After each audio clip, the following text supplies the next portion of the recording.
Chapter 1038. The Ruin Mountains were a vital natural barrier for Baimang's southern dynasty. With Mount Bubang as its core, it also had three military towns, Rouxian, Laohuai, and Wuchuan.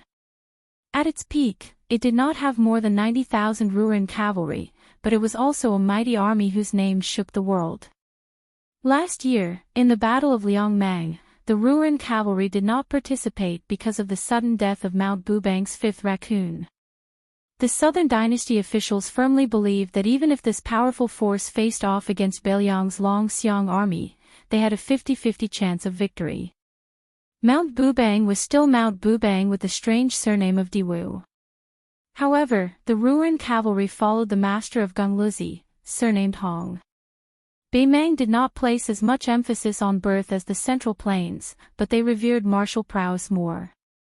Hong Jingyan, who was originally the fourth most powerful person in the world, became the master of the Ruin Mountains without any disturbances. Gongluzi, who had suppressed Mount Bubang by himself, had never climbed the mountain to visit the surname of Diwu. He rarely even appeared near Mount Bubang. This was especially so when Diwu's daughter, the wife of Baimang's 13th general, Dongjue, assumed command of the heavily weakened Mount Bubang. There were people who said that Hong Jingyan would never climb the mountain again in order to avoid suspicion. The endless Ruin Mountains were filled with wheat at the foot of the mountains. When they arrived, there was still some time before the summer wheat harvest, so the scenery was still the same. A strong wind suddenly rose, and the wheat swayed in the wind. A slender, stalwart man appeared at the edge of the wheat field without any warning. His pair of intimidating silver eyes stared fixedly at a person who was traveling far away. His hair was still grayish-white, but compared to what he had seen in Qingsang City, the grayish-black had grown longer and the white had lessened.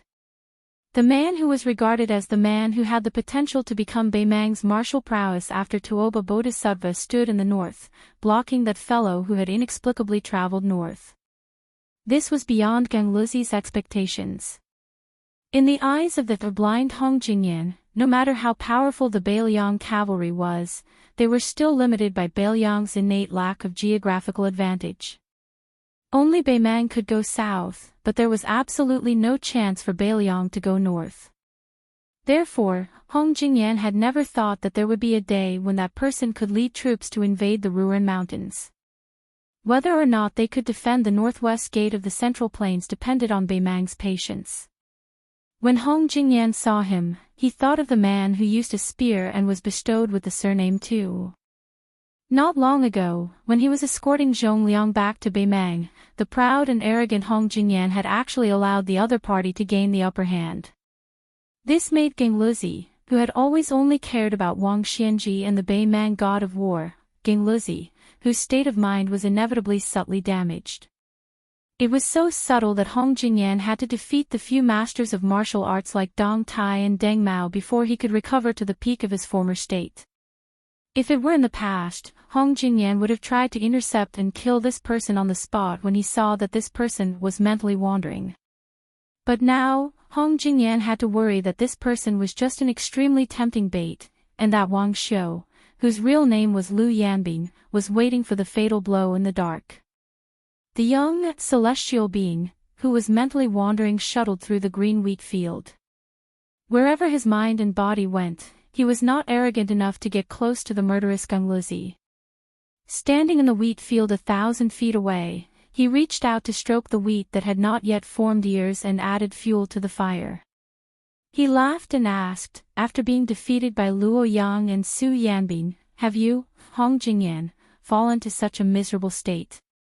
You don't even dare to make a move. With your state of mind, not to mention the invincible Wang Xianji, I'm afraid that in less than a year, even I won't be a match for you." Hong Jingyan said flatly, "What's the point of arguing?" Their voices were not loud, but they were clear to each other's ears. The young man who was mentally wandering nodded and said with a smile, "Your talent is too high. You always feel that it's only right for you to be number one in the world. Therefore, you have long set your sights on the imperial court. It can be said that you have been led astray from the beginning. In the future, there will probably be no place for you in the pugilistic world. Hong Jingyan sneered, Su Fengnian, even if you can mentally wander and attempt to integrate the three sects, taking the opportunity to touch the threshold of being a land immortal, do you really have the right to judge me? Su Fengnian shook his head. His eyes leaped past Hong Jingyan and looked towards the north of the Ruren Mountains. I'll wait for you to lead the Ruren cavalry to their deaths. Now, let me lead the way. Hong Jingyan's lips curled up. You also know that you have been targeted by me. If I don't move, you won't be able to head north. Su Fengnian, since when did you have such self-awareness? The young man who had one foot in the realm of heavenly phenomenon and the other in the realm of land immortal spread his hands. Two sabers, a crossing the river Pawn and a springtime thunder, were unsheathed from Su Fengnian's waist thousands of miles away. They were instantly grasped in his hands. It looked like Hong Jingyan's refusal to give way meant that it was just a battle. It was up to Hong Jingyan, who had already tasted defeat twice in his life, to see if he believed that he would not lose a third time. Hong Jingyan frowned before his brows relaxed. He turned his body and gestured for the young man in his line of sight to continue heading north. Beiliang was nothing in his eyes. The great king of the northern courtyard that Murong Baoding had promised was nothing in his eyes. What was a mere Su Fengnian? Su Fengnian disappeared in a flash, leaving behind a laugh. The sarcasm hammered heavily on Hong Jingyan's heart. Hong Jingyan, whose heart was as firm as a rock, was not affected by Su Fengnian's laughter. He just stood there in a daze and asked himself, I can't take care of the world's number one and the ruler of the world at the same time. On the square of the palace where the Taiping order of Beimang had arranged for the empress, a fleeting figure appeared out of thin air. The imperial city was shaken. The figure ascended to the sky step by step and walked to the top of the palace. He stood with his hands behind his back, as if he was looking at Tai and city from afar. A moment later, he disappeared. The empress, who had rushed over after hearing the news, raised her head and looked at the place where the person had been standing. She was not angry, but had a slightly sympathetic expression. She laughed softly and said, Silly child, the general trend is irresistible. Even if Beimang can't take over the entire Central Plains, a small Beiliang is not a problem. So what if you are unrivaled in the world by luck? At most, you will become the second Chao Chongqing. The border of Yuzhou was barren and desolate. However, the more barren and desolate it was, the harder it was to work. There was no room for slacking. Otherwise, how could they dig out food from the gaps between God's teeth to survive? There was a family of 5 to 6 men of 3 generations working in the oasis. Regardless of age, they were all sweating profusely. Right now, almost all of northern Liang knew that the northern Mang army was about to invade the south.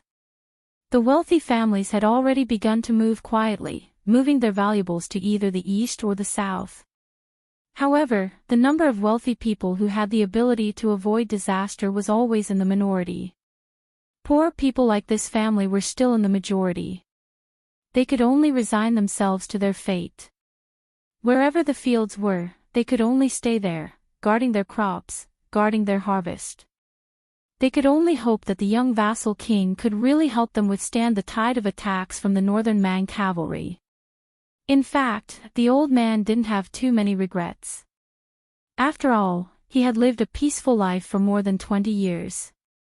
However, he was still worried about his children.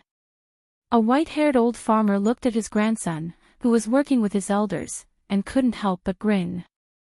This child learned from his father, and his father learned from him. Both of them had a headache just looking at the words on the books. However, the old man still felt that it was good to learn one more word for one more day. It wasn't a waste of money. The old man stroked his grandson's little head, which was reddened by the increasingly scorching sun, and asked him to take a rest in the shade. The child chuckled and trotted to the edge of the field to slack off. However, he seemed to have seen a handsome child.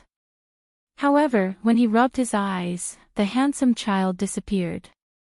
When he rubbed his eyes again, he saw the handsome child again. This made the child confused. It was not until the man came to his side and sat on the ground that the child was sure that he had not seen a ghost during the day. The simple child plucked up his courage and asked, "Do you want some water?" The figure who gathered in the south and dispersed in the north smiled and shook his head. He looked at the figures in the field who were facing the yellow soil with their backs to the sky and asked softly, "Will the harvest be good this year?" The child was stunned and said naively, "The snow is heavy at the end of the year. It should be good." The child smiled and asked, "Did anyone in your family join the army?" The child said embarrassedly, "No. My father wanted to go before, but he wasn't chosen." As if he was afraid of being looked down upon by the child beside him, the child said with a serious face, "When I'm older, I'll definitely go. I'll kill the northern barbarians and earn a lot of money to send home. Yes, and protect our family. Also, let me tell you something. Hey, child, don't tell anyone else. Our village's May is very pretty, but she has always ignored me. When I grow up, I'll definitely marry her because her sister married a soldier at the border. I saw him once a few years ago and he was very impressive. So, I'll also go to war." The child nodded. The two of them took a break from work and looked into the distance. When the child finally came to his senses, the child beside him had already left. The child jumped up and shouted to his grandfather, "I saw an immortal." The old man smiled and straightened his back. He wiped his sweat and murmured, "This child." Chapter 1039. At first, the people in the restaurant were a little afraid of the young man with the saber. However, when he got up, he did not seem to be angry. He just foolishly held the pipa and stood beside the storyteller. Naturally, they thought of him as an embroidered pillow who wanted to save the beauty but did not have the strength to pull out his saber. Such a timid young man from a rich family was rare in Bailiang. Most of the soldiers who threw money at him had some family background. Otherwise, they would not have dared to come to the restaurant to drink, eat, and listen to storytellers while they were on duty. Moreover, they were the soldiers in charge of monitoring whether the young man broke the law. It could be said that if the young man dared to pull out his saber, they could capture him, whip him dozens of times and throw him into prison. Without 200 or 300 taels of silver, they would not be able to get him out. Yu, who was hugging the pipa, raised her head to look at the young master whose eyes were unfocused. Even though his appearance had changed, she was certain that he was him, the young master who had traveled the northern Mang and sat at the same table as her grandfather. After an unknown amount of time, the self-proclaimed Northern Liang King seemed to wake up. His lifeless eyes regained their luster, and he turned his back to her. Su Fengnian said calmly to Su Yanbing, who looked relieved, "Guard the door. Huangfu, she will be here soon." The woman with her hair tied up called out 6 Dharma forms but still could not stop the celestial being from traveling. Her expression was strange, as if she had met this man for the first time. Su Yanbing wanted to say something but stopped. In the end, he did not say anything. He walked to the door of the restaurant and closed his eyes to concentrate.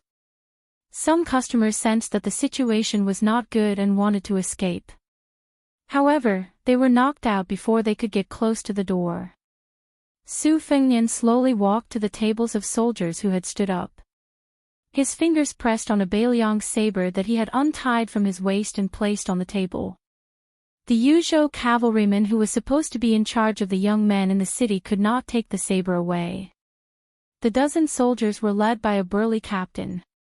He had good eyesight and knew that he had encountered a difficult person. However, he did not show weakness and said in a low voice, "Young master, I am Huang Yi from the Huang family of Iha County. You should think about it yourself. If you and I each take a step back today, I can still treat you as a brother. You can walk out of this restaurant and drink in Iha County. I guarantee that you won't have to spend a single copper coin." Su Fengnian said expressionlessly, "You can say this to Huangfu Shi later." The head military officer from Iha County was greatly shocked. Just as he was about to speak, he heard a rush of horse hooves coming from outside the restaurant. Listening to the horses, this was the ability that all old soldiers should have. Although this head military officer was domineering, he was not careless in his battle formation and martial arts. Even if the Yuzhou soldiers were a level lower than the border soldiers, they were still much stronger than the Lingzhou soldiers. The captain gritted his teeth and laughed coldly. The Yuzhou general is a high official. However, my father had followed Great General Yan for many years. He is not someone that Huang Fushi can offend. Su Yanbing allowed Huang Fushi, who was wearing the uniform of a general without any armor, to walk into the restaurant. This was the second time he had seen the Beiliang king today. He did not say anything, prostrating himself on the ground and kowtowing. Su Fingnian raised the ordinary Beiliang blade. Ignoring the restaurant full of shocked customers, he walked in front of Huang Fushi and asked, "I will only ask you one thing. Do you know about the restaurant?" Huang Fushi lay on the ground and said with a trembling voice, "The official residence is only 3.5 streets away from here. I have heard about it. However, as the Yuzhou general, I only dare to manage the military affairs of a province. I do not dare to cross the border and interfere with the government affairs of a province." Su Fingnian smiled. "You are truly a competent general who abides by your duties. This king can't be worried about handing the military power of Yuzhou to you." The Yuzhou general, who was of primary third rank and had power that could not be any more powerful, lay on the ground without daring to breathe loudly. Su Fingnian extended a leg and directly stepped on Huang Fushi's head that was pressed against the cold ground. With a bang, the nearby spectators all saw blood flow out from where the Yuzhou general's face touched the ground. However, this general who had once appeared on the stage at the great reading of the gourd in early spring still did not move. Su Fingnian looked coldly at the back of Huang Fushi's head and muttered to himself, "I have given you power. Since you do not dare to offend people, this king can do it himself." Su Fingnian suddenly extended an arm. Before Huang Yi, the commandant who did not have the time to kowtow to the king of Beiliang, his robust body was involuntarily pulled forward and he stumbled. The Beiliang blade was unsheathed and a head appeared on the ground. Su Fingnian casually pushed away the headless corpse that was falling forward. Those soldiers who knew that they had encountered the new king of Beiliang did not dare to draw their blades against him even if they were beaten to death. The status of the king of Beiliang was enough to make them not dare to move.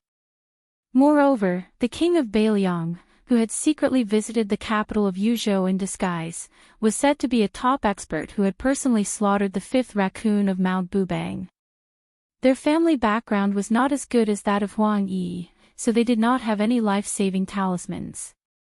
Therefore, they could only kneel down and beg for mercy. Su Fingnian raised the Beiliang blade. The blade was as bright as a mirror.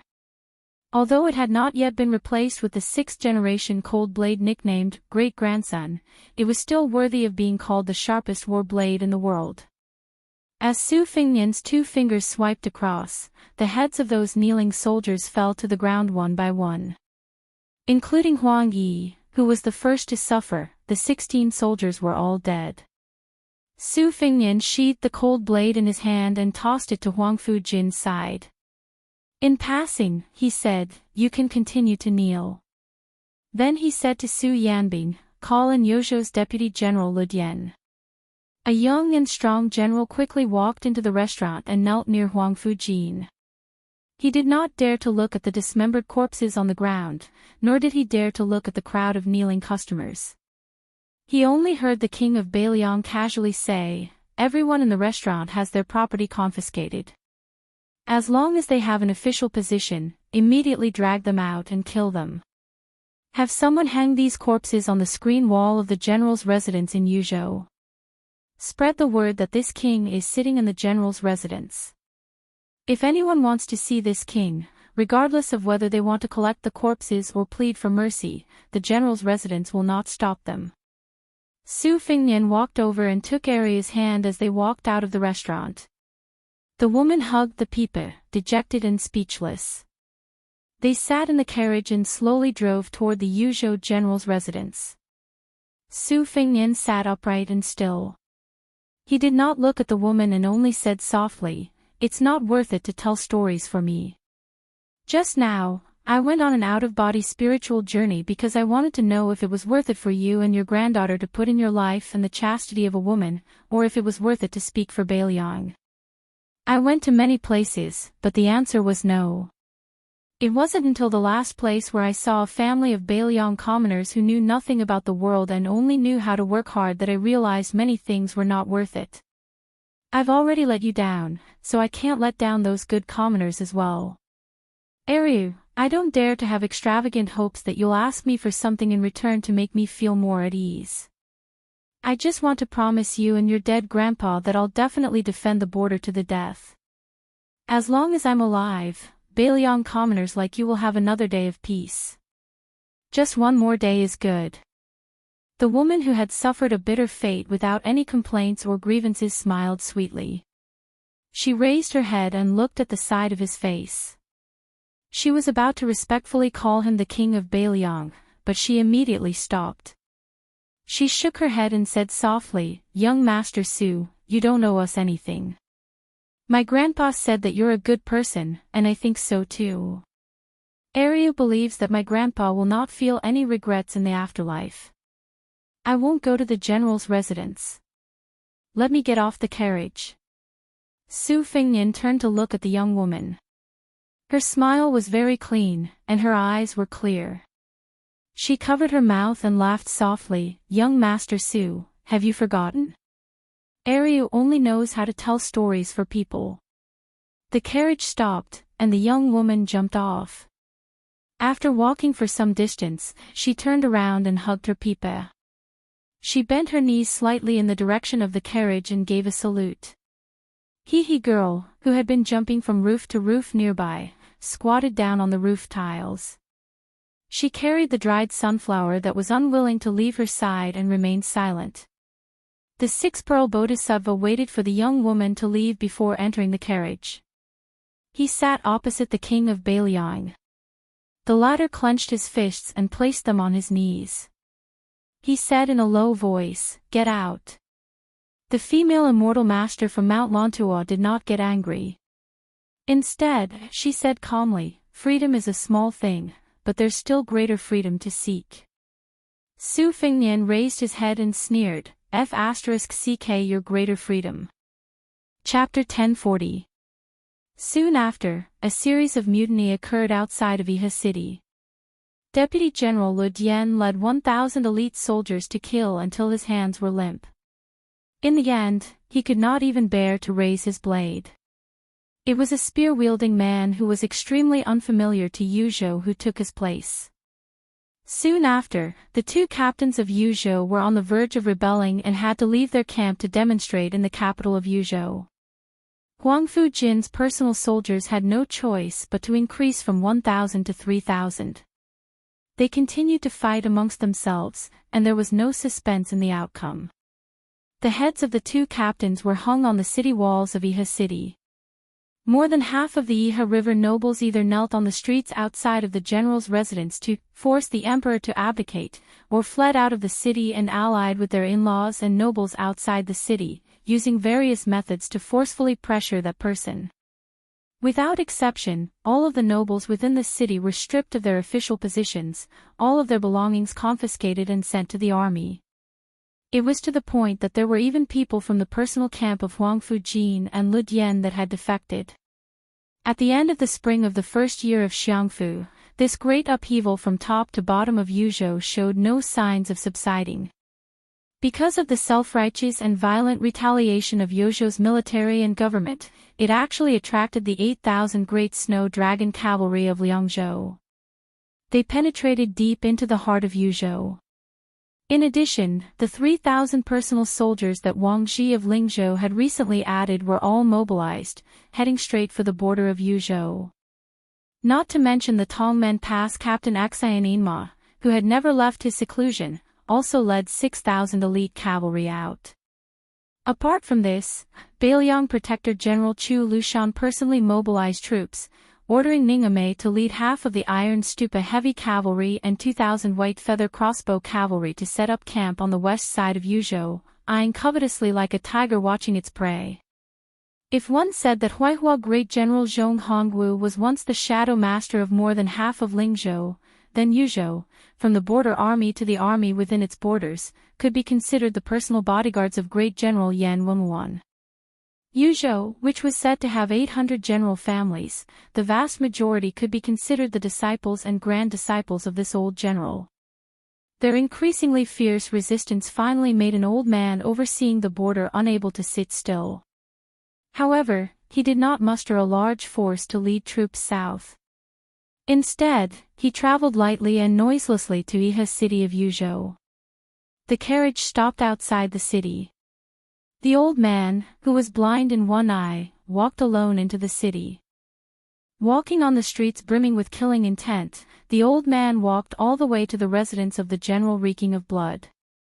The old man originally thought that the young madman would arrogantly refuse to meet him, or even cleanly capture him, the commander of the Bailiang infantry army, or at the very least, hang him out in the cold for several days and nights before letting him in. However, the old man guessed wrong.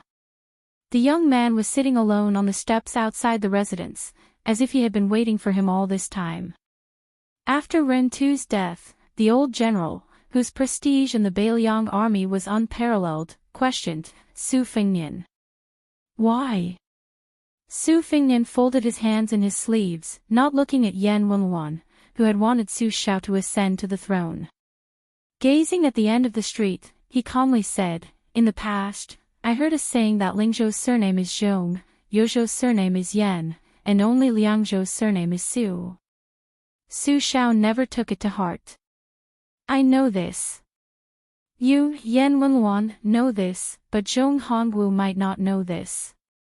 This is because when Zhong Hongwu heard that the court not only intended to cultivate his son, Zhong Qingxin, but also made him a great general, and that as long as West Chu rose up in rebellion, Zhao Shi promised him that he could lead troops for the Duke of Huainan, Zhao Ying, to take a share of the spoils, so he began to fan the flames in Yuzhou, wanting to drag you down with him so that he could take advantage of the chaos to escape from Bailiang. These days, I had the falcons keep an eye on you, but you never made a move. In the end, you only entered Iha city alone." The old general angrily said, "Even the great general can live his life without rebelling against Liang, so naturally, I will live my life without rebelling against Bailiang. What kind of dog is that Zhong Hongwu? How can he be mentioned in the same breath as me? You, Su Fengnian, are so impatient that you want me, Yan Wenwan, to pack up and scram from the borders so that your trusted aide can occupy my position. Do you really think that Yan Wenwan is hogging the position of infantry commander and not retreating because he is greedy for power? Do you, Su Fengnian, really think that this position is something that anyone can sit on? That anyone can sit on it steadily? If not for the fact that I respect you, Su Fengnian, for having the guts to not accept that bullshit imperial edict and finally doing something that did not disgrace the great general, I would have already led 100,000 troops to the south. At that time, the cavalry and infantry would be divided. What kind of king of Bailiang are you? What will you use to resist the restless Baimang iron cavalry?" Su Fengnian smiled. "I know that the old general will not do that." The old general was so angry he almost wanted to act and slap this cunning brat to death. Su Fengnian patted the steps beside him and indicated for the old general to sit down and chat. Yan Wenwan snorted coldly. Su Fengnian did not insist and continued, "My master and Bai Yan have fought for the latter half of their lives. Does the old general know what my master admires the most about Zhang Julu?" When Li Yishan was mentioned, Yan Wenwan's emotions calmed slightly. In the entire world, Li Yishan was the most worthy of Bailiang. While Yan Wenwan was the backbone of Yang Kai Zhao Changling's faction, she did not show any disrespect to Li Yishan, who did not work together due to their different paths. Su Fengnian said softly, "It is not that Zhang Julu made the Zhao family prosper as old general imagined. It is not that he held the power of the court alone, but before he rose to power, he moved his parents and family to Great Peace City. He did not give anyone a chance to criticize Zhang Julu. Because this Grand Secretary knew back then that as long as he became the head of the officials in the world, no matter how clean he was, he still had his family, relatives, and children. Once the two sides were thousands of miles apart, there would be people who would use his name to do whatever they wanted. Even if everyone in the court could only criticize silently and not accuse him, the spirit that supported Zhang Julu's rule of the world would weaken. So this is what my master admires the most about Zhang Julu. Looking back at our Bailiang, Su Shao, my master did not expect all of you to have the breadth of mind and vision of Zhang Julu. Before Su Shao died, he was still worried and told me to have a tolerant heart, to tolerate other people making mistakes. In the past, I did this. In the Lingzhou officialdom, I endured and did not kill anyone, not one. Yan Wenluan's expression was still gloomy, but it was a bit better than before. Su Fingnian continued, minding his own business, but I realized that Su Shao was not wrong, but he was not completely right. The Bailiang under our feet belongs to the Su family in name, but in the end, it belongs to the people of Bailiang. I, Su Fingnian, actually do not mind how you disregard the law and discipline. As long as you fight for my Su family on the battlefield, it is enough. I can be the king of Bailiang with a clear conscience. Who knows, I might even be able to leave my name in the annals of history. Not to mention the official history, perhaps there will be a few good words in unofficial history. Everyone says that since I put my head on my belt to conquer the world, then I deserve to rule the world. I, Su Fingnian, did not say that you should not enjoy life. But enjoying life is not wrong, right? Cherishing life is not a bad thing, right? Old General, why don't you and I just treat it as speaking with conscience to Su Shao? Yuzhou, Lingzhou, and Liangzhou, how many of these generals treat the common people as human beings? I did not stay behind closed doors at Mount Qingliang and make sarcastic remarks. Instead, I personally walked around Yuzhou and only then did I walk step by step to Iha City. In truth, I would like to say to all the officials of the Northern Liang Path, whether you relied on your own abilities to become an official, or relied on your parents' contributions to become an official. If you want to enjoy life, then go ahead and enjoy it.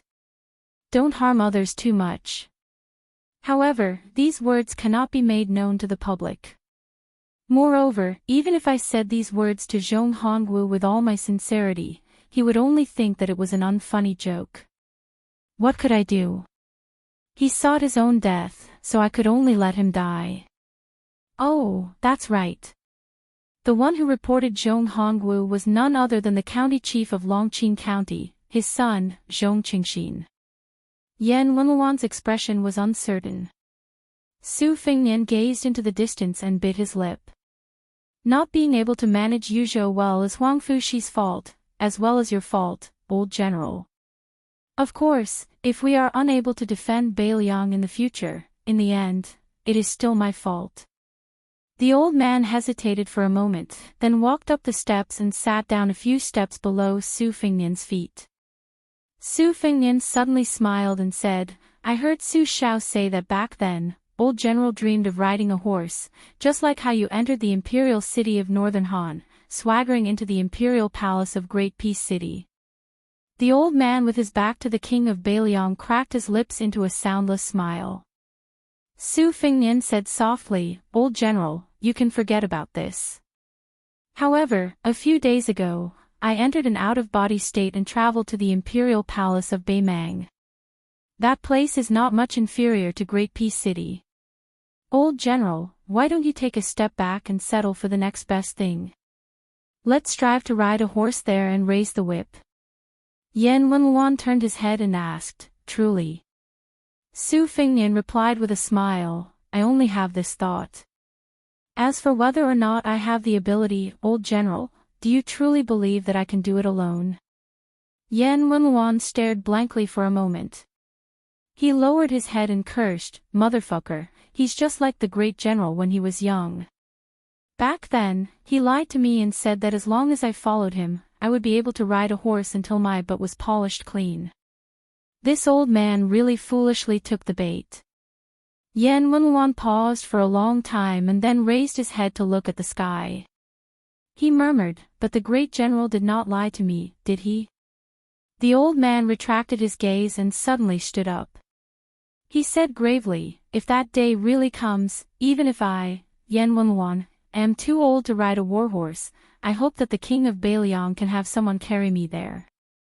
If I am already dead, since the king of Bailiang has agreed to carry the coffin for that old soldier of the fish drum camp, Xu Yongguan, then you would not mind carrying the coffin for Yan Wenluan once, right?"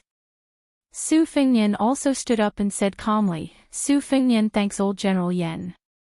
The old man walked down the steps and turned around to face Su Fengnian.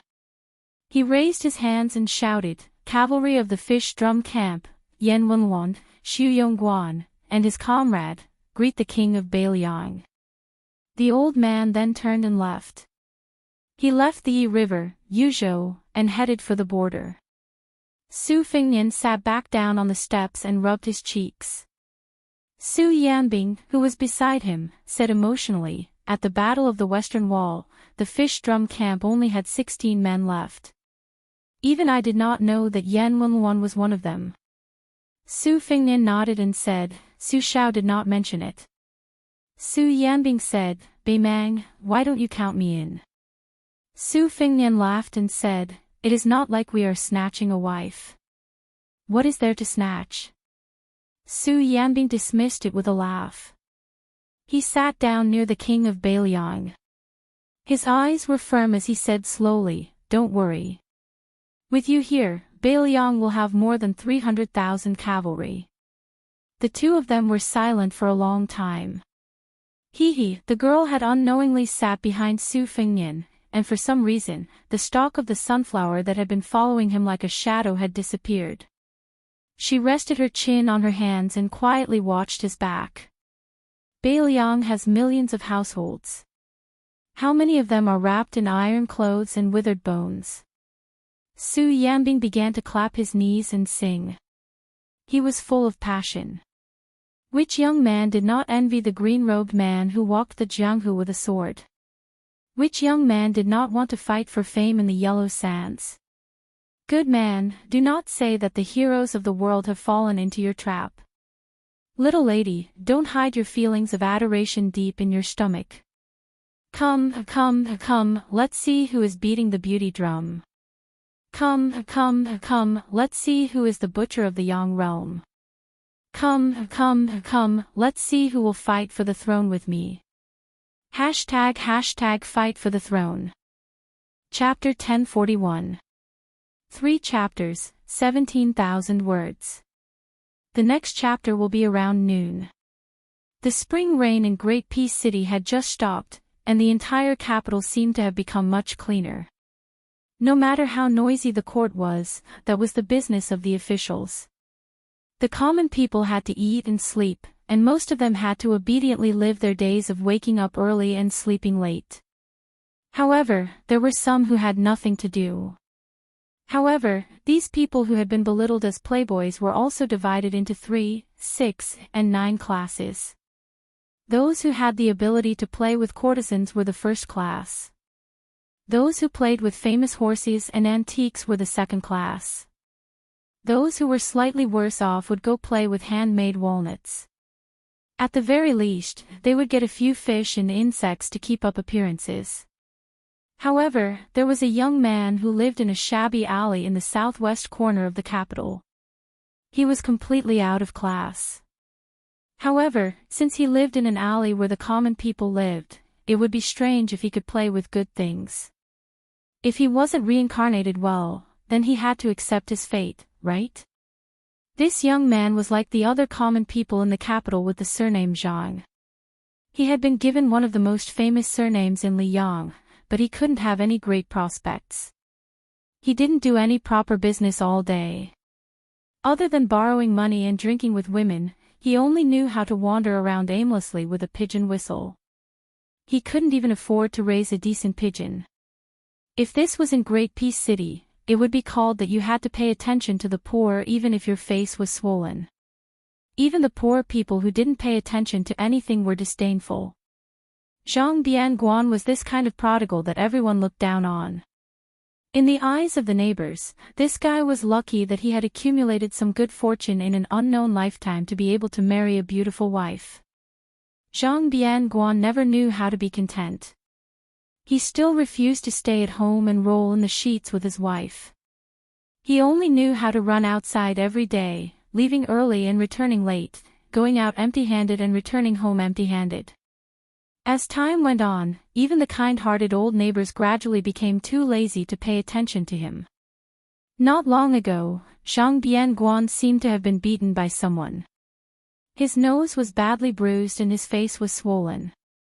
It had only gone down in the past few days, but he was still laughing and joking around.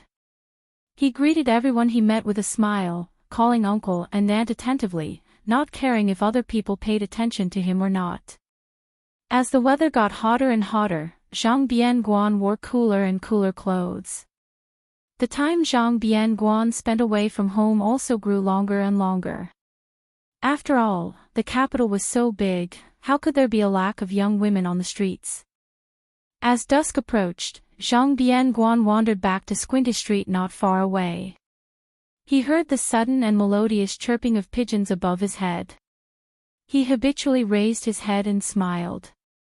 There was an old pigeon bell wrapped in green silk on his wrist. He had been playing with it all year round. He just stared blankly at the sky with narrowed eyes. For so many years, he had been ridiculed as someone who couldn't even eat leftovers and step on dog shit. No one knew what he was thinking. Anyway, no one was interested.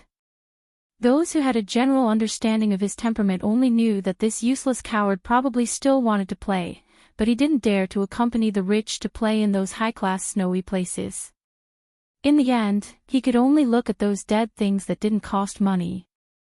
The colorful attics, the gray and unknown alleys, the Chongwu gate that brought soldiers, the Chaoyang gate that brought grain, the Dingshan gate that brought wine, and the stone Qilan that squatted on the drum tower for a few years after Liang established the dynasty. The chirping of the pigeons drifting in the sky began and ended. Zhang Bianguan reluctantly withdrew his gaze, feeling that it was still early and not yet time to go home. After thinking for a while, he ran to the side of the locked dragon well on Squinting Street and squatted beside it. This ancient well had been dry for a long time. Beside the well, there was a judge made of yellow mud bricks. According to the rumors in the marketplace, Liang suppressed the water in the world with fire. This clay statue was as tall as a person, sitting with its chest and stomach exposed, and laughing with its mouth open. Every mid-autumn, the common people would add firewood to the fire, and flames and smoke would rush out from the mouth and nose of the clay judge. Zhang Bianguan squatted beside the well as usual at the foot of the clay statue, occasionally raising his sleeve to wipe the corner of his mouth. A few days ago, he was beaten up quite badly by a group of people. They probably mistakenly thought that Zhang Bianguan's father was about to lose his power and that it was time to teach this bastard a lesson that disgraced the aristocratic families of the capital a lesson.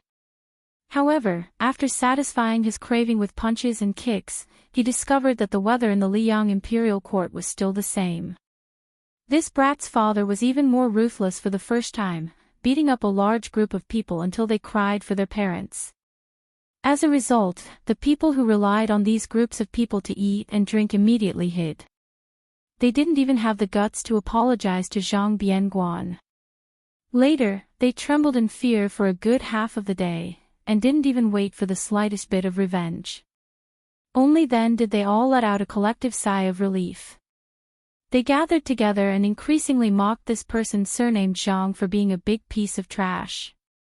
He had a father that they couldn't even pray for even if they burned incense and prayed to Buddha. He didn't know how to use the tiger's skin to enjoy his life. He deserved to be treated like a pile of rotten dog shit that even stepping on would dirty his shoes. Zhang Bianguan's only strong point was that his mind wandered thousands of miles away. When he suddenly discovered that there was an elegant young man beside him, he glanced at him and didn't say anything. After waiting for a long time, he finally smiled and asked, "You really didn't come to beat me to vent your anger?" The scholar-like scholar smiled and shook his head. "How would I dare to beat up the son of the Grand Secretary? Besides, if we really fought, I wouldn't be your match. Why would I bring shame to myself? Even if you didn't fight back and let me beat and scold you, I would still be treated as an amusing fool by you." Zhang Bian-guan made a sound of surprise. "So you're actually a sensible person? You're not from the capital, are you? With your eyesight, if you're from the capital, you wouldn't even come to see me." The scholar asked, "You admit that you're a smart person?" Zhang Bian-guan sneered and said self-deprecatingly, "I'm considered a smart person." "Then what would my father be?" The scholar nodded and said, "That's right." Zhang Bian-guan lay on the mouth of the well and gazed at the dark and bottomless mouth of the well. He no longer paid attention to this unknown scholar who was boring once he understood things. The scholar leaned against the mouth of the well and said faintly, "I know you like to see the scheming in the palaces and pavilions because they only complement each other. Compared to the harm between people, they are much more amiable and lovable. I also know that when you left the Zhangfu to set up your own household, you planted a peach tree at home. The people of Great Peace City all like to have trees in their yards. Pomegranates that give birth to many children, jujube trees that give birth early, persimmon trees are also common, but there are no peach trees because the character for peach sounds like the escape and is inauspicious. Great Peace City is the root of Liyang. If the tree is moved, it will die. Where can the people of Liyang escape to without Great Peace City? You, Zhang Bian-guan, are not stupid. You planted it for your father, but your father, the Grand Secretary of Liyang, ignored it. He did not escape, so you, as his son, can only continue to stay in Great Peace City and wait for death. Hopefully, in the future, you can at least send him off. It would be even better if you could drink at the Qingming festival."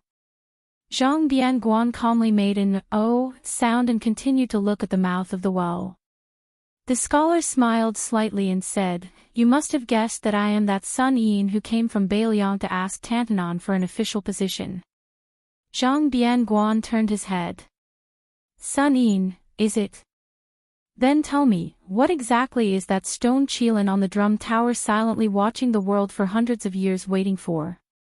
Sun Yin had already quietly entered the secretariat and successfully attached himself to the towering tree that was Tantanon.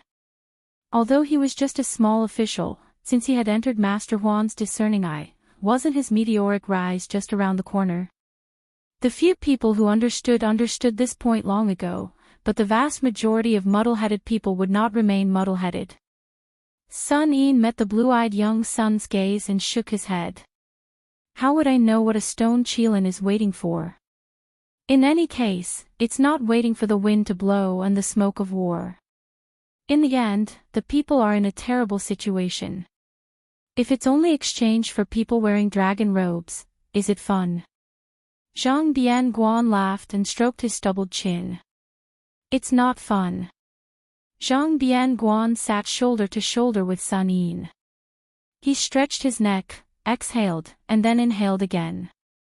Only then did he chuckle and raise his wrist to show Sun Yin the simple and unadorned pigeon bell.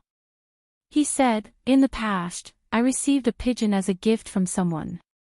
It's a first-class item, black with a hint of purple.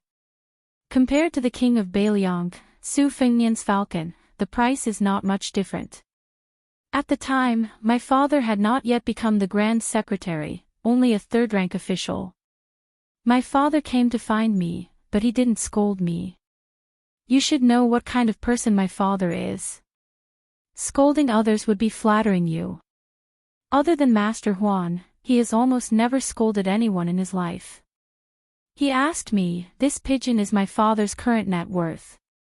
What kind of thing are you, Zhang Bian-guan, to be worth this price? Are you stupid, or are you really stupid?' That year, I was 14 years old. In a fit of anger, I returned the pigeon to someone.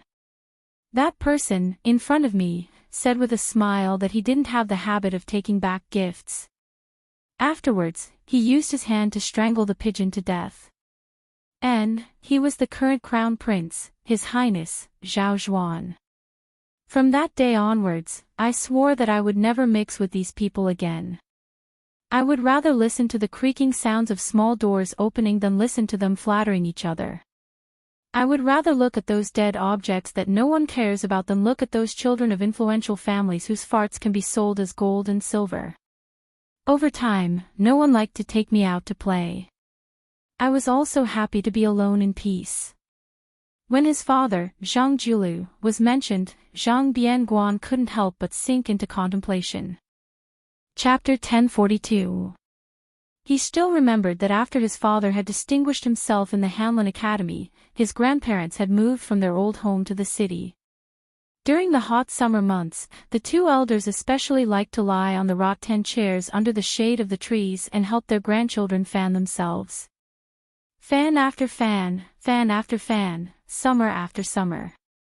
As they fanned, only his grandmother was left. After that, they were all gone. Their father also did not observe filial piety. The court was even more impatient than the civil official who was his son. They directly issued an edict to revive him. Their group of children did not find anything strange from their father's face. Zhang Bianguan clearly remembered that at that time, in Tai and city, the streets were filled with rumors. Everyone said that their father did not care about being a person in order to become an official. However, as their father's official hat grew bigger and bigger, the voices became quieter and quieter until no one mentioned it anymore. He, Zhang Bianguan, had not done anything for many years. Compared to his eldest brother and second brother, he had left home later. However, he saw the family matters more clearly than his two brothers.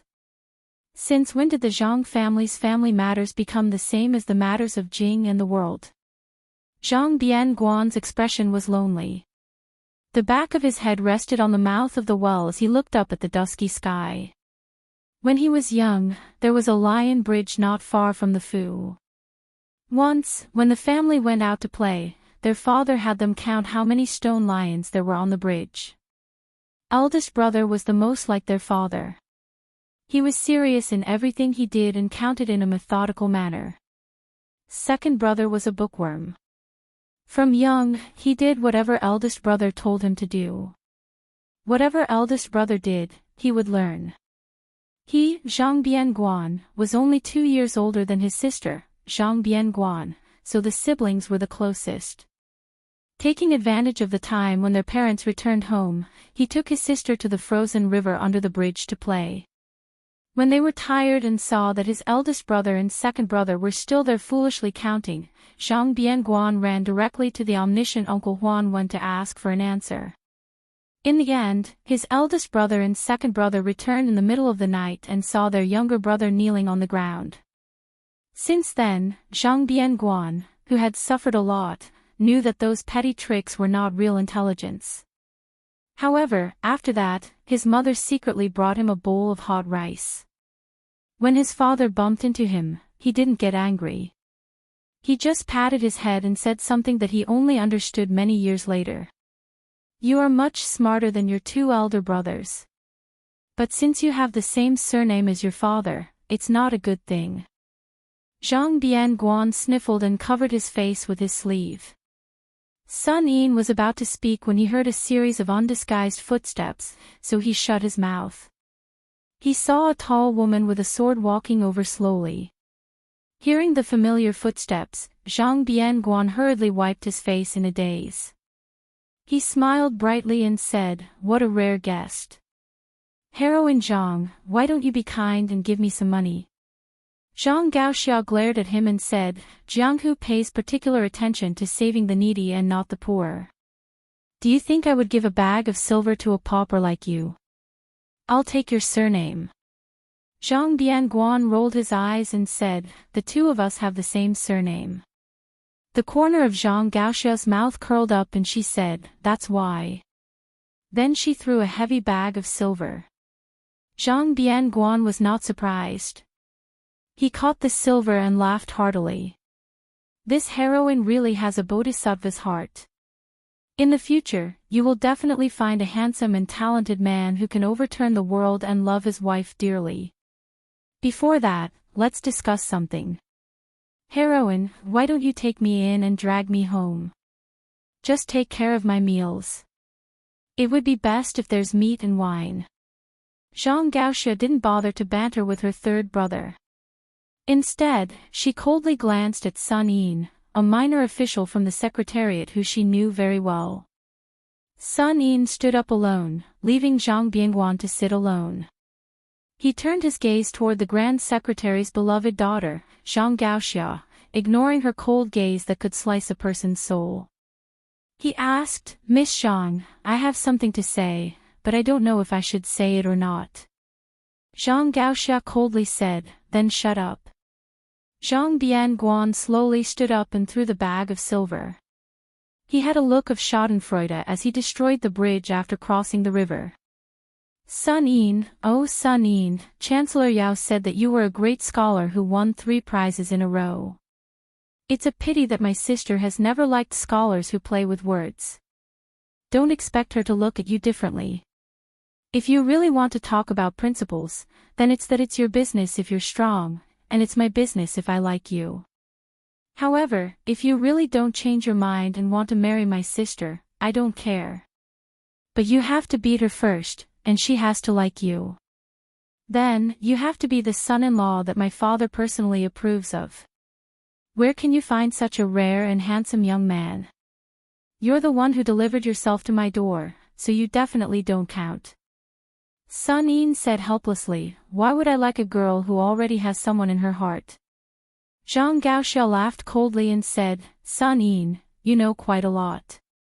Sun Yin didn't mind and said calmly, "In any case, I'm destined to only speak half a sentence with the Grand Secretary in this life.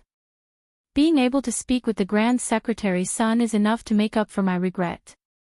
As for you, heroine Zhang Gaoxia, it's just a pleasant surprise. Don't worry, I also like the person you like. I won't fight with you over her." Zhang Gaoxia laughed mockingly and said, "You like men." Sun Yin smiled and said, "Like is like, but it's not like a woman who likes a man. Admiring a person from the bottom of my heart can also be considered like. To give an example, it's just like how I really like that Grand Secretary Darren was not able to write an excellent poem like setting up thousands upon thousands of buildings, greatly protecting the cold under the heavens, but he was able to accomplish this magnificent feat with his feet on the ground. 6 yamens, a total of 4,000 houses. In the future, there will be fewer and fewer children of the rich and powerful families, and more children of the poor and common people. This is no different from Senior Li Chungang opening the gates of heaven with his sword in Jianghu, opening the mountains for the younger generation. Chapter 1043. Sun Yin turned to leave, saying leisurely, "Of course, you think that what others like, you give them, as if this is giving, but you never ask if the other party wants it or is willing to accept it. This kind of person, no matter how sincere he is just a kind of self-righteousness. He thinks that he is magnanimous and has a clear conscience, but in reality, he is still selfish.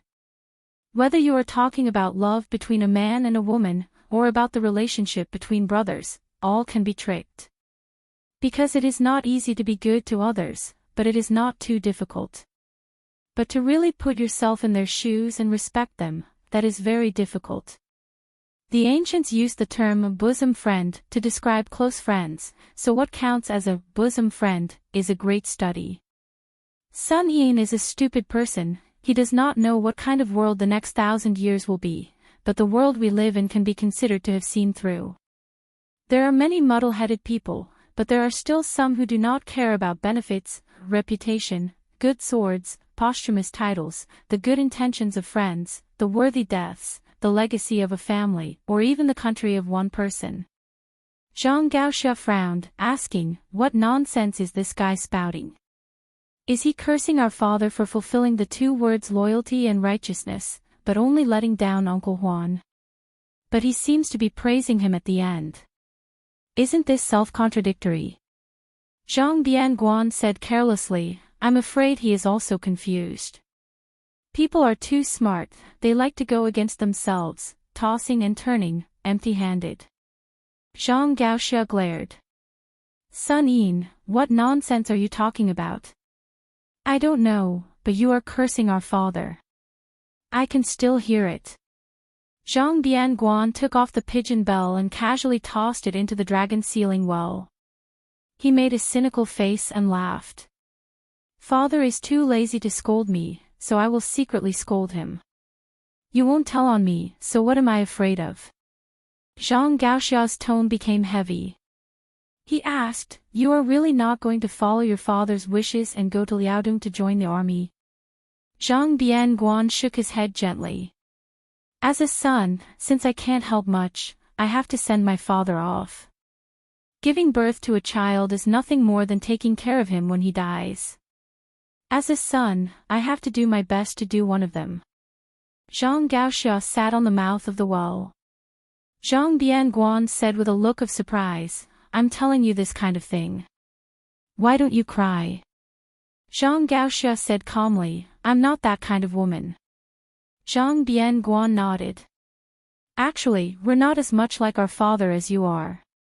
Zhang Bianguan seemed to remember something and said, You are about to leave the capital and travel the Jianghu.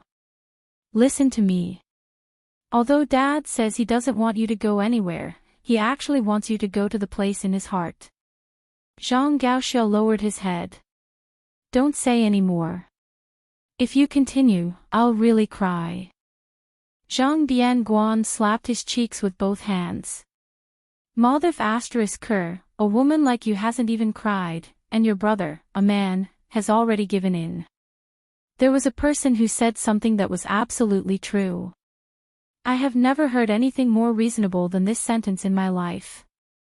Even Sage Zhang would have to admit defeat if he heard it. Zhang Gaoxia raised his head. Zhang Bianguan blinked. He said that if a man bleeds but doesn't cry, what kind of hero is he? Every woman in the world bleeds but doesn't cry. Zhang Gaoxia took a deep breath and then another.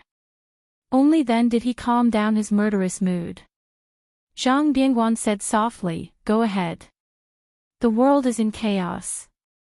When the time comes, there will definitely be a scene of heroes, ambitious and ruthless. Don't miss it. Just treat it as giving our father a few more glances. Zhang Gaoxia did not agree or refuse. But on this day, he did not see heroine Zhang with her sword again in Great Peace City. Zhang Bianguan was no different from usual. He walked back to Slanted Eye Street in the darkness. The dim yellow light in the courtyard was waiting for him to come home. That stupid wife, who was not very beautiful, was angry at him for drinking with women, but still waited like this. Day after day, she probably felt that there was no hope for her life, much less an end. For other women, not to mention marrying into the Zhang family, which was the only family in the entire Liang dynasty, even if they were married into a third or fourth rank official's family, they would still have a glorious life. Not only would they be able to live a life of luxury, their children would also not have to worry about food and clothing for the rest of their lives. When they grew up, they would be able to live a life of luxury. If they wanted to help the country and the world, they would help the country and the world, and if they wanted to be mediocre, they would be mediocre. Zhang Bianguan was about to open the courtyard door like usual and yell for his wife to serve him good wine and meat when he suddenly squatted down for no reason. Then he heard the footsteps of passers-by. He hurriedly stood up and pushed open the door to go home. The woman, as usual, was silent. She served the warm and suitable food and ate it with her chopsticks. Occasionally, she glanced at the man, who had one leg on the bench and only cared about himself and was never willing to say a word to her. That man was her husband. But he had never seen her show any hidden bitterness or grievance on her delicate face.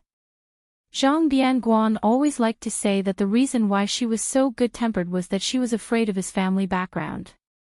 A starving camel was still bigger than a horse. No matter how useless Zhang Bianguan was, he was still Zhang Julu's son. How could she not serve him carefully? But every time he said this, Zhang Bianguan would slap himself in the mouth and say that only flowers, birds, fish, and insects needed to be served. Then she would secretly laugh until Zhang Bianguan stared at her. Then she would turn her head, but the faint smile on the corner of her mouth didn't fade. That night, after she fell asleep, Zhang Bianguan began to sob quietly. I'm afraid that I like you, but I'm even more afraid that you'll like me. That's why I'm like this. How could I not want an obedient and sensible child? My son and daughter are both very good. But I'm Zhang Julu's son. The more I do, the more mistakes I make. If I tell you the truth, will you run away? But where can you run away to? If you don't run away, can you live more easily than now? No matter how stupid you are, you'll come to realize it when you die with me. But I'd rather you hate me at that time. I just want you to muddle-headedly complain that I'm a failure, a good-for-nothing, and that I'm not in charge of the family. Wife, in this life, I owe you. If there's a next life, I'll definitely repay you. Zhang Bianguan's face was full of tears. After wiping them clean, he gradually fell asleep. That gentle woman who slept with her back to him and didn't move at all through the night slowly opened her eyes when she heard her husband snoring. Her gaze was still gentle. Just like the day she walked off the sedan and when he lifted the red veil. In the morning of the second day, Zhang Bianguan mindlessly ate breakfast and strode out of the house. After Zhang Bianguan left the house, he walked on slanted street and looked towards the northwest. He said softly, Gao Xia, you have to go to Beiliang. Only there will be chaos for a while, and not for a lifetime. Today, the youngest son of the Grand Secretary was still that great peace city, or even the world's most mocked noble family. But that woman. The woman quietly did one small household chores after another. When she had nothing to do, she would sit on the threshold of the inner courtyard and look towards the gate, waiting for him to come home. Chapter 1044. Last year, His Royal Highness, who was also the General of Lingzhou, stirred things up in the officialdom of Lingzhou. In the end, it was just a farce without much noise or rain. However, under the bloody iron fist of the new Prince Liang, Yuzhou's military and politics was a tragedy that caused everyone to be in danger. Spring rain was as precious as oil, and the rain on Beiliang's springtail was even more so. When the rain fell, the blood would wash away, saving a lot of trouble for the Yamen of Yuzhou. It should be known that this was an unprecedented change in Beiliang. 3 lieutenants had died, and the number of commandants with real power could not be counted with 2 hands. There were no less than 100 high-ranking officials and dignitaries who had been stripped of their official titles and sent to the border. Although the so-called 800 general families in Yuzhou were definitely an exaggerated number, there were at least 300 families. In the end, most of them were affected. The families involved in the tragedy had no power to fight back. As for those who had been patiently waiting for General Yan Wenluan to be furious, they were even more disappointed. Not only did the general stand by and do nothing, he even personally mobilized the elite infantry of the Yan family in the 6 camps to control the passes in the northern part of Yuzhou. This was not only turning his back on them, but also stabbing himself with a knife. The great snow dragon cavalry had infiltrated the hinterland of Yuzhou. In the east of Liangzhou, Qi Danghua, the foster son of the old Prince Liang, had personally taken action. In the north of Lingzhou, Wang Ji and Xianma, 2 cavalry troops that belonged to different orders of Beiliang, trained their soldiers and horses. The deputy commander of the infantry, Ancestor Gu, was a new noble in Beiliang, as well as Lu Yuanji, Wei Taizhan, and the other veteran generals who had retired regardless of whether they were related to Yuzhou or not. They still did not hesitate to publicly support the new Prince Liang at the same time. At this time, even if the Yuzhou generals did not understand why the new Prince Liang was so good-tempered in Lingzhou and did not care about old friendships in Yuzhou, they all painfully understood one thing. Beiliang's surname was Su. In Bailiang, none of the old generals who had the ability and qualifications to compete with the young Prince Liang were willing to speak up for them. In short, it was too late. The old people were gone, and the new people were coming. Moreover, several groups of people came. Some were called by Su Fengnian, and some came uninvited. The latter was not polite at all. Huang Shang, who had vaguely become the leader of the scholars in Bailiang, almost jumped up and scolded them. Mr. Wang from Shangyin Academy leisurely persuaded Huang Shang that anger would harm his liver. The two elegant old men had just enjoyed the desert scenery from the border and hurried to Yi River in Yuzhou without stopping. However, the closer they got to Yi River, the more calm Mr. Wang became. Normally, the scholar Huang Shang, who should be the most happy to see this scene, became the guy who scolded the king of Bailiang the most fiercely. He scolded Su Fengnian for being too vicious and said that he was the real butcher, who was more ruthless than Su Shao. If he had the ability, he should go to Baimang to kill people. What kind of ability was it to kill one's own people?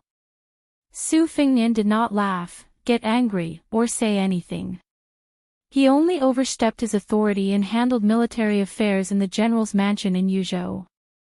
He was completely indifferent to Huang Shang's scolding and did not even lift his eyelids. After Grand Chancellor Wang and Huang Shang, the newly appointed provincial governor of Liuzhou, Yang Guangdou, rushed over from the land of refugees. This school of Moism's master craftsman did not seem to get angry at all. He only said a few sentences, "That's enough," and Chen Shiliang did quite well. After that, he came and left in a hurry. He did not even have time to drink a mouthful of hot tea or eat a mouthful of hot rice. Other than these white-haired old men, the rest were at least of the younger generation. The provincial governor of Liangzhou, Hu Kubei, was the true creator of the Torch Cavalry, the predecessor of the White Horse Scout. Beside him was Yul Wandao, the eldest grandson of the Yinyang Yu clan, who had once written the Liangzhou's Big Horse Song. This guy had gone to the land of refugees alone and did not seem to have been killed or killed. There was also Song Yan, who had just become the provincial governor of Lingzhou, and Wang Shihua, the head of the Wang clan in Huangnam County in Lingzhou. These two were once opponents with different political views in the same county. They could not be said to be mortal enemies. Wang Shihua, who was famous for his moral writings in Bailiang, and Li Gongda, the administrator, who was focused on currying favor for personal gain, were the real mortal enemies. When these people all gathered in the general's mansion in Yuzhou, it was raining heavily on the next morning. Su Fengnian planned to call everyone to go to the newly built Green Deer Cave Academy. However, Song Yan and Wang Shihua had already left early. Therefore, Su Fengnian did not send anyone to invite them. Huang Fuxi, who had not had a chance to show his face recently, was in charge of escorting 100 cavalrymen.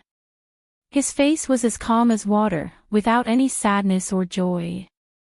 Lu Dian, the deputy general of Yuzhou, who had been cursed as the great executioner Lu, was even more worried. Only the provincial governor Wang Peifang, who was the head of the civil officials in Yuzhou, was at the back of the team.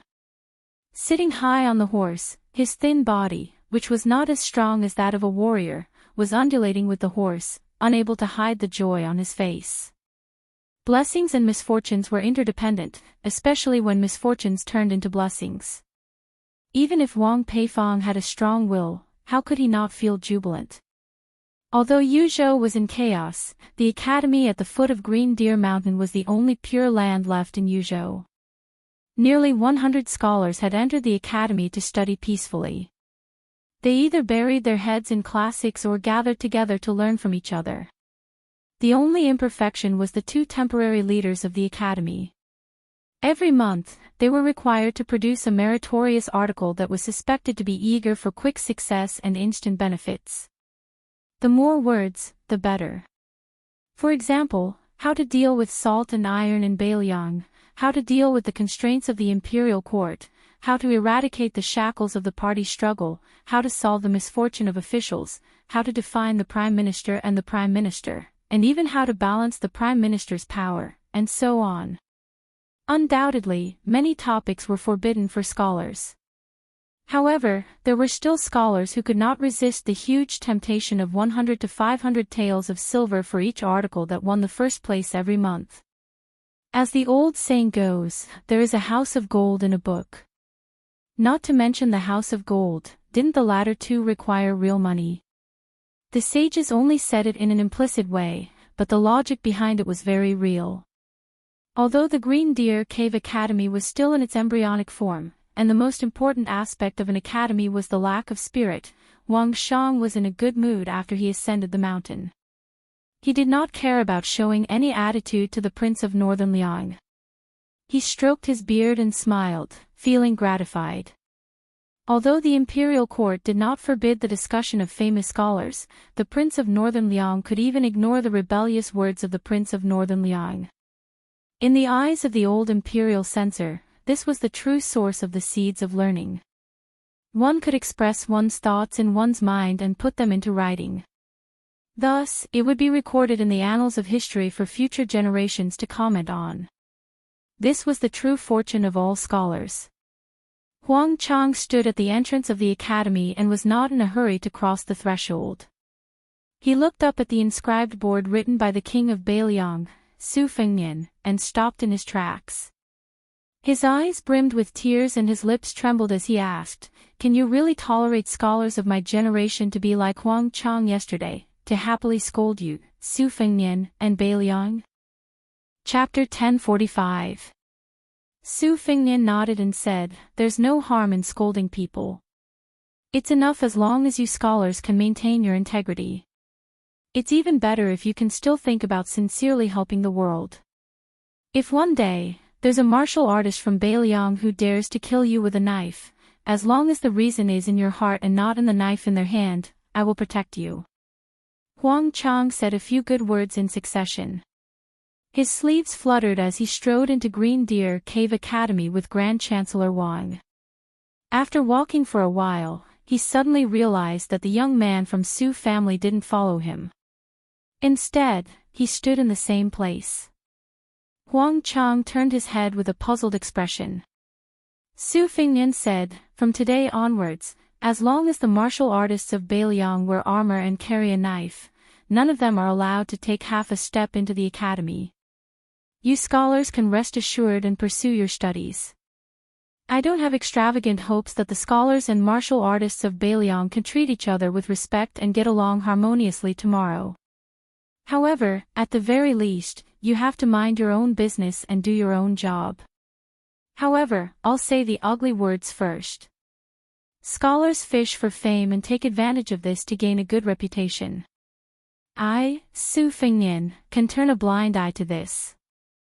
However, if you dare to use your 3-inch tongue and the pen in your hand to cause chaos and disturb the people, you will definitely lose a few layers of skin. At that time, don't even mention you, Huang Chang, scolding me for going back on my words. Even if you fight with your life on the line, I will still be merciless. Huang Chang won't show any mercy even if I kill you." Huang Chang wanted to say something but stopped. Grand Chancellor Wang, who had long since boarded the pirate ship of Beiliang, laughed softly beside Huang Chang. "Old man Huang, where do you get so pedantic and sour breath from? Scholars aren't afraid of being poor, but when scholars are sour, the things they write will be worthless than pickled vegetables." Huang Chang sighed and didn't insist anymore. Yu Wandao wanted to follow him into the academy, but Hu Kuei, the provincial governor of Liangzhou, quietly stopped him and shook his head. Unexpectedly, Yu Wandao took off his family's famous sword, Big Wan, and handed it to Hu Kuei. Then he smiled and said, "I was just bored and wanted to go in and take a look. I have studied for more than 20 years and have read enough. In the future, I will die on the battlefield. According to the king of Beiliang, I probably won't have a chance to set foot here in my life. So I should take the opportunity to take a look at the academy before I put on my armor and sword. I can hear the sound of wind and rain no matter what I do. I can even hear the sound of horses' hooves and the sound of fighting. But I really won't have the chance to hear the sound of the academy's study that I've been familiar with since I was young. Su Fingnian looked at the back of the young man who was about the same age as him. He took the saber from Hu Kuei's hand. He didn't unsheath the saber, only flicking the scabbard with his finger. He asked with a smile, "You're called the Wan Saber?" The young man who was called Yu family is proud again, after Chao Chongqing in Guangling Road turned around and said with a smile, "Yes." The young vassal king who had been giving people a gloomy impression these days chuckled and said, "Even if you are a spy of Liang, Beiliang will be willing to accept you because of your appearance." Yu Wandao looked sad and said, "I'm not a girl who hasn't been married yet. The king of Beiliang judges me by my appearance. I really can't be happy." Su Fingnian returned the big Wan saber to Hu Kuei and then waved his hand with a smile, indicating that Yu Wandao should enter the academy. After Yu Wandao leisurely walked into the Green Deer Cave Academy, Su Fingnian turned around and walked to the fence of the square in front of the academy. He waved at Wang Peifong. This Yuzhou provincial governor was a real literati, but he didn't enter the academy. The people outside were all real generals, so Wang Peifong felt a bit awkward. In the past, Governor Wang was afraid, but he was afraid that Su Fingnian was the eldest son of General Su Shao. He was afraid that this young man would definitely inherit the throne. Even if Su Fingnian succeeded in taking the throne, Wang Peifong believed that he still had some pride as a scholar when facing the new king of Liang as a subject. Unfortunately, he didn't have any spirit left after seeing the new king of Liang kill people in Yuzhou. Wang Peifong carefully stood behind the new king of Liang. Su Fingnian looked into the distance. Switch positions with Hu Kuei. The provincial governor of Liangzhou has always been half a level higher than the provincial governor of Yuzhou. You, Wang Peifong, have been promoted and become rich in the eyes of outsiders. But you and Hu Kuei, who has been demoted in name, you know how important you two are in this king's heart. Sweat appeared on Wang Peifong's forehead. He bent down and said in a small voice, "This lowly official understands." Su Fingnian made a sound of acknowledgement. "Go to the academy." Wang Peifong hurriedly turned and jogged into the academy. Su Fingnian's eyelids jumped. He shifted his gaze slightly and looked at the foot of the mountain. A moment later, he said to Hu Kuei, "Hu Kuei, you are a general and know that a place like Yuzhou is not like Lingzhou where Li Gongda is in charge. This place is pretty much hopeless, and there are generals everywhere. These people are used to using their fists and knives to reason with. It is useless to talk to them until you break your tongue. Now it will depend on your ability." Hu Kuei, who had experienced ups and downs, nodded heavily. He did not say anything heroic. Su Fingnian continued, "Lu Dian, you will go to the border of Liangzhou tomorrow and assist Yuan Zuozong. This king knows that you are the most aggrieved this time." The deputy general of Yuzhou, Lu Dian, lowered his head and cupped his fists. This lowly general obeys. This lowly general is a rough man. I don't know how to say nice things. I am only willing to die for Beiliang. Su Fingnian turned around and stared at Huang Fuxi. You are still the general of Yuzhou. In fact, what you said in the restaurant that day was not wrong. But there are some things that are not right or wrong. This king is not the same as you and Hu Kuei. There is no need to talk nonsense. I have said everything that needs to be said since you are the general of Yuzhou. But there is one thing that you should understand. This king is no longer the Jianghu man who has to be restrained in everything he does. In Beiliang, if this king does not give you face, who will? Who dares? Huang Fujin, who had been acting like a dog with his tail between his legs in front of Su Fingnian all this time, chuckled for the first time. With these words, even if Huang Fujin were to be fried in a frying pan 100 times, I would have earned back my capital. Su Fingnian did not reveal anything. He went down the mountain alone in the slanting wind and drizzling rain. He went to meet the two people climbing the mountain. The old eunuch, Zhao Siku, who had traveled thousands of li from the south of the capital to Bailiang. Even the mountain-opening talisman had peeled off the high tree dew at the beginning of the climb. Su Fengnian knew that this meeting was truly a matter of life and death. But only by passing this hurdle could Su Fengnian face the Baimang Iron Cavalry without any distracting thoughts. Only then would he be able to make another trip to northern Mang alone in a situation that could not be any worse. The girl had unknowingly followed behind him. Su Fengnian stopped and shook his head at her. She also shook her head. Su Fengnian laughed and scolded, "Are you stupid?" The young assassin chuckled. This time, she was truly laughing. The wind and rain were still there. There were no more sounds of reading from the academy, but there were still chuckles. Su Fengnian walked close to the young girl and helped her adjust a familiar gold hairpin in her hair. "You are like your mother, and also pretty." The young girl wrinkled her nose. It was unknown whether she was happy or sad. She glanced at him and then crouched on the steps. She did not follow him down the mountain. Su Fengnian turned around. His hands pressed down on the spring thunder, and he resolutely went down the mountain with the soldiers crossing the river. Not far from the foot of the mountain, Gao Shulu grabbed the sleeve of the old Martin Temple of Great Peace City and threw him down the mountain. He floated back to the foot of the mountain. The old eunuch, whose body was extremely weak, was not harmed at all. Gao Shulu opened his arms and breathed in deeply. Then he lifted the wind and rain that had not yet fallen to the ground back up to the 9 heavens. At the same time, the two-sleeved snake rolled down the mountain. Chapter 1046. As far as Gao Shulu's eyes could see, it was like the Milky Way. The green sword chi that rolled down from the mountain rushed toward him. Gao Shulu's expression was calm. He put his hands behind his back and continued to climb the stairs instead of retreating. However, when his left foot stepped on the stone step, the green sword chi rushed toward him as soon as he lifted his right foot. Although Gao Shulu did not make any movements, the sword chi slid past him like a flood hitting a reef. However, his hair still fluttered violently.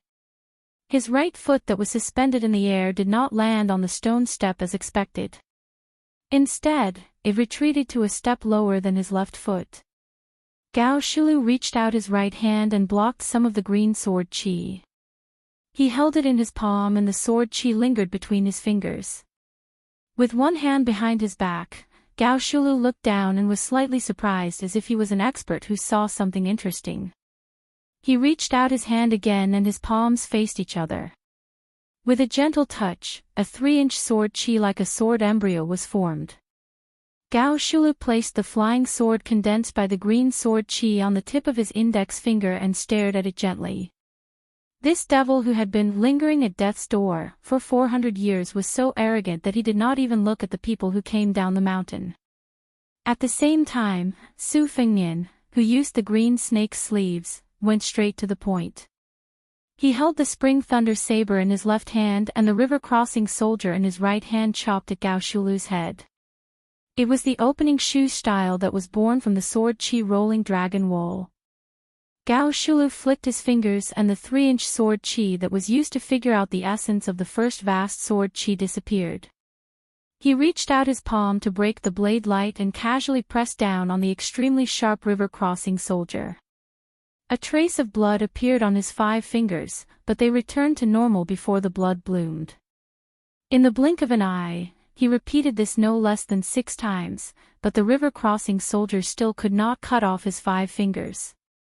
This was no longer as simple as the Vajra physique. It was the perfect combination of the Vajra state and celestial state of the first pin 4 states.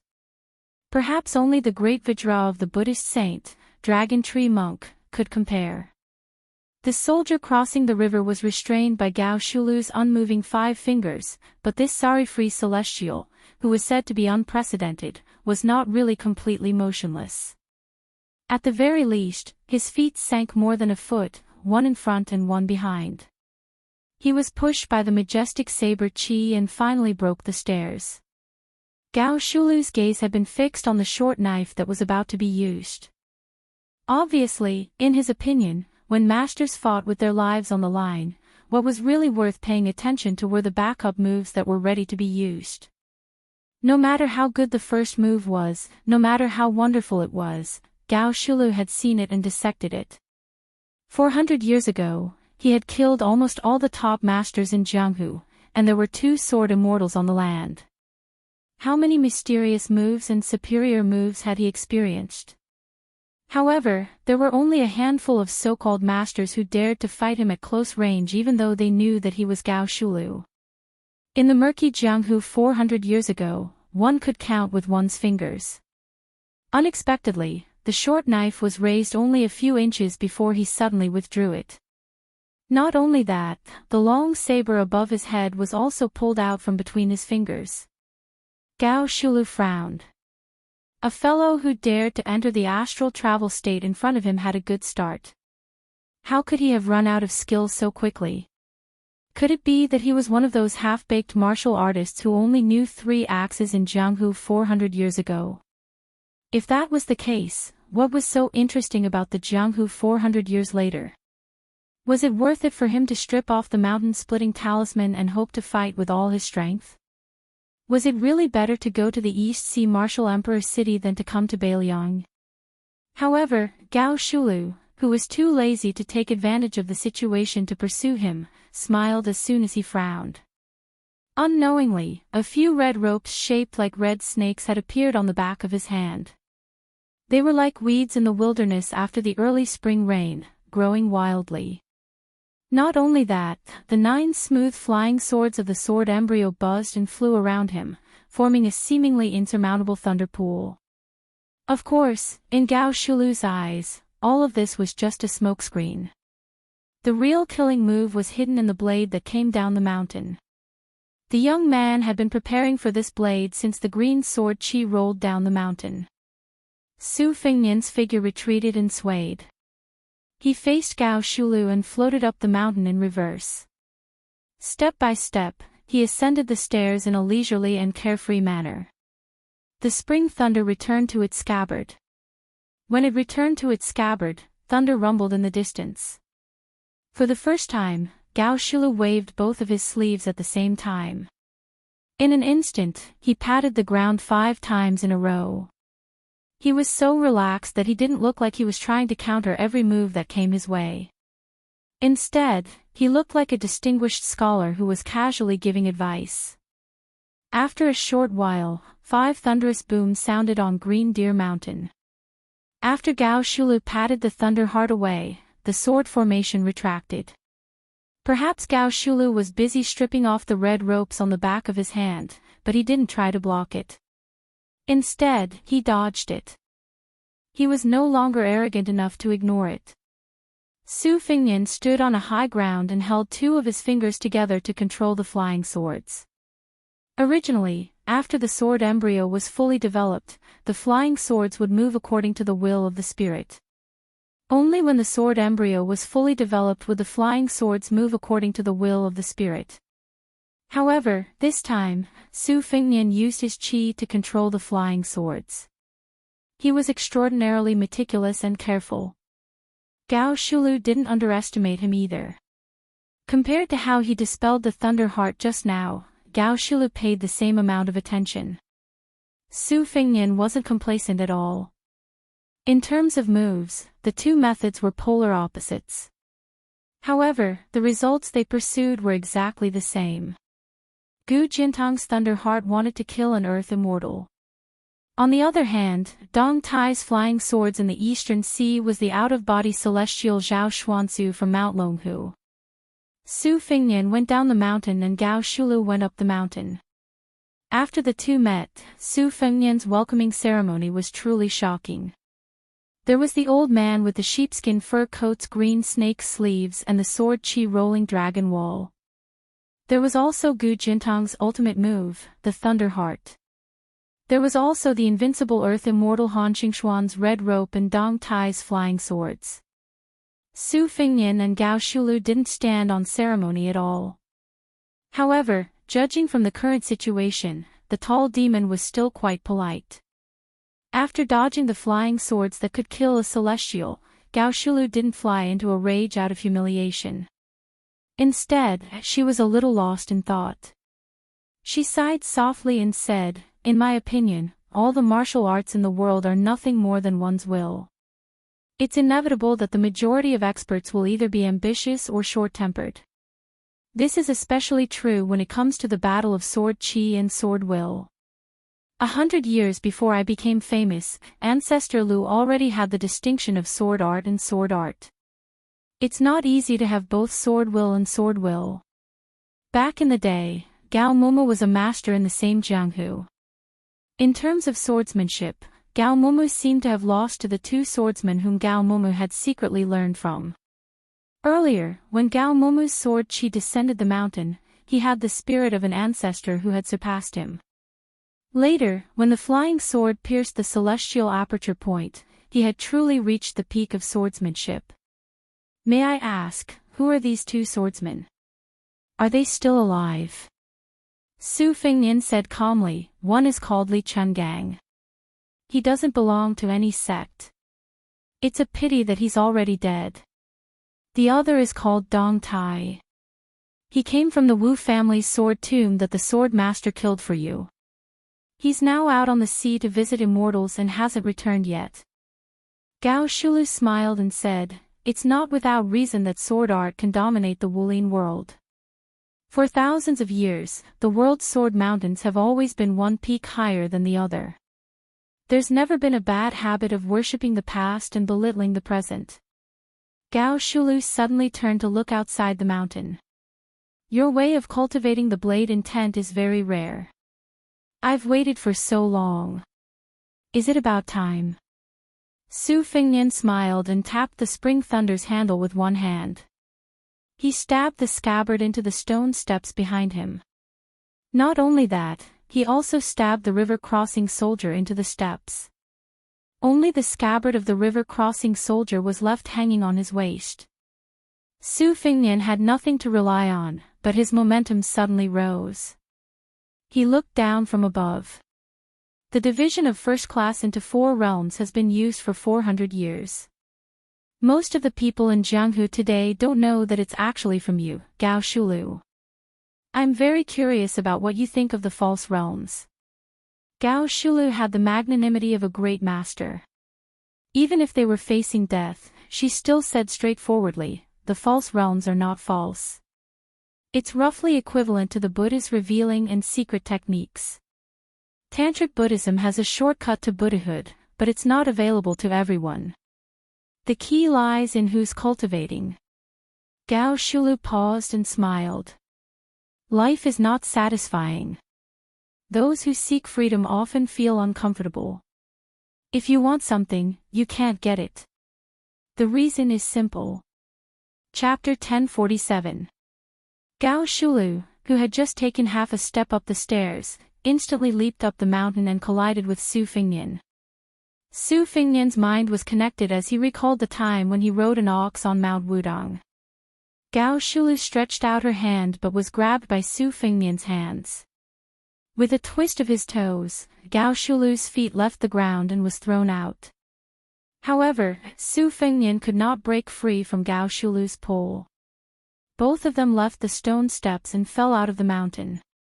Gao Shulu was smashed down by Su Fengnian's immortal's touch on the top, while Su Fengnian was supported by Gao Shulu's palm and leaped up. The distance between the two was instantly shortened to more than 400 feet. Gao Shulu stood in the air, looking as cool as ever. Su Fengnian's momentum of being thrown up slowed down. With a roll of his sleeves, the thousands of raindrops that Gao Shulu had pushed back to the 9 heavens on Mount Green Deer fell together with Su Fengnian. The raindrops in the sky were divided into different levels. Under the pull of qi, the higher the raindrops were, the faster the raindrops fell. Thus, the raindrops were strung together into a sword. If only a line of raindrops formed a sword, it was nothing more than the finger Xian realm. However, when thousands of raindrops were strung together into a curtain of beads, it was undoubtedly the magnificent spirit of the celestial realm. Not only that, Su Fengnian stretched out his hand and pulled the curtain of rain. The tip of the sword was pointed at the side of his hand. Following Su Fengnian's falling figure, it pointed at Gao Shulu, who was looking up with her hands behind her back. Borrowing the power of heaven and earth was often not up to oneself. This was also the reason why there were earth immortals above the celestial realm. The string of beads forming a sword referred to the Xian realm, the rain sword forming a curtain referred to the celestial realm, and the direction of the sword curtain referred to the worthy earth immortals. Previously, under Gao Shulu's celestial work, Green Deer Mountain no longer saw the gloomy scene of wind and rain, allowing Green Deer Mountain to monopolize the light.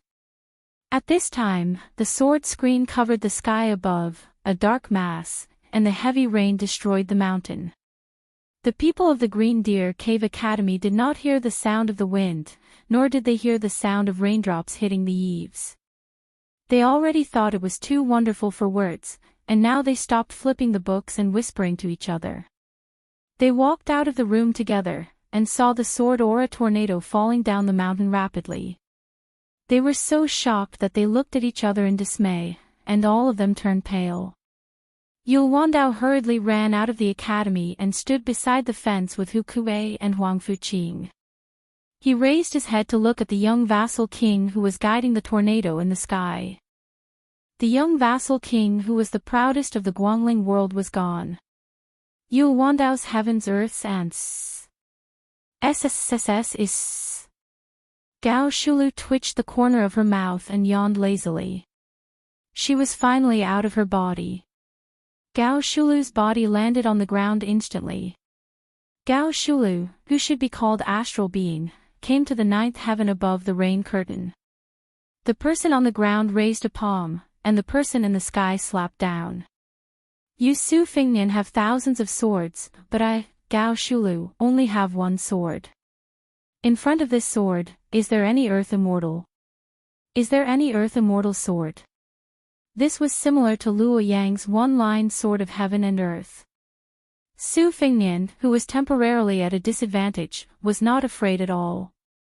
He smiled gently. Do you really think that I have not seen the scenery above the ninth floor? Su Fengnian snapped his fingers. The thousands of raindrops lost their traction and fell down in disorder. He sat cross-legged in the sky with one hand supporting his cheek and closed his eyes. Gao Shulu, so what if you are a heaven and earth? I have been waiting for you to do this. Su Fengnian waved his hand gently, as if he was facing a desk. He pushed away the debris on the desk with one hand, and then he raised his arm 5 more times. It was exactly the same as his Xiao Yao Yu after the battle with Wang Xinji. He said softly, mountains, rivers, towers, grass, sun, moon, all living beings. Everyone, retreat. Between the two Gao Shulu, the heaven and earth was distorted. The rain swords were all smashed. But this chaos, after Su Fengnian said one sentence, it became a prophecy. The thousands of rain swords gathered again. Sword, come. The thousands of rain swords, only one sword was left. One sword became a talisman. The talisman sealed the mountain.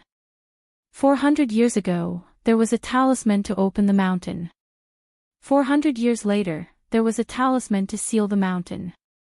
This talisman came from Li Chuangong's 2 swords 2 wishes, from Dong Tai's riding a donkey to see the mountains and rivers, from Luo Yang's rain sword, from Lu Haoshi's thunder pool, from Han Qingxuan's matchless finger, from Song Nianqing's earth immortal sword before his death, from Xianyuan Jingqing's facing death, from Chao Changqing's ceremony of Grand Peace City, from Jiang Ni's riding sword straight through 18 gates, and so on. It came from all the romantic things that Su Fengnian had encountered in his life, and also from his 10th trance. He sat on Kunlun to see the sea, he trained his saber to cultivate his will, he invited Jinwu Great Emperor to come down from the Spring God Lake, he saw her 400 years ago when he was in a trance, and that talisman of himself. Once the talisman came out, Su Fengnian did not care anymore. He also entered an astral state and sat down beside Gao Shulu. This astral wanderer was not flustered and exasperated. Instead, he looked at the heaven and earth leisurely. Su Fingnian asked softly, Gao Shulu, if you were to compete with me in martial arts, I would definitely lose.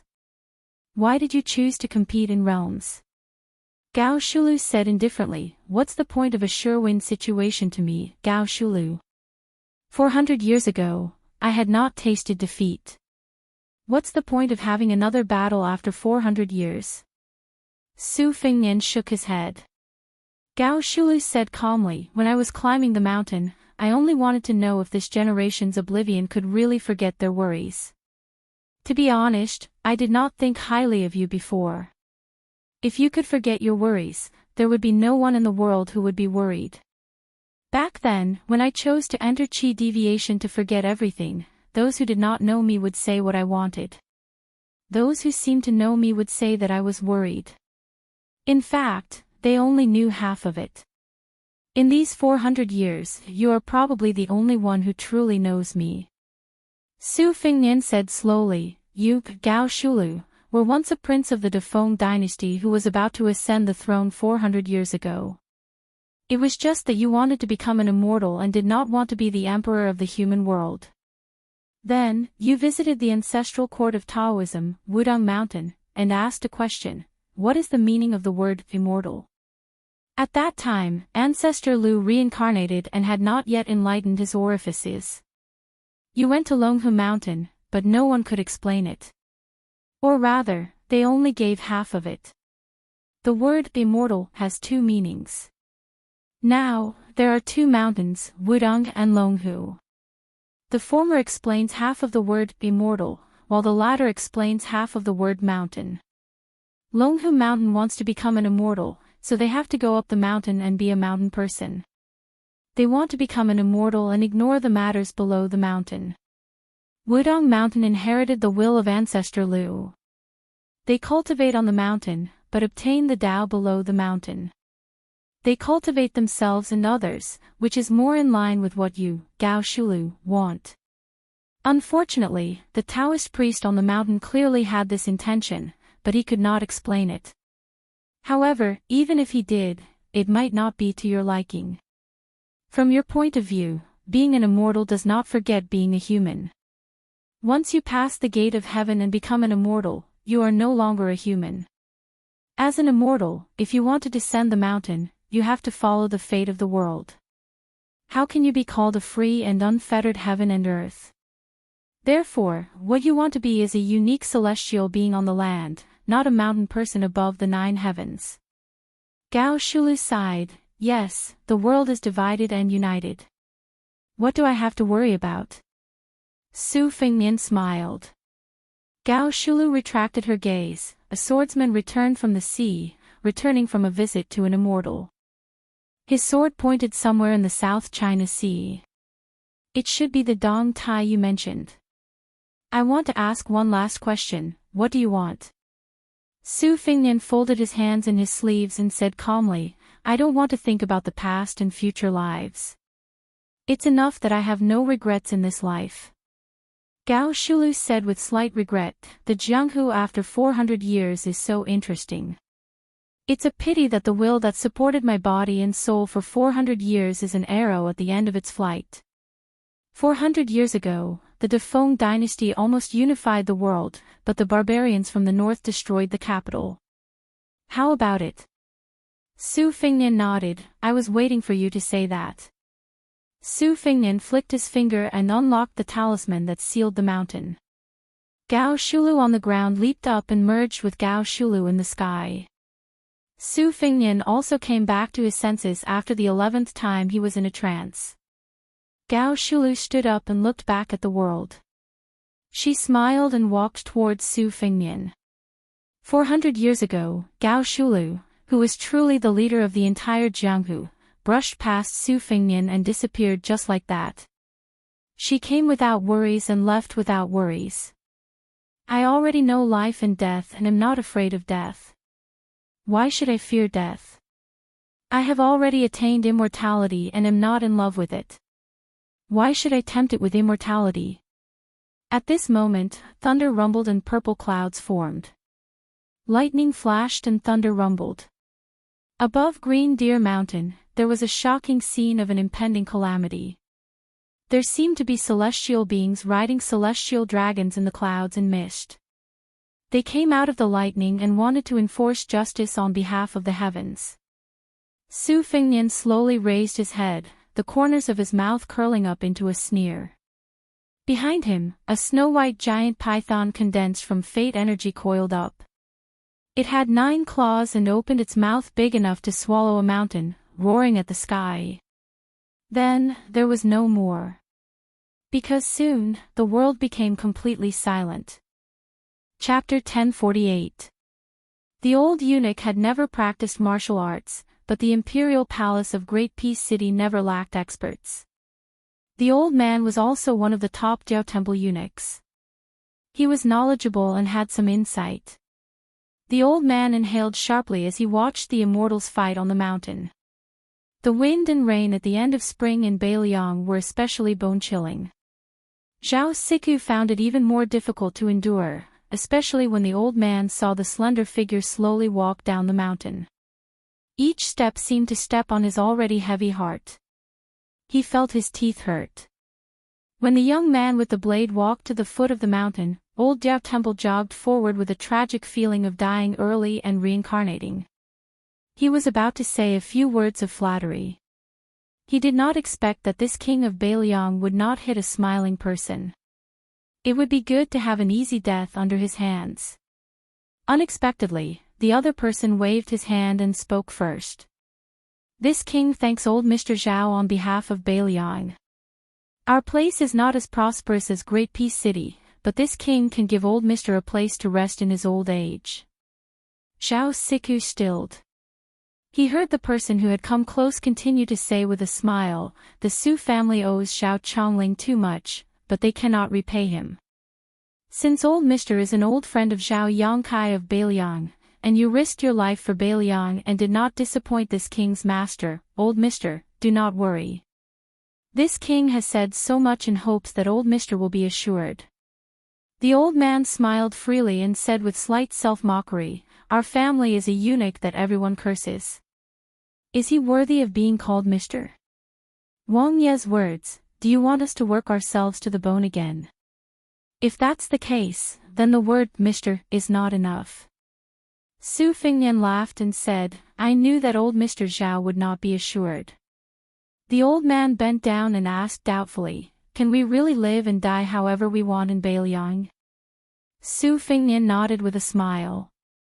Zhao Siku sighed heavily and looked up at the top of Green Deer Mountain that had become calm.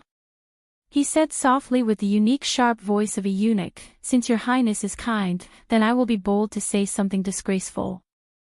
Back then, the young master favored Qin Jibao. After all, the soldier immortal in white did not control Beiliang. We can't say that the young master misjudged him. But if the young master could live until today, he probably wouldn't be too angry. Su Fengnian shook his head and said, if Xiao Chongling does not die, this king will have nothing to do with Beiliang. Zhao Siku looked deeply at the young vassal king and said emotionally, I cannot see through your highness's personality right now. But your words are true and comfortable to hear. The old eunuch turned to look in the direction of Great Peace City. The people there like to be shrouded in clouds and mist. No matter how good the weather is, people will feel gloomy. Su Fengnian did not make a judgment and said softly, Beiliang is windy and sandy all year round. The winters are hard to endure. But standing there, the view is wide. If you stay for a long time, you will feel gloomy. When the wind blows and the snow presses down, it will lessen. The old eunuch smiled from the bottom of his heart and said, borrowing the king of Beiliang's auspicious words. Originally, I thought I had completed the young master's last wish and was content. I had not thought I could live a few more years. Su Fengnian turned and saw the empty-handed Hehe Mississippi. The young girl was shaking her wrist in boredom. Su Fengnian said to Zhao Siku, Sir, why don't you go up the mountain to see the scenery? When the time comes, you can go down the mountain with Kuei Hu, Huang Fuqiu, and the others. The old man smiled and said, "Yes, I have to walk and see more while my legs are still nimble." The old eunuch brushed past the young girl. The old man said to himself, "When the Qin dynasty lost its deer, the heroes of the world chased after it. 800 years of separation and unification. 400 years ago, the Great Feng dynasty showed signs of unifying the north and the south. But in the end, the barbarians of the north invaded the central plains. None of the dynasties after that were free of worry about the north. This dynasty is no exception. The Grand Secretary, Zhang Julu, had been in charge of the imperial court for more than 20 years. Half of his time was spent watching the northern land's border. Even if he joined forces with the Grand General, Gu Jiantang, he could only pull the disadvantageous situation to a stalemate. Now that Liang is going to commit suicide, what will happen to the world? Alas, I have never understood this world. Scholars can't tolerate eunuchs, scholars can't tolerate common men, and scholars can't even tolerate scholars in the end. I have read all the classics handed down by the sage of the Zhang family, but I can't see such a reason. After thinking about it, I think it's probably because those at the top must be worse than those at the bottom. I really want to open my eyes and see if the scholars here will be slightly different.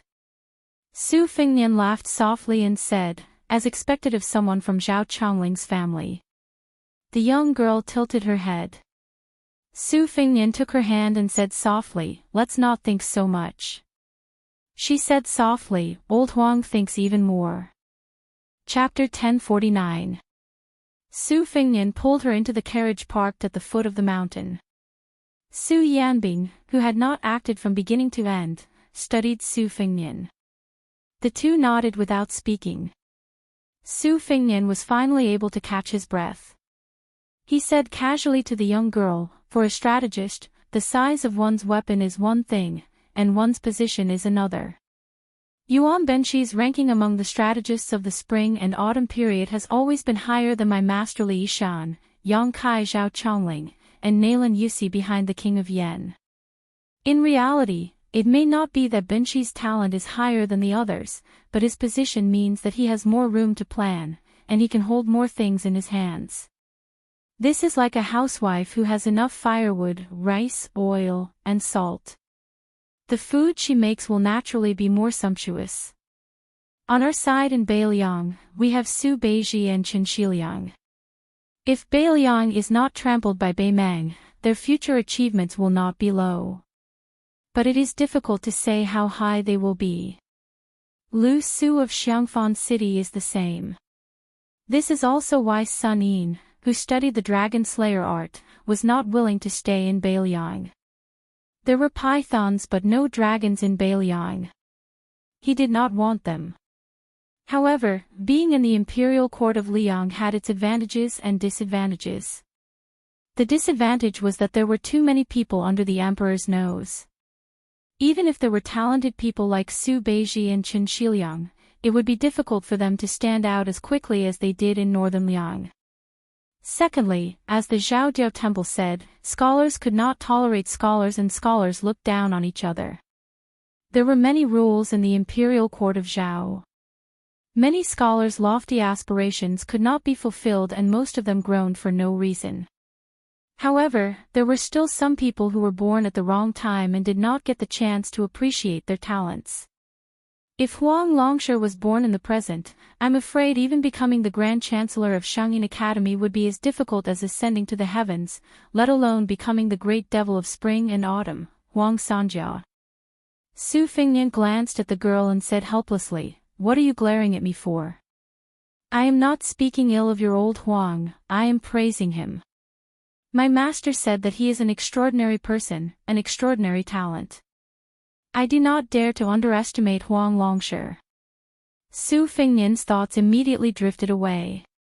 This Zhao Zhu's luck is good to the point where it can be considered good luck, to be able to make Huang Longshe, Northern Mang's imperial preceptor, Daoist Qilin, Yuan Qingshan, and Nailan Yusi, these three people take notice of him at the same time. Zhao Kai, who had died outside the Iron Gate, only had two masters, Yang Taisui and Han Xingxian. Compared to Zhao Zhu, he was much weaker. As for the fourth prince, Zhao Zhuan, he is already the crown prince of a country. Anyway, the ownership of Liangjiang Mountain depends on these two. On the way back to the general's mansion in Yuzhou in Iha City, they encountered two groups of assassinations that were like throwing eggs at a rock. They were intercepted and killed by the spies even before the driver and the three people sitting in the carriage did anything. Beiliang's folk customs were already valiant, not to mention the loyal men of sacrifice who were raised by the family. Most of these men of sacrifice were staunch and unyielding. They did not regard other people's lives as valuable playthings, and even did not regard their own lives as valuable. They all believed that if you raised me for 10 or 20 years, I would repay you with my life. They were willing to regard this as righteousness, heroism, and chivalry as the most important thing. Outsiders could not say whether this was right or wrong. Su Fengnian lifted the curtain and looked at the pair of eyes lying in a pool of blood. He did not have any compassion, but he thought of many things outside of Beiliang. For example, the emperor of the Zhao family, in terms of his surname, was enough to be a once-in-a-century wise monarch in history. However, after he ascended the throne, he wanted to kill Su Shao, and now he wanted to kill the meritorious minister of Liang, Zhang Julu. It was not that he was not a good emperor, but he could tolerate the dissolute scholars of the Hanlin Academy, he could tolerate Zhang Julu, and he could tolerate the remnants of the Eight Kingdoms stirring up trouble with his pen and ink. As the emperor of the world, he must have his own difficulties. No matter how hard he was willing to work day and night for the common people, he still had to consider the gains and losses of the Zhao family first. Zhang Julu could, regardless of his own gains and losses, open the door for the poor scholars in the world to advance. It could even be said that Bai Yan did not only exchange one person's death for the 4,000 rooms of the 6 ministries, but also for the poor scholars to have a foothold in the imperial court. Coincidentally, the emperor of the Zhao family was not a short-sighted person. Even if in the next 100 years, the poor scholars could still scrupulously abide by the etiquette of monarch and minister, wholeheartedly working for the emperor, but 200 years later, would they still be able to do so? If in the imperial court, everybody was like Zhang Julu, taking care of both the Zhao family and the world, or even prioritizing the common people over the emperor, so much so that they only cared about the world and ignored the Zhao family, when this door was opened, who could close it? This was not an exaggeration to scare people. The poor scholars were not as good as the rich and powerful children, they had this and that kind of rules.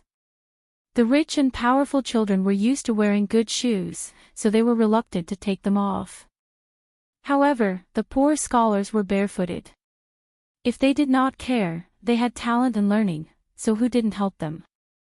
So much so that they might as well sit on the dragon chair themselves. Therefore, the emperor of the Zhao family killing Zhang Julu was indeed killing the #1 meritorious minister of the Liang dynasty, but it was also an act of helplessness to close the door that was wide open. Master Li Shan could see these things, and so could Huang Longshi and Yuan Benqi.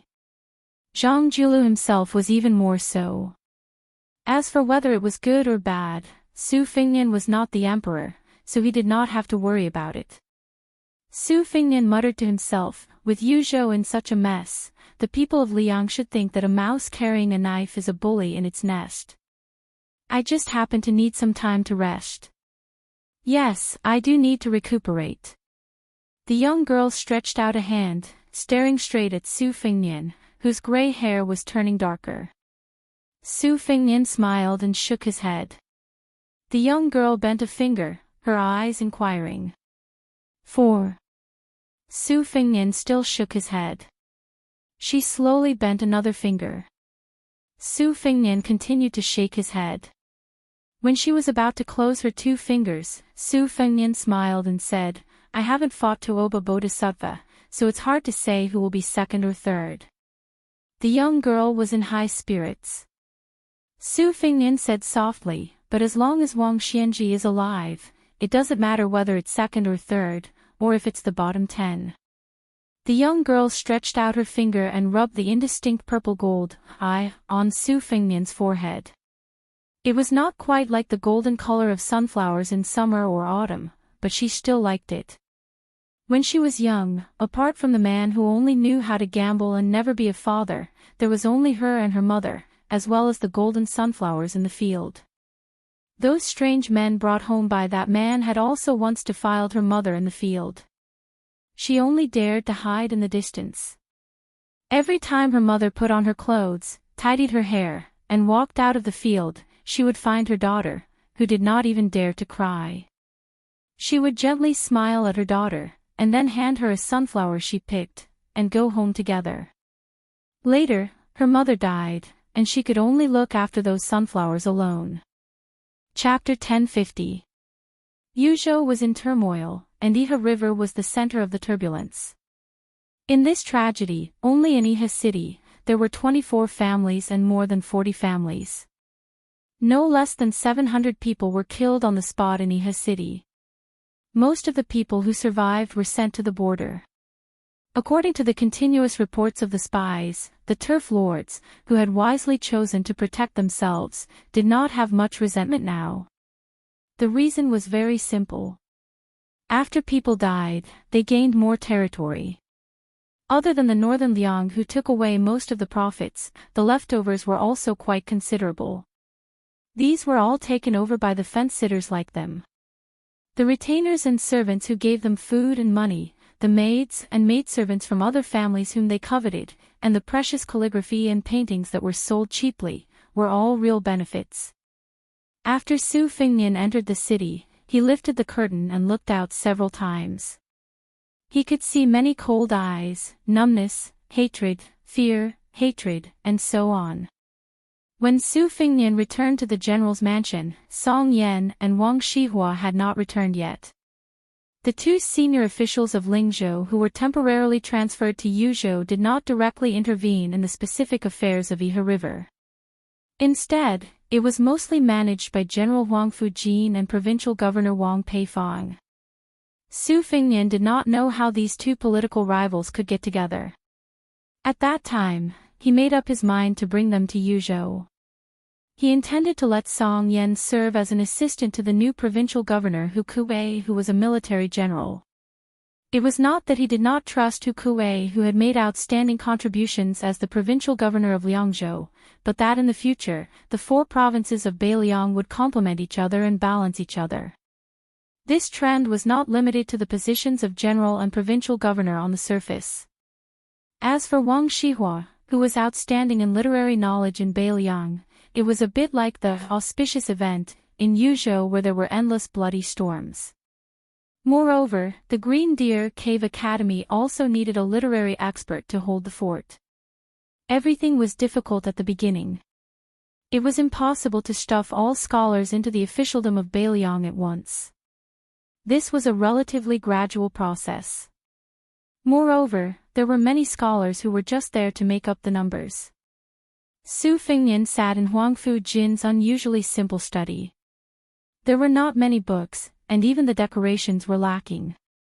It was a dull and gloomy room, which was indeed similar to Huang Fujin's character. Su Fengnian was flipping through a mediocre physiognomy book. Without raising his head, he said, "Come in." The person who entered the room was surnamed Liu, the head of the spies in Iha City. He reported to the king of Beiliang what he had seen and heard today, which were all bits and pieces of the conversation between Song Yan and Wang Shihua. It turned out that after witnessing the bloodshed in Yuzhou and learning of the cause of the matter, the two of them had no objection to the punishment of the Huang family of Iha. However, they had a serious disagreement over the matter of the restaurant's property being confiscated. Wang Shihua insisted that the 65 storytellers, regardless of whether they were commoners or tyrants, did not deserve such a heavy punishment from the king of Beiliang.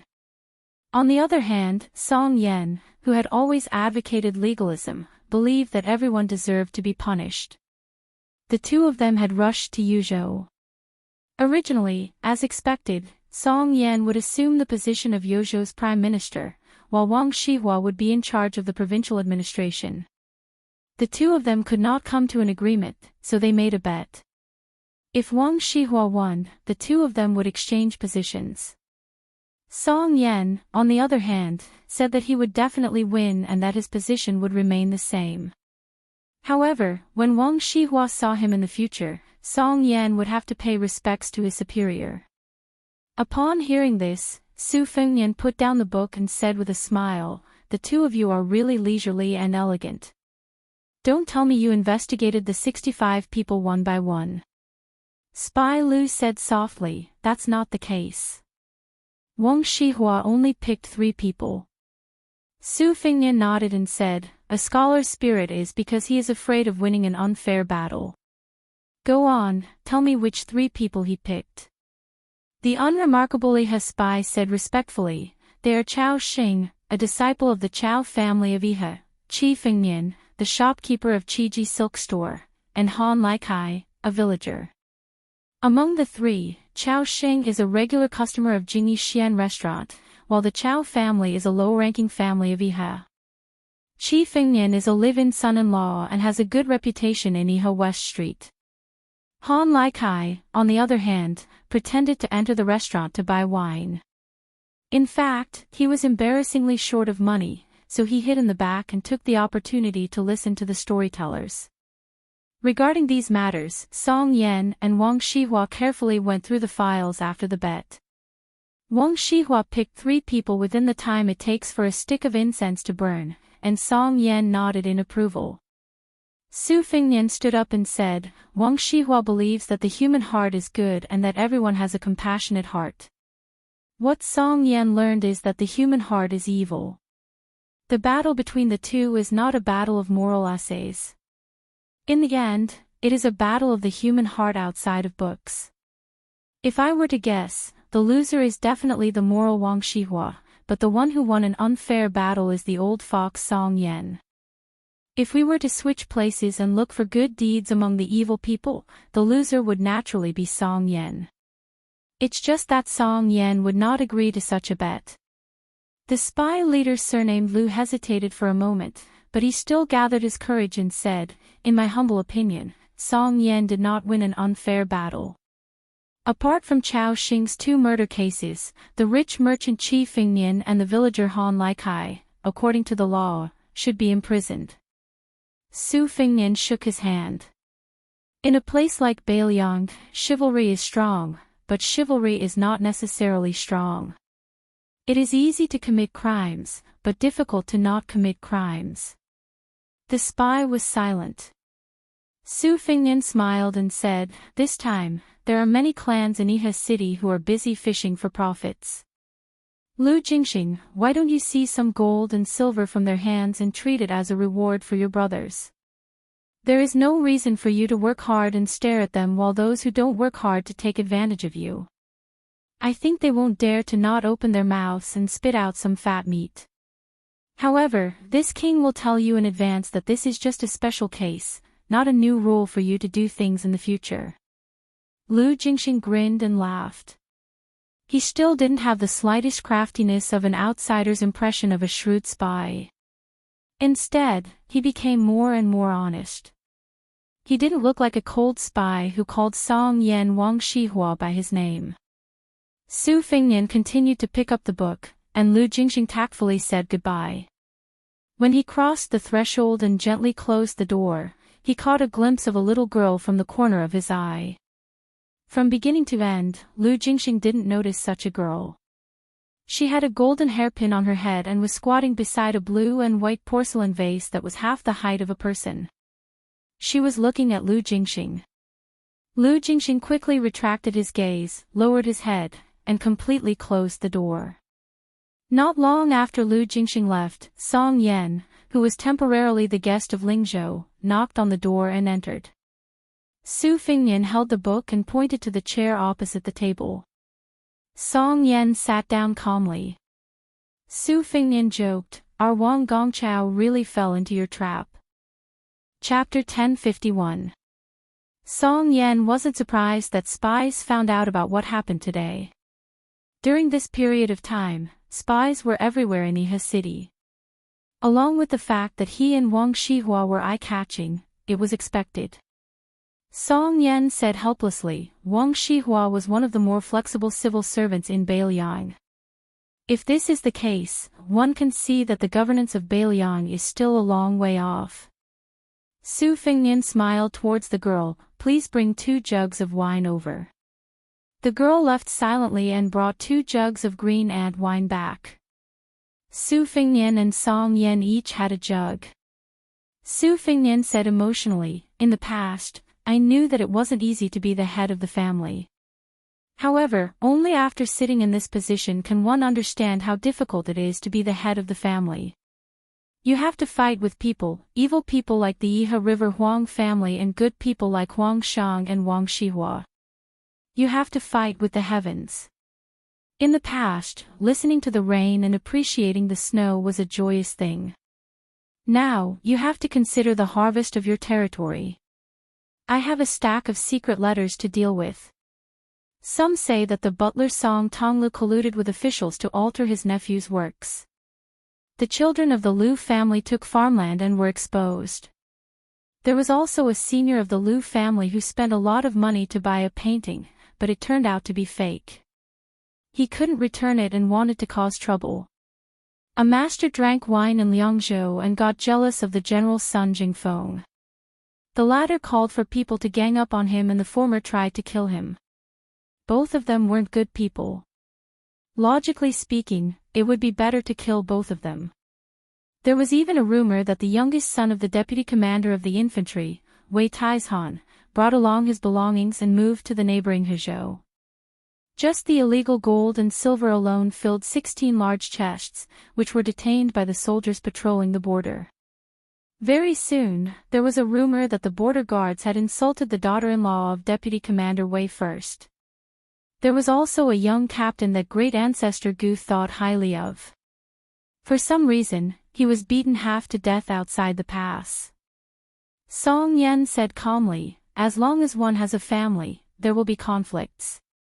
There are even gaps between father and son and wife, much less such a big Beiliang.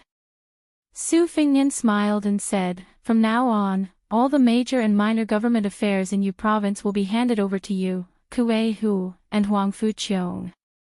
Administrator has been fighting for you, saying that you have the power of magic but have no place to use it. He hopes that you can be of some use after moving to Yuzhou. Song Yan nodded and said, it's only right that I do my best. Su Fengnian didn't pick up the wine jug that still had more than half of it left. He stood up and walked out of the study with Song Yan. After Song Yan left, Su Fengnian found Wang Shihua, who was temporarily staying in a side courtyard of the general's official residence. He told him that he was going to meet someone. Wang Shihua was confused and followed him out of the residence. He sat in the carriage and left Yihe city to the outskirts. There was an irrigation ditch here that nurtured a lush reed field. The land in Beiliang was poor, so the reeds that were quite useful had all become priceless grass. Near the reed field, there were several small villages near the river. The breeze was cool and the spring sunshine was warm. Walking on the narrow mud road, the air was filled with the fragrance of green reeds. There were groups of 3 to 5 village children picking tender buds. Su Fengnian and Wang Shihua slowly came to a small ferry by the river. The clumps of reeds nestled together gracefully. It was a rare tender and charming scenery in Beiliang. Su Fengnian had an empty stem of green reeds in his hand, which looked like a rough reed flute. Su Fengnian sat on the cobblestone ferry and blew the reed pipe, whimpering faintly. Wang Shihua didn't sit down. Instead, he stood on the riverside and thought that the young lord might be dissatisfied with why he made that bet with Song Yan and questioned his action in Yuzhou province. However, considering that Wang Shihua was half his trusted subordinate, he didn't punish Wang Shihua in the usual officialdom. Su Fengnian stopped playing the reed flute, raised his head, and pointed to the northeast. There's a poor scholar from Beiliang who has been in the capital for 7 years and finally made a name for himself. The year before last, he had already become the daily assistant of the emperor's close minister. Last year, he became the physician of the Meritorious Service Department. He assisted the Minister of Personnel Ministry Zhao Yuling and the Crown Minister Yin Mao Chen to preside over the capital assessment. This year, he will participate in the assessment of the local 4th grade officials in Liang. In the early spring, he and Crown Prince Xiao Zhuan made a private visit to the south. After returning to the capital, they got married. On the wedding night, there were big red candles and a red veil. The woman surnamed Xiao was a noble. This scholar was destined to have a meteoric rise in the future. Even becoming a minister was just around the corner. In the past 7 years, there were only 2 secret letters sent to Beiliang. One was about the crown prince, and the other was about the Zhao emperor's health. This scholar, who had made great contributions to Beiliang, only wrote 2 words at the end of the 2 letters and asked Beiliang to pass the message to one person. Su Fingnian paused for a moment and said flatly, "Don't miss. Don't wait." Wang Shihua sighed. Su Fingnian continued slowly, "Before this scholar achieved meteoric success, there was a spy here, Zhao Go, who had been keeping an eye on him for many years. Therefore, even if it was just 2 simple words, the person who missed and waited for still did not know." Wang Shihua asked softly, "That infatuated woman is still waiting?" Su Fingnian nodded and patted the stone at the ferry. Back then, she sent the scholar to the capital to take the imperial examinations here.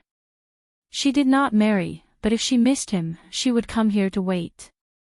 That was because he had promised her that he would return home to marry her, regardless of whether he could pass the imperial examinations or not. Wang Shihua sighed from the bottom of his heart. Such a scholar, such a woman, should have been married. It would not be excessive even if the king of Beiliang personally presided over their marriage. Su Fingnian turned a deaf ear and said, "After the end of last year, the woman stopped waiting at the ferry." Wang Shihua was stunned. Su Fingnian threw the hollow reed into the water. Without turning his head, he stretched out his finger and pointed to a place far away from Wang Shihua.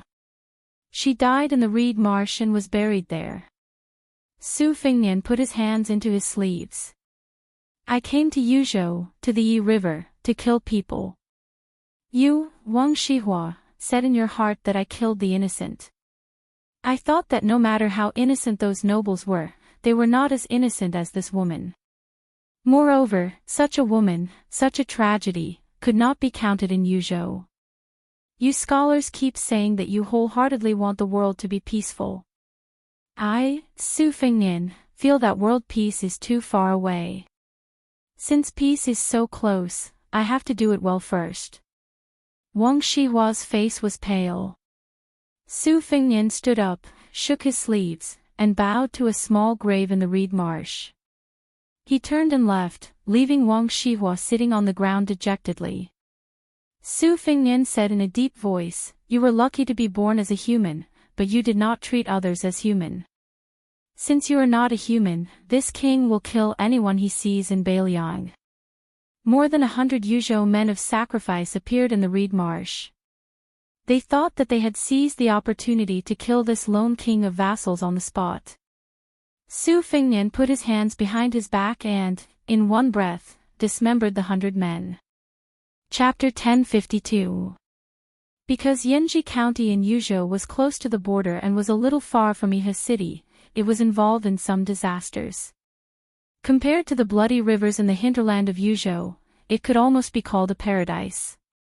However, there were still some disciples who were implicated and lost their official titles. Therefore, scholars from other places constantly poured into this county with official documents and occupied various positions in the yamen. Most of these scholars who had just entered the Dragon Gate had official seals from the provincial governor's mansion and letters of recommendation from literary bigwigs like Huang Chang. Over the past 10 days, the Yanji County's county governor, Hong Shandong, had been busy receiving and sending people off. It was just the beginning of summer, but he had already drunk many pots of calming fire tea. He was afraid that he would neglect any unknown bigwig who had a backer. Now, it was obvious that Wang Chongwen of New Liang was suppressing his military force. Weren't those people who started a massacre in Yuzhou all martial artists? Hong Shandong didn't dare to put on airs at this critical moment. There were 7 counties in Yanji County, but there was only one upper county. According to the law of Liang, only a county with a yield of 100,000 dan of grain was considered an upper county. In Beiliang, half of the county's grain was already considered a top county. This time, the scholars who entered this county as officials were 1 county magistrate, 3 county deputy ministers, 6 county secretaries, and 1 county lieutenant. Fortunately, they all held positions in the middle and lower counties, so they didn't stab the county governor in the heart. It was human nature for a new official to visit a county magistrate, Hong Shandong, and it was also a rule. However, there was still 1 county secretary and 1 county lieutenant who didn't show up. Perhaps it was because of their scholarly character that they directly went to the local magistrate. Hong Shandong, who was originally a scholar, was too lazy to care about this kind of red tape. He was content to have a muddled peace in his county. Bishan County was a barren county in the middle of nowhere. It only had the air of being the largest county in Yanji County. In addition, the local power was very strong, so the county magistrate here had always been sullen, not to mention the good thing of earning 100,000 dan of silver for 3 years. This time, the officialdom of Yuzhou was greatly shaken. From the top to the bottom of Bishan County, the county magistrate and county lieutenant all ran away without anyone saying anything. It would be best if they could go to other counties. Those who didn't have this ability also took the opportunity to lower their status and go to other places to fish for money. As a result, after the county magistrate, the county deputy minister, the county secretary, and the other officials gathered in the old county office of this county, they all stared at each other in bewilderment. They were all unfamiliar faces. County Magistrate Feng Guan was a scholar from the Shangyin Academy. He had just reached 30 years old. It was said that he was a fine jade material that even Grand Chancellor Wang took a fancy to. In Beiliang today, he naturally became a first-class commodity. County Magistrate Hong accepted this person's greeting gift, but secretly sent an even more valuable gift in return. Deputy County Magistrate Sua Jing's reputation was slightly inferior. He was a scholar who had followed the Lu family of Qingzhou into the Qing dynasty. He did not have any scholarly achievements, but since he was able to get in touch with the Lu family, who was a relative of the imperial family, no one dared to look down on him. Commandant Bai Shank liked to wear a personal knife. He was the bold person who did not visit County Chief Hong. He was tall and sturdy, and did not consider himself a scholar. Even when he was in the main hall of the county office, he still looked askance at people. The remaining person was the registrar. His official position was the most mediocre among the top officials in the county. His name was Su Qi. He did not wear a knife, sword, or jade. He was young, but he really had a good appearance. Out of the 4 officials, Feng Guan was arrogant because of his talent and was also the county magistrate. He was neither cold nor warm to everyone. Sua Jing tried to befriend Bai Shank, but the latter did not appreciate it and could only settle for the next best thing. He ran over to Registrar Su and called him brother.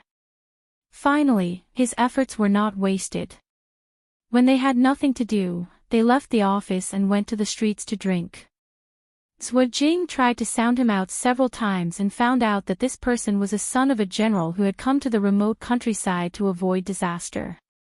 At first, Sua Jing treated him to a banquet, but then he let the young registrar Su foot the bill. At first, Sua Jing was a little nervous. He was afraid that this young son of a general was too arrogant and would come to blows at the slightest disagreement. Later, after drinking more and more, they became more familiar with each other. He was certain that this inexperienced official was very easy to talk to and was willing to suffer losses.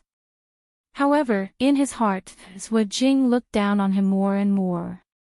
He only saw him as a fair-weather friend. It was the general trend for scholars to be in charge of Beiliang's government affairs. Su Qi was just an insignificant son of a general. What kind of future would he have in the future? However, there was one thing about Su Qi that Zhuo Jing liked. When Zhuo Jing was criticizing current affairs, Su Qi did not understand and was more than willing to listen to Zhuo Jing, the county deputy's guidance. Anyway, Bishan County's affairs were not heavy. Magistrate Feng was always eager to do them, and County Magistrate Bai was always elusive. Zhuo Jing and Su Qi had plenty of time to drink and chat. Taking a break from work.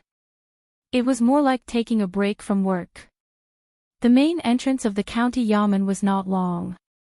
There were only a few shops, and there was only one restaurant. There were only a few kinds of green and wine. Zhuo Jing was not used to drinking the cheap green and wine that burned his throat. Today, he asked for a jug of gin and spring wine that had just arrived. When he asked for the wine, he deliberately glanced at Su Qi's face. Seeing Su Qi's pained expression and trying to hide it, Master Zhuo held back his laughter. Afterward, he drank in large mouthfuls and felt more at ease. As he drank the good wine to satisfy his craving, Zhuo Jing felt a heroic spirit fill his chest, rushing straight to his teeth. He had only finished one cup when Su Qi tactfully reached out to refill his cup. Sir Zhuo picked up the wine cup. He wasn't in a hurry to drink, saying unhurriedly, "Last time I told you about Bai Yan and Tan Tanwang's public rupture, how satisfying it was. Today, I want to properly talk about the aftermath. This Grand Secretary Zhang's control of the Liang Discourse Road has finally come in handy." With a gotcha sound, this blade suddenly fell down in the imperial court. Although no one died, it made those who had the qualifications to enter the imperial court lose 2 noble titles, as well as 16 official hats. "Su Qi, don't you think it's amazing?" Su Qi laughed softly and said, "Amazing." It was indeed an extremely tyrannical counterattack. It doesn't lose to Qin Jibao's plum wine. Zhuo Jing originally wanted to answer his own question, but after being interrupted, he subconsciously wanted to glare. However, he quickly restrained himself. The person sitting in front of him was, after all, an official of the same rank as him. He took a slow sip and brewed his emotions before continuing. "The officials in the court are dejected and anxious. However, this is not important. Soon, there will be a light at the end of the tunnel. That Bai Yan intends to open up the Lotus Seed River to deal with the flood in Guangling." The Minister of Works, who is known for his silent meditation, wrote a letter for the first time, stating the pros and cons in a clear and organized manner. He actually did his best to refute the Grand Secretary. "The way I see it, there are 2 emperors in this dynasty. No matter how the man and the cat died, they are dead in the end. This purple-beard duke, who still holds the title of Grand Secretary, is also on the verge of collapse." Speaking of this, Zhuo Jing, who was most likely to take over the position of county magistrate, also sighed endlessly. Since he was a scholar, no matter how much he criticized Bai Yan, how could he not yearn for him in his heart? If one didn't reach the martial emperor city, one wouldn't be considered a hero.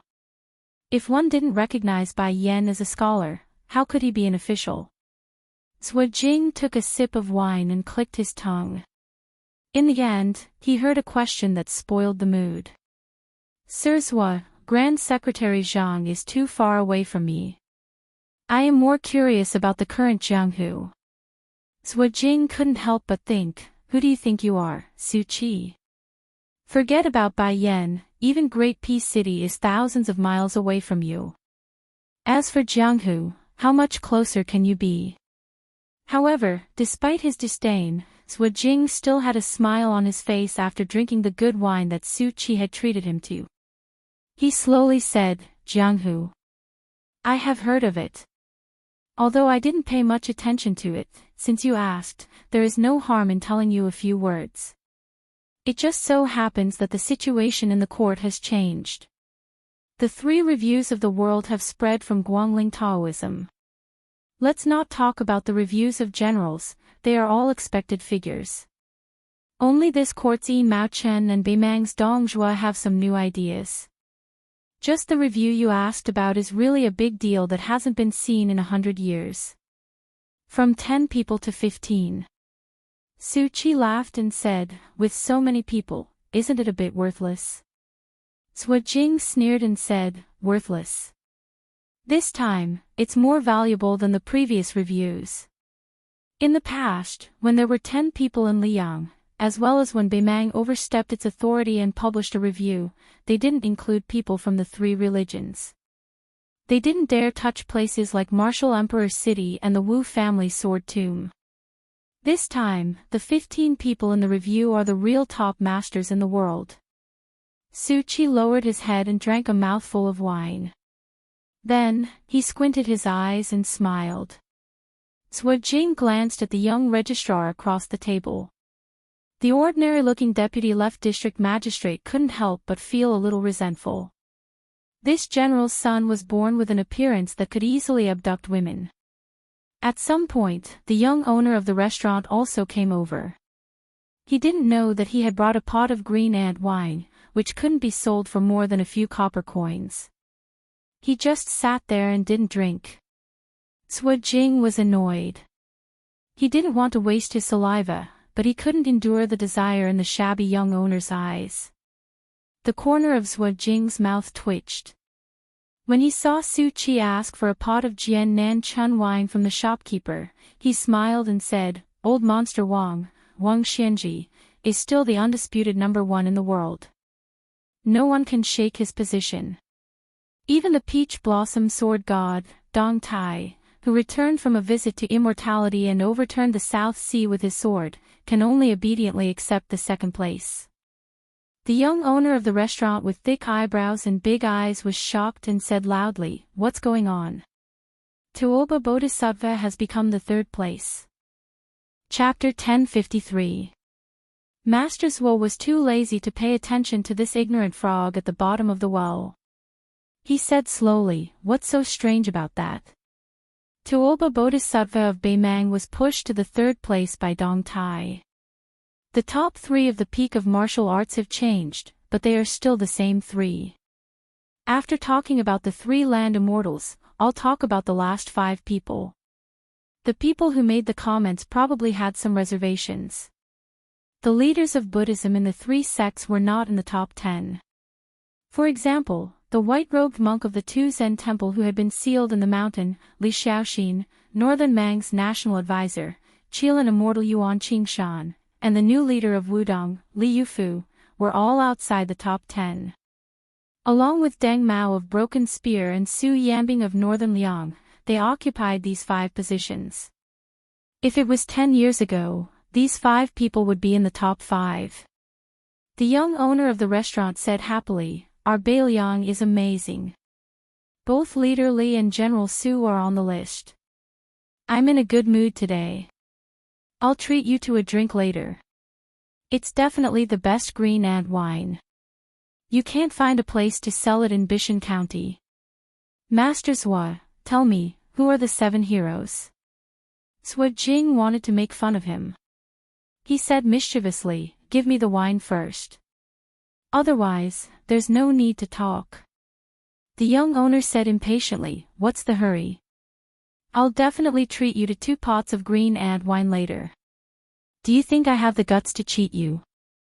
Suchi opened the 2nd bottle of Sword South Spring wine. After Jing filled his cup to the brim, he didn't want to bicker with a country bumpkin. He downed half a cup and said with a satisfied expression, The 4th is Chao Chongqing, the Confucian sage of West Chu. The 5th is Luo Yang, the devil of Zhulu Mountain. The 8th is Hong Jingyan, Gung Luozi. The 9th is Gu Jiantang, the pillar of the state. The 10th is lustrous King Sword Master, the current master of the Wu family sword tomb. The young owner was stunned. He counted with his fingers and asked in confusion, Where are the 6th and 7th? Deputy District Magistrate, could it be that you drank it all away? Jing was about to reach out with his chopsticks to pick up a peanut from the small porcelain plate and pretended to hit the fool. He rolled his eyes and said, The 7th is the new king of Shu who came out of Beiliang, Chen Jibao. The young man chuckled and said, "What do you mean by your Bailiang? County deputy, you must be drunk." "It's our Bailiang." Sui Jing was a little frightened. Most of the tipsy feeling left him, but he quickly regained his composure and said with a smile, "As for the sixth, it's our king of Bailiang." The young man opened his mouth and eyes wide. Sui Jing glanced at him from the corner of his eyes. He did not hide the sarcasm on his face. "You don't believe me. Pei Ju, do you not dare to believe it, or do you not want to believe it?" The young man with the surname Pei grinned and said, "That's great news. I believe you, I believe you. If you don't believe me, I'll have the same surname as you, Deputy District Magistrate Zhua." Sui Jing could not help but show off his knowledge. He sneered and said, "The surname Pei was a big surname 20 years ago, but now it's not even worth a fart. It's more than 60 times worse than my surname Zhua in this dynasty." Pei Ju nodded his head vigorously like a chicken pecking on rice. "Yes, yes, yes. The surname Pei is a disgrace. No matter where I go, I won't be welcomed. Right now, I can't wait to find a well-bred young lady and marry into her family." Su Qi sighed and said, "The sixth. It seems that Huang Sanjia is being merciful." Sui Jing was confused and asked, "What did you say?" Su Qi shook his head and said with a smile, "I just think that no matter what the ranking is, it's already very scary to be on the martial arts ranking list." Pei Ju faced the arrogant deputy district magistrate and the reverence that some commoners should have for their parents. As for Su Qi, who was polite to everyone, he was used to climbing up the ladder. These days, when they occasionally interacted with each other, he had always been carefree and unscrupulous. He grabbed a handful of peanuts and put them in his mouth.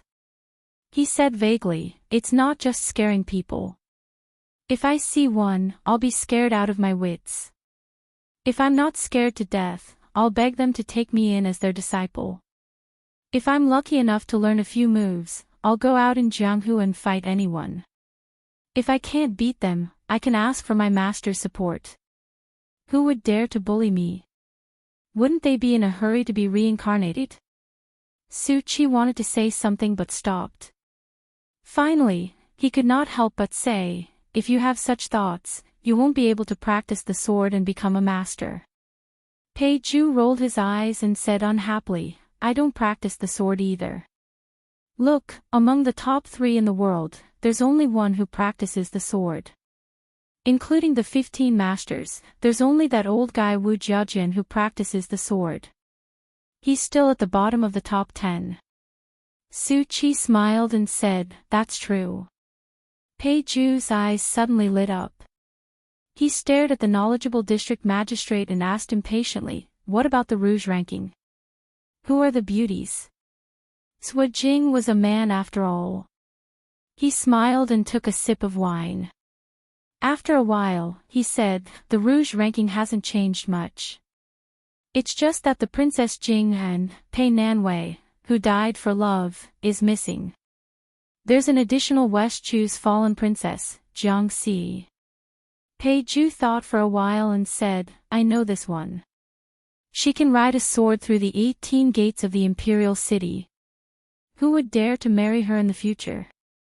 What about our Wulin chief, Mount Huishanzi? Didn't they say that she's also a beauty who brings disaster to the country?"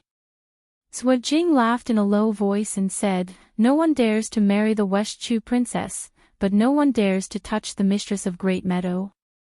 You have to understand that although Xianyuan Qingfeng wasn't ranked among the 15, he was singled out along with Nangong Push. He said that the former was only 1 level away and the latter was only 1 level away. They both have the potential to reach the top of the Wulin world as women. It's just a matter of who's a step faster. Whoever's a step slower will fall behind and it'll be difficult for them to stand side by side.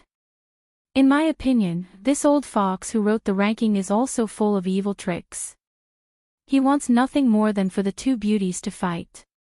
Little brat of the Pei family, let me ask you, let's not talk about those unattainable people. Let's talk about how you know two beautiful ladies on the street, but you can't eat them. Would you be happy to see them fight on the street? Pei Ju only cared about laughing. The answer was self-evident. Since there was free wine to drink, Sui Jing talked more. Afterwards, he told the two ignorant young men about many new things in Jianghu.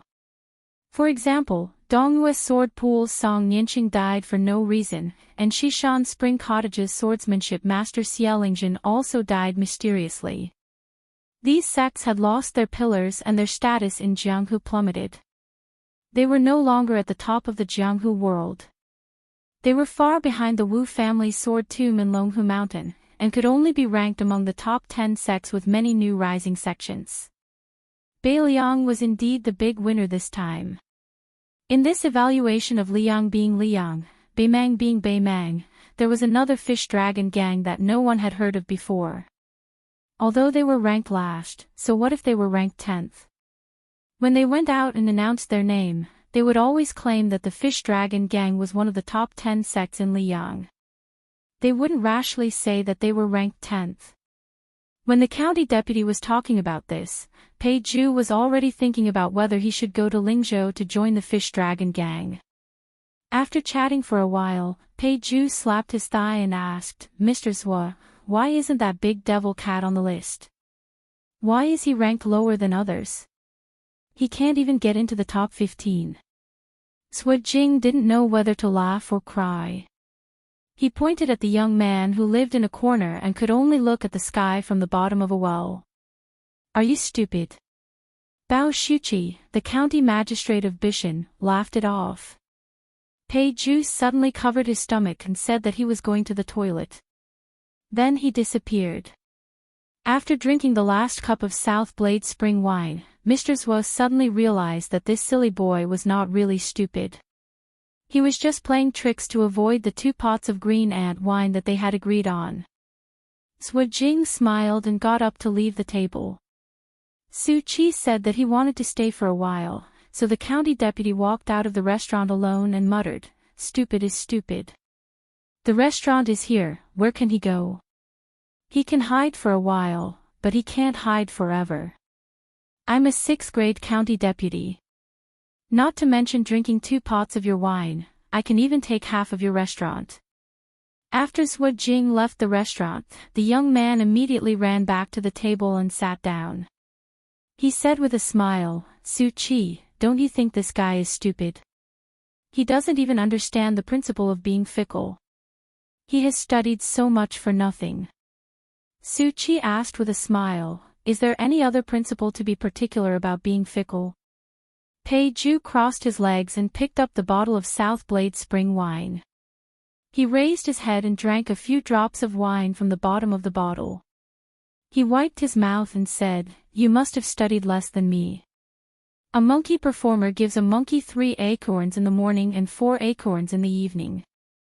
If the monkey doesn't agree, the performer will say 4 acorns in the morning and 3 acorns in the evening. When I was young, I heard this joke in other people's ears and thought that the monkey was really smart. Wouldn't it be better to get 1 more acorns in the morning than anything else? Even if it could get 3 more acorns in the evening, it would be better to get it early. Besides, in our world, who doesn't talk nonsense when doing business? That's why I said that the monkey is smart, but the county deputy is stupid. I don't know how he became the county deputy. In my opinion, I'd rather be the county deputy." Su Qi looked out of the window and said calmly, "You're right. But in fact, sometimes you don't have to be so smart." Pei Ju spat and sneered, Su Qi, what you said is meaningless. If you don't be smart, how can you be successful? The wild dogs on the street know how to bite the poor beggars. Do you think it dares to bite me or the county deputy?" Su Qi walked out of the restaurant without saying anything. Walking on the street where there were few pedestrians, he raised his head and let the sunlight dazzle his eyes. He was indifferent. Pei Ju leaned against the window and looked at the figure that was walking away.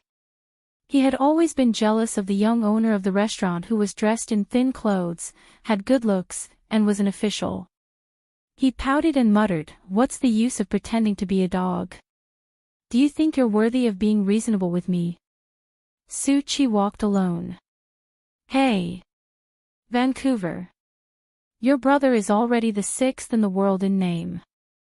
If one day in the future, I'm still alive and you're still alive, then, I'll take the initiative and add in the share that you don't want. It's not too much for the two of us to be the first in the world, right?" Chapter 1054. Translator, Trans and Editor. Trans and Su Chi didn't live in the back hall of the county office. County Magistrate Feng Guan had brought many books and servants with him, so they occupied many rooms. County Magistrate Bai Shank had also cleared out an extra room for practicing martial arts. He didn't stand on ceremony with anyone. If anyone was dissatisfied, they could come and ask for his saber. Therefore, Su Chi, as the registrar official, sensibly bought a small house outside the county office. It was only a few minutes away from the county office. The alley was secluded and deep. In the courtyard, there was a small well with fresh green grapevines. It was a quiet and pleasant place. When Su Chi returned to his house, a little girl with a golden hairpin on her head was lying on the mouth of the well. She didn't care if this posture was elegant or not. Su Fingnian took off his civil official uniform with a 6th-rank official patch and moved a small stool to sit beside the well. Originally, he didn't have the fortune to spend his days leisurely like this. However, after his second sister learned of his current situation, she would rather tire herself and insisted that her younger brother not touch the mountainous pile of documents and government affairs for the time being. It should be known that these documents could immediately become a mountain again after being moved away. However, she said that it was the work of the servants and the work of the superior and the work of the superior. Therefore, he took it as giving him the last half a year of leisure. Logically speaking, Su Chi had never won against her. All he could do was wait patiently for the next spring. At that time, even if he wanted to slack off, his second sister would pull him by the ear and bring him to the desk. In Bishan County of Yenji Commandery, this moderately sized registrar official was, of course, Su Chi, the son of a general. He had used this alias in Beimang and Liangjianghu. However, after the one-year mourning period ended and he put on the clothes that the Golden Silk Weaving Bureau spent a lot of manpower and money to make, it was time for him to leave this place in Yuzhou. In Bishan County, other than a secret letter from home every half a day, no one would disturb his peace and quiet. Therefore, things like martial arts evaluations, rouge evaluations, generals evaluations, and so on could only be heard from deputy county magistrates Jing. His meager salary as the county magistrate was mostly spent on Zhuo Jing's drinking. Without a doubt, Huang Sanja had once again deliberately stirred up a demonic wind. Among them, Mount Longhu was the biggest loser. A father and son Taoist masters had ascended together. It was an unprecedented grand occasion, but it seemed to have emptied all of the Taoist ancestral court's assets. This time, no one had made it onto the rankings. But Li Yufu of Wudong, who had not been heard of until now, had made it onto the rankings and stood shoulder to shoulder with Yuan Qingshan and Li Xiaoxin. Mount Wudong's status would definitely rise. And with the sudden appearance of Su Yanbing, who was ranked 6th in the world, Bai Liang was the biggest winner. He leaned against the rattan frame and muttered to himself, 10 times I was in a trance. Looking down from a high vantage point, I've seen many places. I've also seen the gathering and dispersing of fate.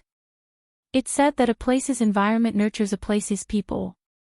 Within the limitations of this place's environment, people's words and actions permeate each other. Therefore, this place's environment is different from that of another place's environment. The people of the two places write different articles. To exaggerate, with the Guangling River as the boundary between the north and the south, the people of the south and the people of the north are completely different. When I'm in a trance, I look at the big, and when I'm back, I look at the small. Now, when I look at the new Bai Liang, Zhuo Jing, and the old Pei Ju, I look at their words and actions. In the end, their fates are mixed up and they all merge into Bailiang's fate.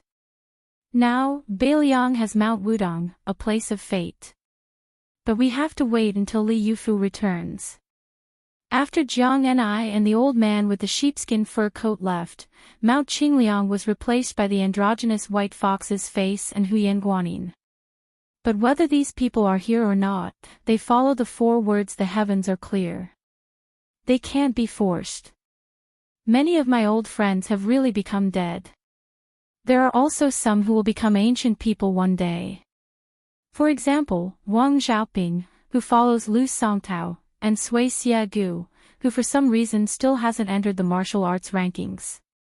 There are also Miss Li Zi and the North and South monks, whose whereabouts are unknown. But speaking of which, most of the people who are related to me don't have good endings. He, who had been listening to Su Fingnian's nagging, raised her head and adjusted the slightly tilted golden hairpin. She said calmly, "I should have died more than 10 years ago." Su Fingnian was amused. He asked curiously, "Since I'm your savior, why did you kill me? You showed mercy a few times, but there were also times when you really wanted to kill me." The young girl sat on the mouth of the well and looked at him. She blinked. "Old Huang said that you lived so miserably. Dying in my hands is better than dying in someone else's hands. I think." Su Fingnian said helplessly, "You think it makes sense?" The young girl chuckled a few times. She was obviously happy. She suddenly seemed to have remembered something and disappeared in a flash. She left as soon as she said so, leaving Su Fingnian all alone in his room. Su Fingnian didn't know where she went, but he felt that she wouldn't show up for a while. Su Fingnian sighed and sat on the small bench in a daze. These days, he mostly went to the county yamen for roll call. After that, he didn't have anything to do. There were many things waiting to be done in Bishan County due to the replacement of the old and the new. It should have been the most difficult time in the county yamen, but the county magistrate Feng Guan was incomparably powerful and monopolized the power. Zhuo Jing had been fighting openly and secretly for power several times, but he had lost. He had nothing to do. It seemed that he wanted to seek some support from his backer. For the time being, he chose to rest and lie low, waiting to see how long Feng Guan could run rampant. Bai Shengguan's ambition didn't lie in one county or one county. He often went to the passes in Yanji County to relax and make friends with the commandant who had real power in Bailiang. In the present Bailiang County, not to mention the 14 new commandants, any commandant who held the commander's seal was already a very popular person.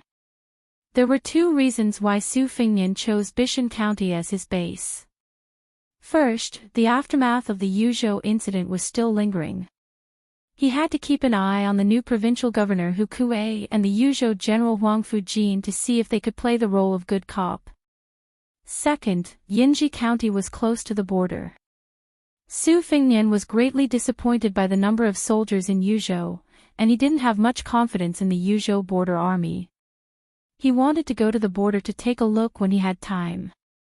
Third, he wanted to personally experience the new atmosphere in Bailiang's officialdom.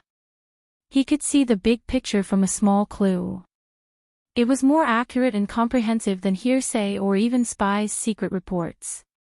Just like the current situation, the internal friction between Feng Guan and Zhuo Jing in Bishan County, and the discord between the county magistrate and the county magistrate had already made Su Fingnian worried. Su Fingnian looked at the sky and got up to go to the kitchen. He helplessly found that the rice jar was already empty. Although he was now no different from a Taoist priest in terms of fasting, and his mysterious realm was far beyond that, since ancient times, sages and virtuous men had always talked about cultivating Taoism and not immortality. Besides, in order to achieve immortality, what good would it do to cultivate oneself to an inhuman state before becoming an immortal? During this period of time, Su Fingnian didn't forget to eat, drink, or sleep. He went to the table and took a bag of silver, intending to go out and buy a bag of rice. Perhaps it was because Bishan County was barren and unruly, the local tyrannical families didn't treat these newly appointed officials well. The families headed by the Zhu family even closed their doors and refused to see any guests. They were determined to draw a clear line between themselves and these new officials. Chapter 1055. Just as Su Fingnian was about to leave, a young man rushed into the small courtyard, carrying a bag of rice on his shoulder. Su Fingnian did not stand on ceremony with him, accepting the bag of rice with a smile and pouring it into the rice vat. The young man beside him was surnamed Zhu, and his name was Xingli. They had gotten to know each other through drinking. He was a local born and raised in Bishan County, and he claimed to be a poor son of a small family that had been rejected by a wealthy family in Yanji County. How could Su Fingnian not have guessed that he was a true descendant of the Zhu family? However, since Zhu Xingli was unwilling to admit it, he did not expose him. Zhu Xingli had a free and easy temperament, and was one of the few righteous sons of a large family. It was probably because of his Bailiang's knight-errant nature that he did not mix well with the other sons in Bishan County. Instead, there were many disputes. A few years ago, because of an incident that implicated his family, he had gotten into a heated argument with the previous county magistrate. One must know that the county magistrate was not an official. The county magistrate's position was not high, but it was the local emperor under the provincial governor. To be able to sit in this position, one must have a background that was not to be underestimated, and one must also have an extraordinary knowledge of officialdom. It was easy for him to cause the downfall of the commoners. Zhu Xingli dared to provoke the county magistrate because he himself did not understand the ways of the world. Moreover, the Zhu family in Bishan County did indeed have a deep foundation. If the head of the Zhu family really spoke, not only the county magistrate, even the governor of Yanji County, Hong Shandong, would have to obediently keep quiet. It was only because the Zhu family had retired in recent years that the monkeys in Bishan County were able to become kings. Zhu Xingli was a guy who liked to nag. At this time, he was laughing at how Su Qi's position as a registrar was too shabby. He couldn't get anything out of it, and it would be hard for him to not be filthy rich. He even said that Su Qi's family must have used up all their savings to donate such a lousy position. Otherwise, how could he have fallen to such a miserable state without food? Su Fingnian didn't refute him. He just smiled and reminded this guy not to expose others' shortcomings in front of a dwarf.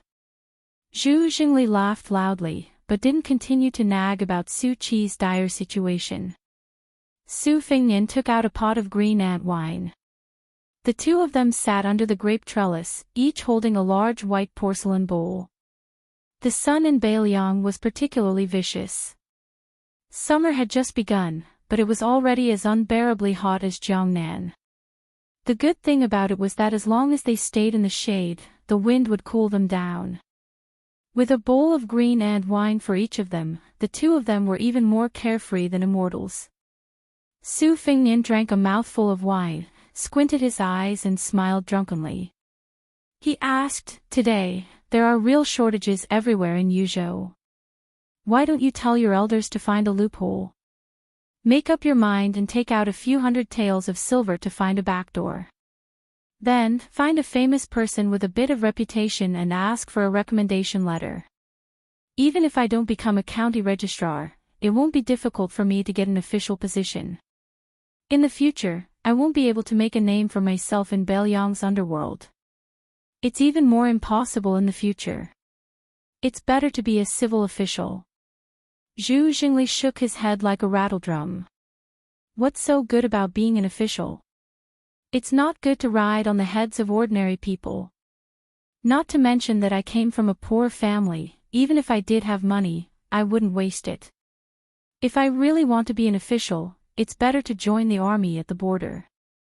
It's more comfortable to rely on one's own ability to earn real military merits." Su Fingnian joked, "With your mediocre skills, it's fine if you fight in an ordinary battle.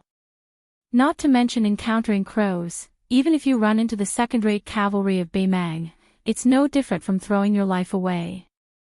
No matter how boring it is to be an official, is it interesting to be a dead man? Zhu Jingli sighed and rubbed his chin. That's why my grandmother doesn't want me to join the army. She said that she'd rather have me eat and wait for death in Bishan County than to see her own child die. She also said that if I dared to sneak out of Yanji County, she'd find someone to break one of my legs. My grandmother always keeps her word. Everyone in my family is afraid of her, like a mouse in front of a cat. I wasn't afraid when I was young, but I became more and more afraid when I grew up. Su Fingyan mischievously asked, "How's your little sister, who fell in love with county magistrate by at first sight?" Zhu Jingli felt a toothache when he heard this. With a bitter face, he said, "I'm puzzled. You have the same rank as that embroidered pillow by Shank, and you're even more handsome than that pretty boy. It's strange, my little sister doesn't like you and insists on getting close to that guy surnamed Bai. She doesn't even have the modesty that a woman should have. That's fine, but there's an old saying that a man chasing a woman is separated by a mountain, and a woman chasing a man is separated by a layer of gauze. I don't think that guy surnamed Bai gives my little sister any face. That's why I'm so worried. And if that scowling guy really becomes my brother-in-law, I'll definitely." "Su Chi, what's that saying again?" Su Fingyan laughed. "Chickens and dogs hear each other's voices, but they don't interact with each other for the rest of their lives." Zhu Jingli slapped Registrar Su's shoulder and didn't forget to wipe the wine off his hand. He laughed. "Su Chi, no wonder you can become our Bishan County's registrar. You've studied for a few days." "I can't do that. Once I touch a book, I faint and want to sleep. If I were to practice martial arts, I wouldn't have a problem even if I didn't rest for a few days and nights. But my grandmother wouldn't let me practice martial arts no matter what. Sigh, brother, I'm just a waste of my talent." Su Fingyan smiled and said bluntly, "Your talent is average and can't be much better. I'm only telling you the truth because we're friends." Zhu Jingli didn't get angry. He glared at him and said, "When Wang Xianji first started out in the martial arts world, the seniors in the martial arts world said that her talent was average. Besides, I don't have to be a world-shaking hero to practice martial arts. It's fine if I can beat up a few bullies in the village." Su Fingyan nodded. Zhu Jingli finished a bowl of wine and shook the wine pot. There was about half a bowl left. He put it down and said that he had snuck out from home to get some fresh air. He still had to go back and deal with the books of the saints. If his grandmother found out, he would be crippled the next time they met. Su Fingyan didn't send him off. He laughed, "Remember to bring wine the next time you visit." Zhu Jingli, who had jogged away, turned around and raised his middle finger. Su Fingyan smiled and poured himself another half bowl of wine. He sat alone under the grape trellis. The breeze caressed his face and he was in a good mood. Before he finished drinking the green ant in his bowl, he put the bowl on the bamboo chair and stood up to welcome the guest. A white-haired old woman slowly walked into the courtyard with a walking stick. She was stunned when she saw Su Fingyan. She sat down in front of Su Fingyan. Su Fingyan only sat down after she sat down. The old woman was the head of the Zhu family in Bishan County. The Zhu family had 4 generations. In the previous 3 generations, there were more females than males. Zhu Jingli was the only child in his generation. According to the family tree in the ancestral shrine, there should be 6 or 7 uncles. However, none of them were alive today. It was the same for the previous generation. The old woman was the eldest daughter-in-law of the Zhu family. As time passed, she became the true backbone of the Zhu family in Bishan County. She was considered a virtuous and respectable mistress in the entire Yanji County. It was said that when the Su family took over Bailiang, General Su Shao and Princess Consort Wu Su had stayed in the Zhu family. Just based on this, who would dare to belittle the Zhu family in Yuzhou, let alone Yanji County? Moreover, the 12 men of the Zhu family of 2 generations had all died at the border in the past 20 years. The old woman was slightly lost in thought. She looked at Su Fingnian and said softly, "You really look like him." Su Fingnian wanted to say something but stopped. The old woman waved her hand. She leaned on her walking stick with both hands and looked at the door of the courtyard. She said, "At first, I wanted to see the Registrar General who could make my grandson call him brother. After seeing him, I understood. Back then, when the head of the Zhu family met the general, it was more or less the same situation. The general didn't put on airs. My husband wanted nothing more than to repay him with his life. He was clumsy and didn't say much, but he did." Su Fingnian said in a low voice, "This old man, please don't worry.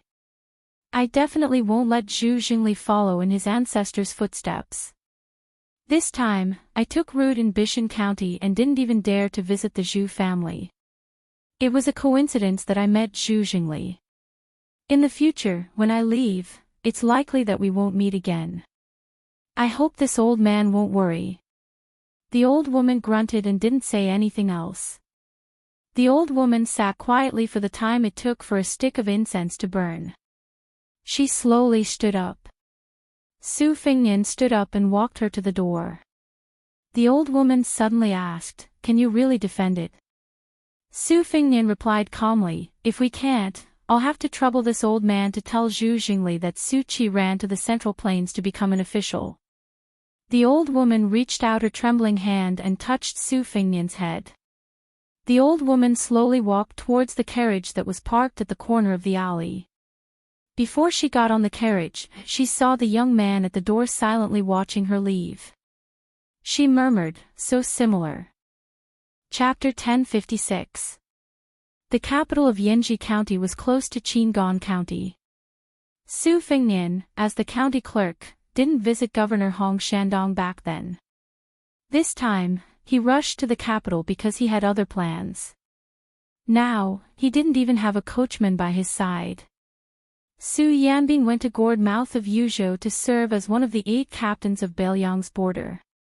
His main purpose was to intimidate the important people in the border army who were related to Yuzhou's general family.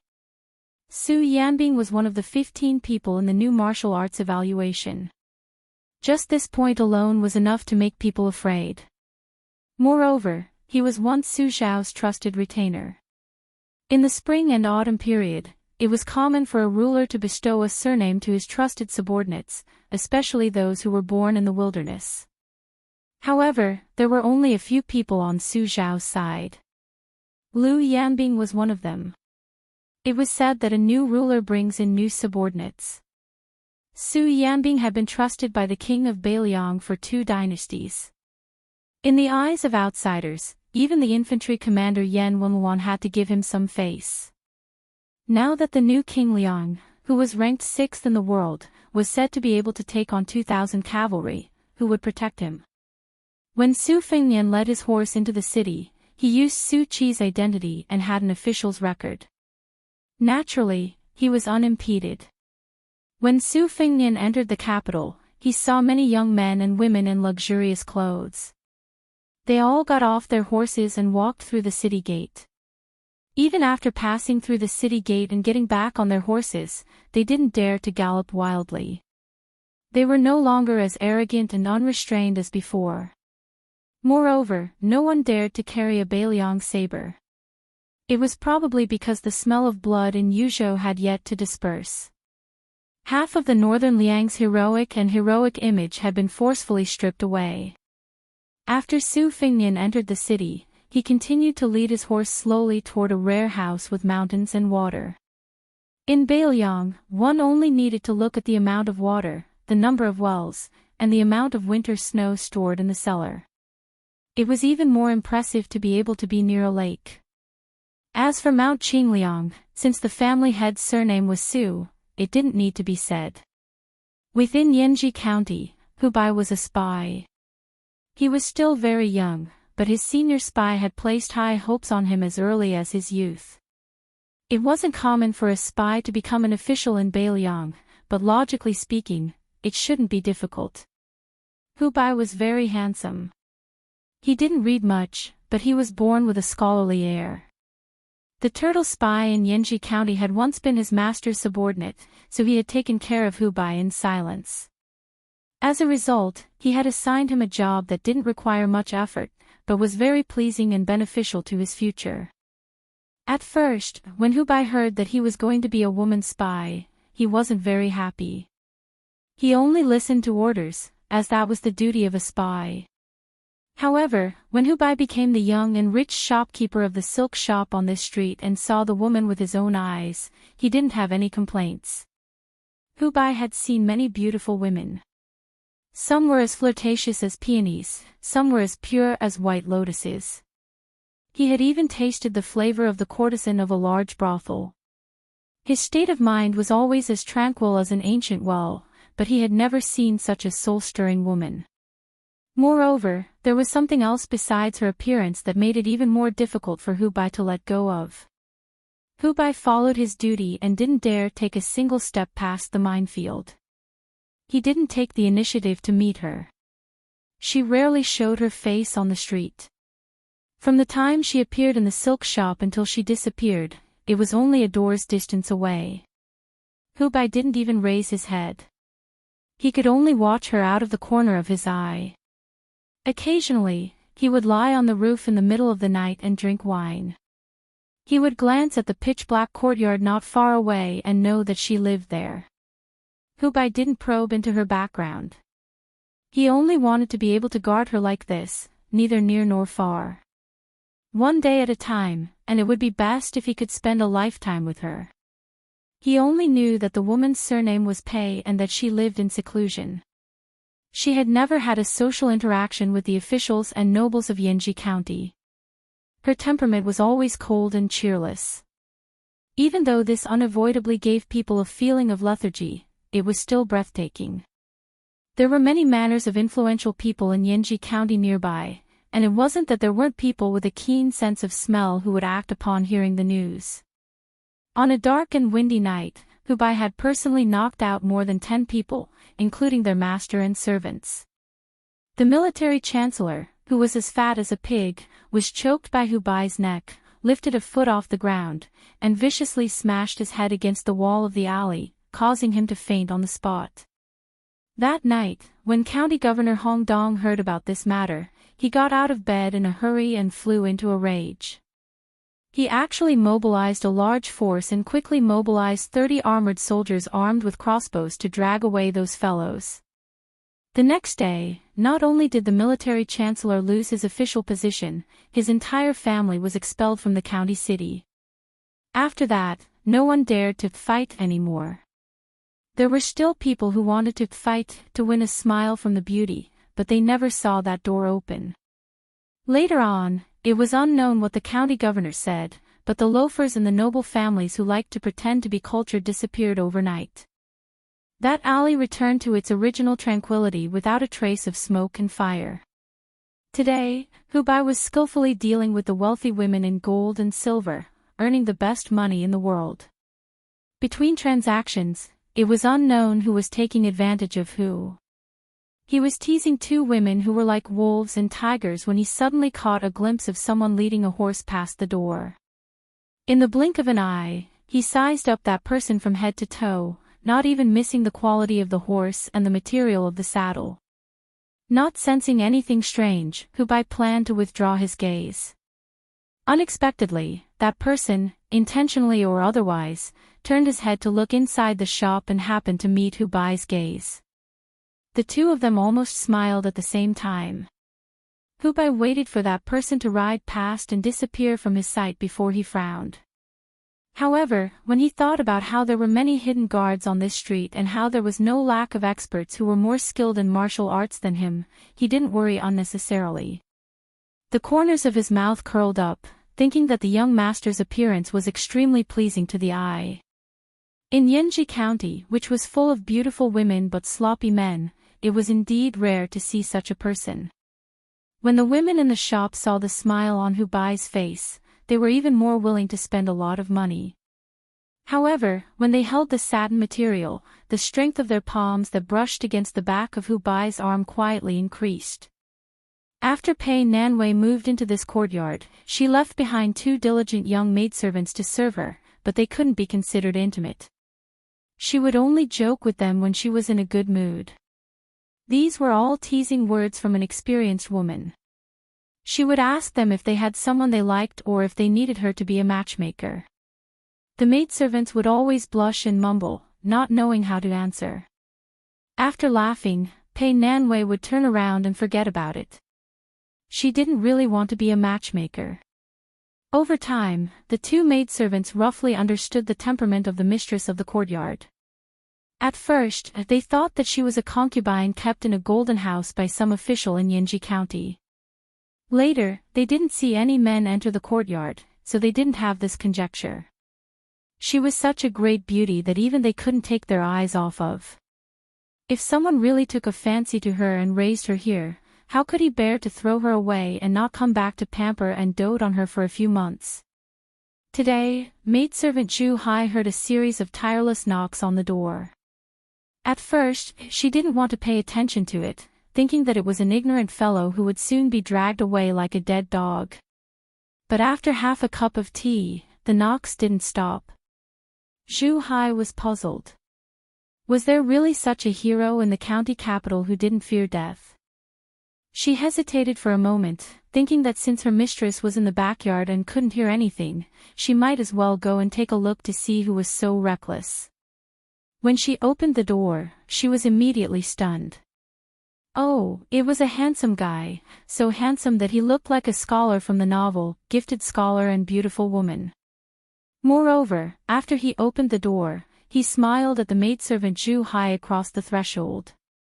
His smile made Zhu Hai's heart beat like a deer. She only felt that he was gentler and more handsome than shopkeeper who from the neighboring silk shop. Su Fengnian gently said, "My name is Su Qi. I am the prefect of Bishan County. Your mistress Pei knows me. May I trouble you to inform her?" The maidservant was in a difficult position.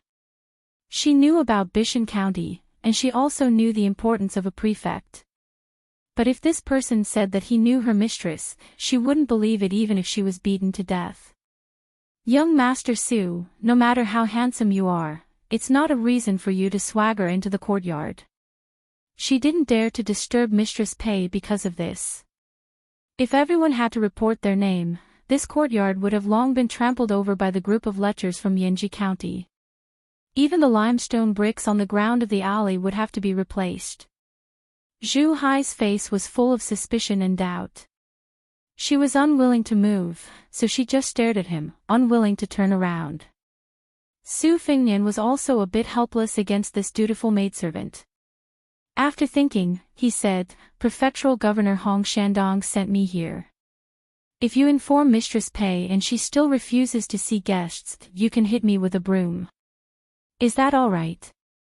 Chapter 1057. In Yanji County, Hong Shandong was already the highest-ranking official. To be able to work in this courtyard, the servant girl, Zhu Hai, also knew the severity of the situation. After thinking for a moment, she said earnestly, "I'll go and inform the young lady. I won't close the courtyard door, but you're not allowed to walk into the courtyard without permission." Su Fengnian nodded. The servant girl turned to leave, half believing and half doubting. She didn't forget to turn her head to see if the young man was really being obedient. Seeing that he didn't move at all, she quickened her steps and boldly went to the rear courtyard to inform the young lady. Su Fengnian sat on the threshold, his back to the courtyard. He looked at the horse on the street that couldn't be considered a good horse, but it wasn't a bad one either. As for the few pairs of cold eyes hidden in the shadows, Su Fengnian could easily and clearly feel their heartbeats. Su Fengnian was somewhat moved by their strict adherence to their duties. When outsiders mentioned Beiliang, their first impression would definitely be of the invincible cavalry and the White Horse Scouts. However, they weren't familiar with the Beiliang spies and death soldiers that Chu Lushan had single-handedly created. In fact, over the years, there hadn't been many battles between the two armies on the battlefield. However, the exchange of lives between Beiliang and Beimang's spiderweb and Liang's Xiaogo had never stopped. Su Fingnian came to his senses and turned his head to look. He didn't know whether to laugh or cry. The servant girl actually carried a broom and angrily ran over. She wouldn't stop until she kicked him out of the door. He didn't need to guess to know that the woman, Pei Nanwei, had set a trap for him.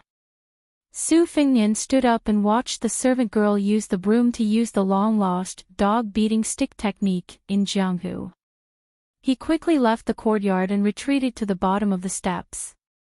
He laughed angrily at the courtyard door and said, "The one surnamed Pei, you win." The maidservant stood at the door angrily and waved the broom. She suddenly turned her head and saw her miss standing on the steps in the courtyard with a smile that she had never seen before. There was no coldness when she was listening to her report. Only then did Zhu Hai realize that she had most likely made a big mistake. She turned her head and looked pitifully at the young master named Su Qi at the foot of the steps. The young man who was almost hit in the face by the broom smiled and walked up the steps. He was not angry. He took the broom from her hand and stepped over the threshold. He glared at Pei Nanwei, who was gloating. "Is it very fun?" Previously, she had lost her status as Princess Jing'an. Now, she didn't even have a place in the beauty rankings. Her expression turned cold once more. The servant girl, Zhu Hai, stood timidly behind Su Fingnian, not knowing what to do. The other servant girl stood behind Pei Nanwei. She looked at the young man who was dressed in plain clothes. Like Zhu Hai, she felt that it was inconceivable. Their miss had once casually refused the visit of the prefectural governor in Yanji County. When Sir Hong heard of this, he was furious. He didn't even fart. After waiting for an answer at the courtyard door, he turned and left. Since that was the case, perhaps only the provincial governor of Yuzhou had the qualifications. But where did such a young and high-ranking person come from? He was the eldest son of the administrator and the #1 official in Beiliang's court, Li Hanlin. A prodigal son who had turned over a new leaf was more precious than gold. He had made a name for himself on the border. But wasn't he just a ranger of the crossbow cavalry? Pei Nanwei's expression was full of mockery. She sneered softly, "Zhu Hai, Mei Jiao, why haven't you paid your respects to the king of Beiliang who is visiting Yanji County incognito? You should know that you won't get another chance like this if you miss this village. Not everyone can meet the youngest pillar Gua of the Liang dynasty." The two servant girls didn't have time to distinguish between the truth and the lies. They were so frightened that they fell to their knees with a thump. Zhu Hai, the servant girl who had been holding a broom, immediately burst into tears. Su Fingnian said softly, "Get up. Don't listen to your miss nonsense." The servant girls didn't dare get up even if they were beaten to death. They would rather believe that it was true than not. Who would dare joke around with their lives? If it really was that new king of Beiliang who killed without blinking an eye, wouldn't killing these two servant girls be as easy as breathing? Besides, the whole of Beiliang was amazed that the new king of Beiliang was the 6th most powerful person in the world. If he was happy, wouldn't he have his cavalry kill people? If he was unhappy, he would do it himself. Su Fingnian put down the broom and said to Pei Nanwei, "I am now the secretary of Bishan district. I need someone to cook. Do you have any ideas?" Pei Nanwei said resolutely, "No." Su Fingnian dismissed it with a smile. He walked over and picked up the girl, then walked towards the courtyard door. Pei Nanwei wanted to see the world in chaos. She screamed, "Someone come. Someone is kidnapping a girl." No one paid attention to her fanning the flames. The two servant girls secretly looked up and saw their miss, who had a cold temperament, screaming like she was possessed. No matter how young they were and how inexperienced they were still girls. They could tell what was going on. They didn't dare to get up and watched as their miss was taken away by the young man who might or might not really be the king of Beliang. Outside the door, Su Fengnian threw her onto the horse's back and led the horse out of the alley. The spy, Hu Bai, walked through the alley. He glanced at the silent girl on the horse's back. He lowered his head and continued to walk. The word wish rose in her heart but died in an instant. Su Fengnian turned his head and looked at the back view that could not hide the loneliness. He did not speak. After leading the horse out of the city, he mounted it and sat behind Pei Nanwei. They galloped all the way back to Bishan County. Soon, everyone in the county knew that the Registrar General had a beautiful wife. It was really a failure in the officialdom. It couldn't stop this Registrar General from being proud of his love life. When the county premier, Zhou Jing, heard that everyone in the county yamen was talking about this, he couldn't hold back anymore. It was the first time he took the initiative to bring wine to his humble home. It was indeed amazing. However, the woman was wearing a bramble hairpin and a cloth dress. It was really a trap for Su Qi, who had fallen from grace. If it was him, wouldn't he serve her like a female bodhisattva? However, the woman, who looked like she had just become a wife, didn't pay attention to anyone. After arriving at Bishan County, she only dragged Registrar General Su to buy tea, rice, oil, and salt for the first 2 days. She took care of the house in peace. When she met with visitors who had ulterior motives, she only showed her face slightly as the mistress of the small yard. She barely maintained her etiquette and didn't show any friendliness. They could only see her moving the worthless potted plants and feeding the chickens and ducks in the corner. Zhou Jing was so sly that he played a trick. He intentionally let Registrar General Su Qi handle some unimportant old cases in the county yamen. The woman would also come slowly with a box of food. She would wait for Su Qi to finish the piping hot food before returning with the box. It was so simple, but it was enough to hook the eyes of the people in the county yamen to the ground. They couldn't wait to be stepped on by her. Even County Magistrate Feng Guan, who had always been arrogant, started to chat with Su Qi, his subordinate, punctually at noon. However, when the woman showed up, he would take the initiative to leave. Even County Magistrate Bai Shank didn't try to get close to Su Qi. He just changed his clothes every day. Someone started calling the woman Madame Su. After she nodded and smiled, the title Madame Su gradually spread throughout the county yamen. Obviously, thanks to Madame Su, the Registrar General finally looked like an official. Every 2 or 3 days, people would invite him to drink. Su Qi didn't refuse any of them and would return home reeking of alcohol. This day was the summer solstice. In the twilight, Su Fengnian looked drunk but his eyes were clear. He returned to the courtyard and sat at the table. Even though he had already eaten, he still ate simple dishes with more vegetables than meat at the same table with her. These days, it had been like this. During the day, they didn't talk much. At night, they didn't sleep on the same bed. Su Fengnian could be considered to be sleeping on the floor. If news of this spread, it would definitely make people happy. It would make those old men who had lost their souls feel relieved. Su Fengnian sat in the courtyard and enjoyed the shade. Pei Nanwei cleaned up the dishes and lay on the bamboo bench beside Su Fengnian, gently shaking a reed fan. Pei Nanwei said, "It's the summer solstice." Su Fengnian grunted. Pei Nanwei stopped fanning and asked, "Many people are going to die in Guangling?" Su Fengnian was silent. Pei Nanwei raised her head and looked at the twilight. She laughed softly and said, "The good people in the history books are all perfect people without any flaws. As for the bad people, it seems that they can't do a single good thing. If you were to die one day, wouldn't there be a single good word about you?" Su Fengnian squatted on the small bench and still didn't say anything. He only took the fan in her hand. He wasn't as stingy as she was. After waving the fan, both of them felt cool. Pei Nanwei leaned to the side and gazed at him. Aren't you number 6 in the world? If you can conjure 1 or 2 mu of reeds for me, I'll let you sleep on the bed tonight. Su Fengnian calmly said, even if I'm an immortal on Earth, I still don't have this ability.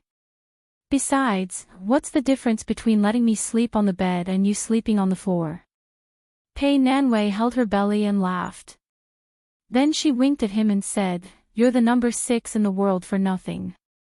Su Fengnian laughed. Who said I wasn't?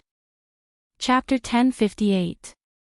A group of 50 cavalrymen galloped through the grasslands bordering Liangmang toward a pasture heavily guarded by soldiers. Bai Liang placed unparalleled importance on horse control.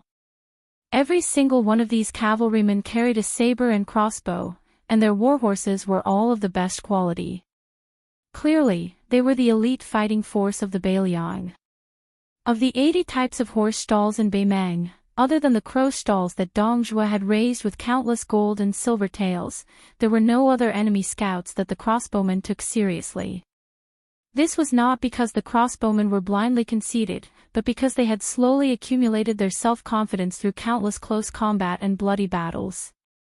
As for the White Horse Scouts, which could be considered the most majestic of the crossbowmen, to put it bluntly, any one of these cavalrymen would have to make a detour and make way for them. Moreover, they would be wholeheartedly convinced of their superiority. This group of former members of the Little Snow Battalion had just accumulated enough military merit to be promoted to the White Horse Scouts. Thus, they had been specially granted permission by the Bai Liang Protector General, Chu Lushan, to go to the Xianli pasture to select warhorses. If these 50 cavalrymen did not deserve to be proud, then who else in the world deserved to be proud in front of them? During the assault that had turned the Southern Dynasty into a sieve last year, this group of cavalrymen had opened a path for the 8,000 Long Xiong army and the Great Snow Dragon cavalry. They had uprooted more than 10 Baimang beacons and beheaded no less than 200 people. Of the 50 scouts that had penetrated deep into the hinterland, only 4 were left alive. They were the group leader Li Hanlin, the group leaders Lu Do and Li Shiyue, and the group leader Hudu. Among the 46 new riders, most of them were old scouts, but there were also some who were transferred from the Long Xiong army to the Little Snow camp. For example, the youngest group leader and the youngest crossbowman was a baby-faced teenager named Flea. He used to be a cavalryman of the Long Xiong army. He participated in the Battle of Huluku and killed 4 enemies, which was not too shocking. However, he killed 18 horses, which made the recorder who recorded the military exploit speechless. This teenager, whose ancestors were herdsmen of the border, also made people dumbfounded. He didn't want the military exploits, but he squatted beside his beloved dead horse and wailed, which shocked Yuan Zuozong and the deputy commander of the cavalry. Old General, he squatted beside the kid and tried to comfort him for a long time, but it was useless. He was so angry that he slapped the kid's head and angrily asked his retinue to bring him a horse that he had ridden for less than half a year. The teenager didn't show any politeness to Commander He and accepted it unwillingly. He even had a bastard attitude of accepting it. If Yuan Zuozong didn't drag him away, the bad-tempered commander he would have kicked the little bastard. This was not a joke. When he had just become a crossbowman, Sergeant Hong Run had already suffered. In the end, he was beaten into a pig's head by the nimble young man. The young man's martial arts were not methodical. His skills were all unorthodox, especially his horsemanship. He was so skilled that he could lie down and sleep on the back of a galloping horse. Among them, only Sergeant Li Hanlin could touch Big Flea. In fact, if it was a fight, Sergeant Lu Do could easily defeat the young man. However, he could not withstand the repeated defeats of this rash young man. Lu Do could not really kill this stubborn child. Besides, he was not in the mood to tease this subordinate. In the end, only Sergeant Li Hanlin could kiss Big Flea. Now that they were close to Xianli Ranch, one of the best places in Bailiang, the air was filled with the strong smell of horse dung. The 50 cavalrymen almost sniffed at the same time. Their faces were full of intoxication. Many men in brothels would not feel so comfortable lying on the soft and tender bodies of women. Standing on the back of Big Flea's horse, it was as if his feet were nailed to the horse's back. He looked around and quickly made a gesture unique to the crossbowmen of the little snow battalion. Deputy Commander Lee, who had received the enemy intelligence, laughed and scolded, "Flea, you've gone crazy from wanting to fight. You haven't even tasted a woman before. You're such an energetic young man. Last time, when Commander Lee took us to the brothel, we all thought that one of them was too little. We were afraid that Commander Lee's prestige would be affected. Look at Fong Hudu, he only called 3 sisters. He wasn't worried at all that our Commander Lee's purse wasn't full at all. Look at you, you're squatting in front of the door, saying that you're going to keep watch for us. Aren't you ashamed?" Fong Hudu, who looked fierce but had an extremely gentle temperament, chuckled and touched his lips. Flea curled his lips and said disdainfully, "What sisters? You're calling them ants. Sergeant Lee used to say that old cows eat young grass." Fong Hudu, on the other hand, said that young cows eat old grass. What a waste. What's the difference between that and a cold eating grass? I think it's shameful. Fong Hudu grimaced. Li Hanlin chuckled softly and said, "That brothel in Liangzhou's frontier fortress is not bad. But compared to my hometown in Lingzhou, it's really far away. If there's a chance in the future, I'll take you to Lingzhou to ride horses. There are plump women, thin women, tall women, petite women, pointy chins, perky butts, and big breasts. There are all kinds of women." Riding horses was a term used by Beiliang Frontier Army. More than 40 cavalrymen behind Li Hanlin had drooling faces.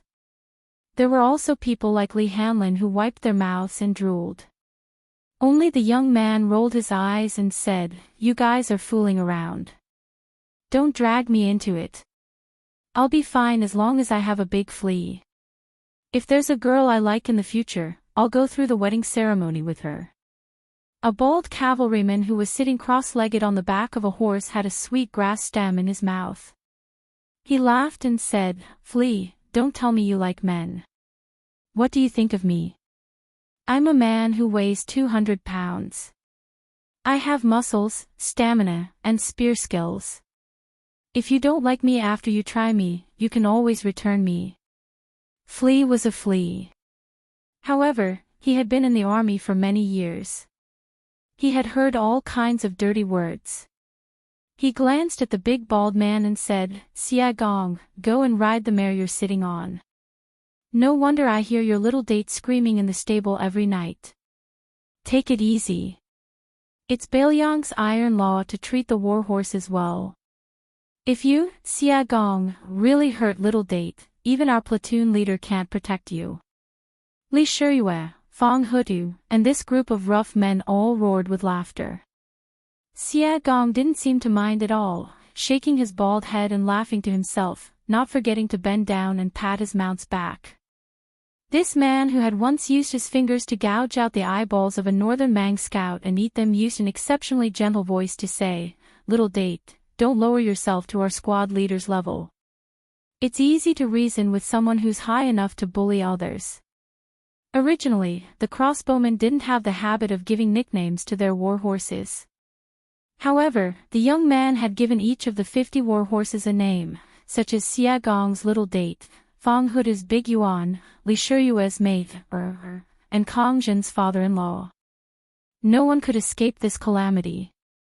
Over time, everyone tacitly agreed. Flea suddenly shouted, "Platoon leader." Li Shiyue rolled his eyes and said, "You're the only one who shits and pees so much. Big or small? Can't you bear it any longer? It's only a few steps until we reach Xinli Horse Farm." For the first time, the young man said embarrassedly, "Small." Li Hanlin snapped his fingers. The 50 men immediately separated from their horses and stood in a row. They pulled their Beiliang blades behind their backs and unbuckled their belts in unison. The 50 war horses stopped at almost the same time. They turned around and slowly stopped behind their masters. Bailiang had 300,000 cavalrymen, and the war horses were their wives. Moreover, they were much more obedient than real wives. They would never leave their wives. How many Bailiang cavalrymen had died on the battlefield? And how many war horses had starved to death after their masters died? Platoon leader, I heard that last time you went to Baimang with Deputy Lu and Li Shiyue and killed your way north, you like to use barbarian heads as urinals. Bullshit.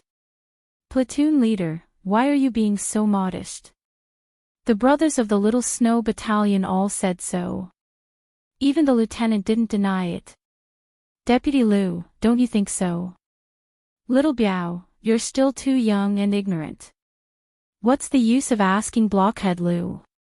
You should ask the wise and handsome Lord Li Shiyue. I'll tell you the truth, Li Shiyue, you peed your pants. Aw. Damn you. You dare to lie to me. Little Biao, you've just had sex in a brothel and you dare to make fun of Lord Li Shiyue. Take this. F*CKU, Li Daibiao, can you do it? Why did you pee all over my body? Go and pee on a ladle, alright, stop. Same old rules, whoever pees the furthest will have their war horse eat first. Who is it today? Li Shiyue. Yes, it's definitely you, Li Shiyue.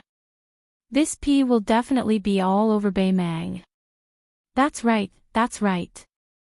Other than Li Shiyue, who else can pee so flirtatiously? Whoever is shameless, come out. I'll be the first to slap him. Damn it, I can tolerate other people's flattery, but it's clearly you, Gao Changhong, who peed the furthest. You're still a platoon leader, can't you have some backbone? Li Shiyue, even if this bastard peed the furthest, he can only be the trash at the bottom. So you'll still be the first, it's a done deal. Lu Do face-bombed.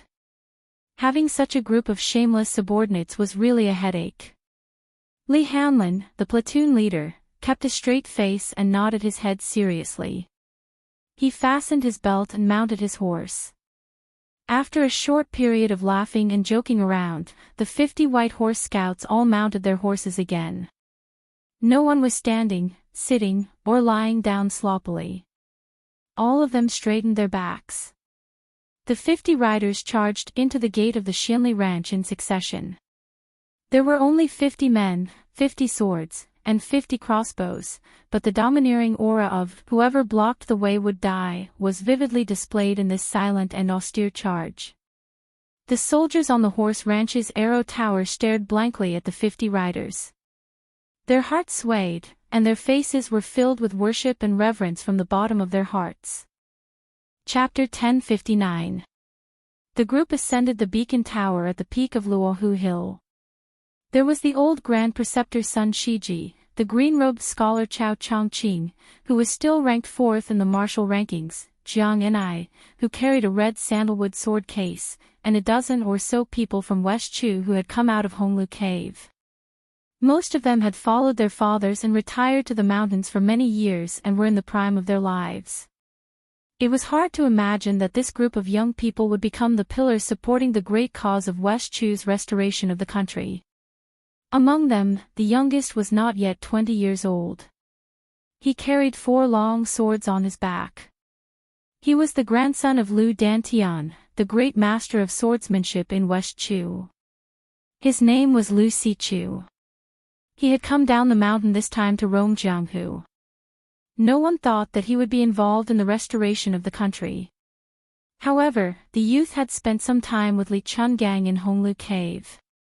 At that time, he did not know that the old man in the sheepskin fur coat who transplanted rice was the god of swords. It was too late for regrets.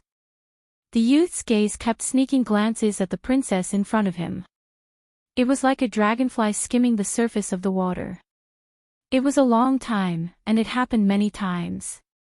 However, the elders beside him were not in the mood to pay attention to the ignorant feelings of a child. Jiang Enai, who was ranked 3rd in the Rouge ranking, also did not pay any attention to this delicate and pretty youth that she always felt had not grown up.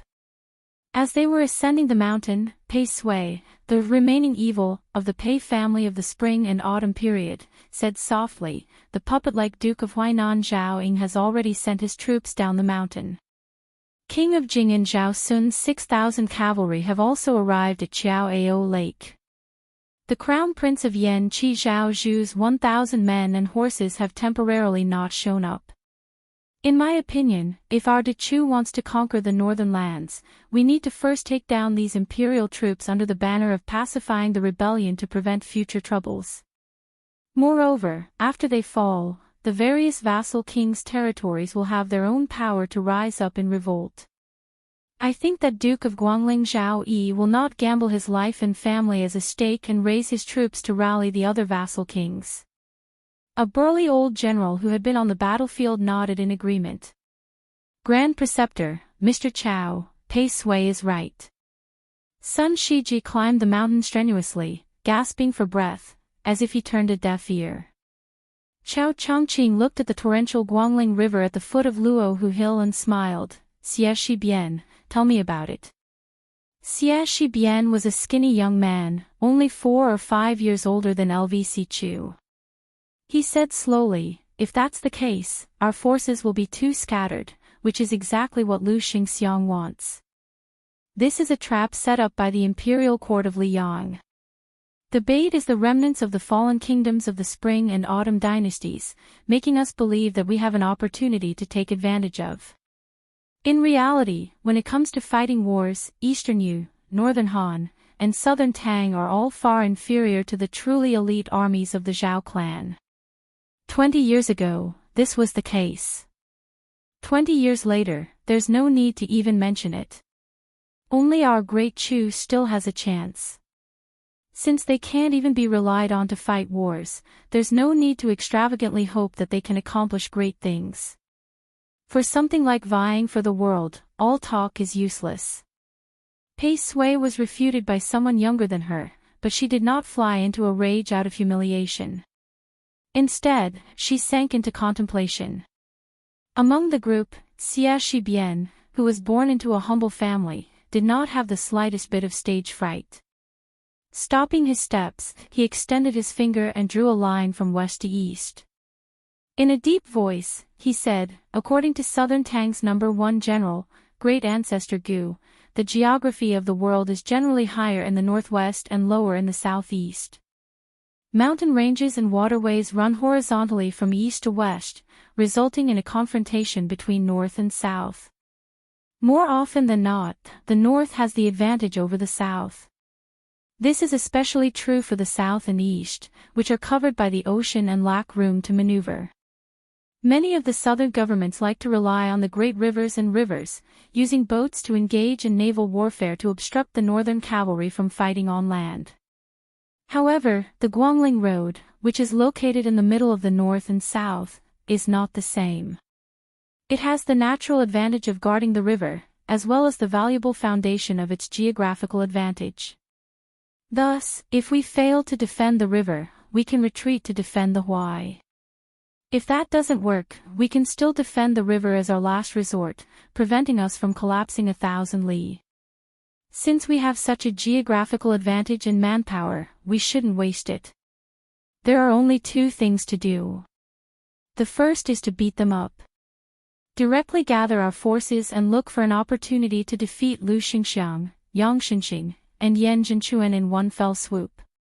If we want to fight, we must directly break their morale. The second thing is very easy. Let's take a beating. Guarding the river, there are 4 major towns, and guarding the Huai, there are 6 places. Now that they are in our hands, we can just let those vassal kings' personal troops beat us up. Relying on them.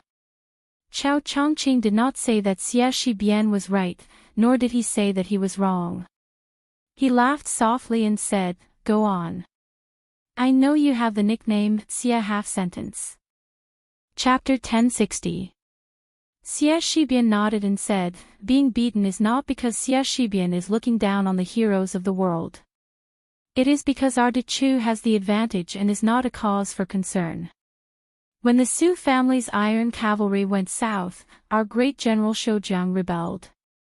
However, we still made Su Shao suffer a lot on the two fronts of the Huaiyan River. The battle at the tomb of the princess, the great halberd warriors defending Jinghe, and then the decisive battle at West Leibi. In addition, there were many small and medium-sized battles. Which one of them was not beaten to the point where only bones were left and not meat were left? At that time, it was almost to the point where today, Su Shao gave Chu Lushan 3,000 soldiers and horses, and he could defeat everyone on the same day. If it were not for Chen Jibao's military strategy that was at the pinnacle of haggling over every detail, and if it were not for Yuan Zuozong, who had an excellent view of the overall situation, who was able to win several crucial battles in a row, Su Shao might not have been able to defeat West Leibi like a snake swallowing an elephant. When the young man said this, Grand Preceptor's son Shiji suddenly lamented, "Unfortunately, there is no if in history. The winner is the king and the loser is the bandit." The great Dechu became the fallen West Chu, and Li Yang became the ruler of the world. In fact, at that time, Dechu looked at Li Yang the same way Li Yang looks at Beimang now. They were both uncivilized barbarians. Even if they put on the scholar's robes, they were still not worth mentioning. Xie Shibian respected the Grand Preceptor and waited quietly for a moment. Seeing that the old man had nothing else to say, he continued, "Now that the war between Li Yang and our Dechu is about to begin, the people of the Zhao clan are not satisfied and think that victory is within their grasp. They are multitasking and want to win on both sides of the chessboard at the same time. One is to win against us, the other is to win against the world. Li Yang wants to borrow Dechu's saber to kill people and chop off the last breath of the remnants of the spring and autumn people. That will depend on whether they have the ability to hold this saber tightly. So we have to strike quickly, accurately, and ruthlessly. In the end, Great Peace City only has two Ping vassals. One is Gu Jintang's old faction that has long moved north to the Liangliao border. The other is a new faction led by Liu Baijie and Liu Xingxiang of the Ministry of War.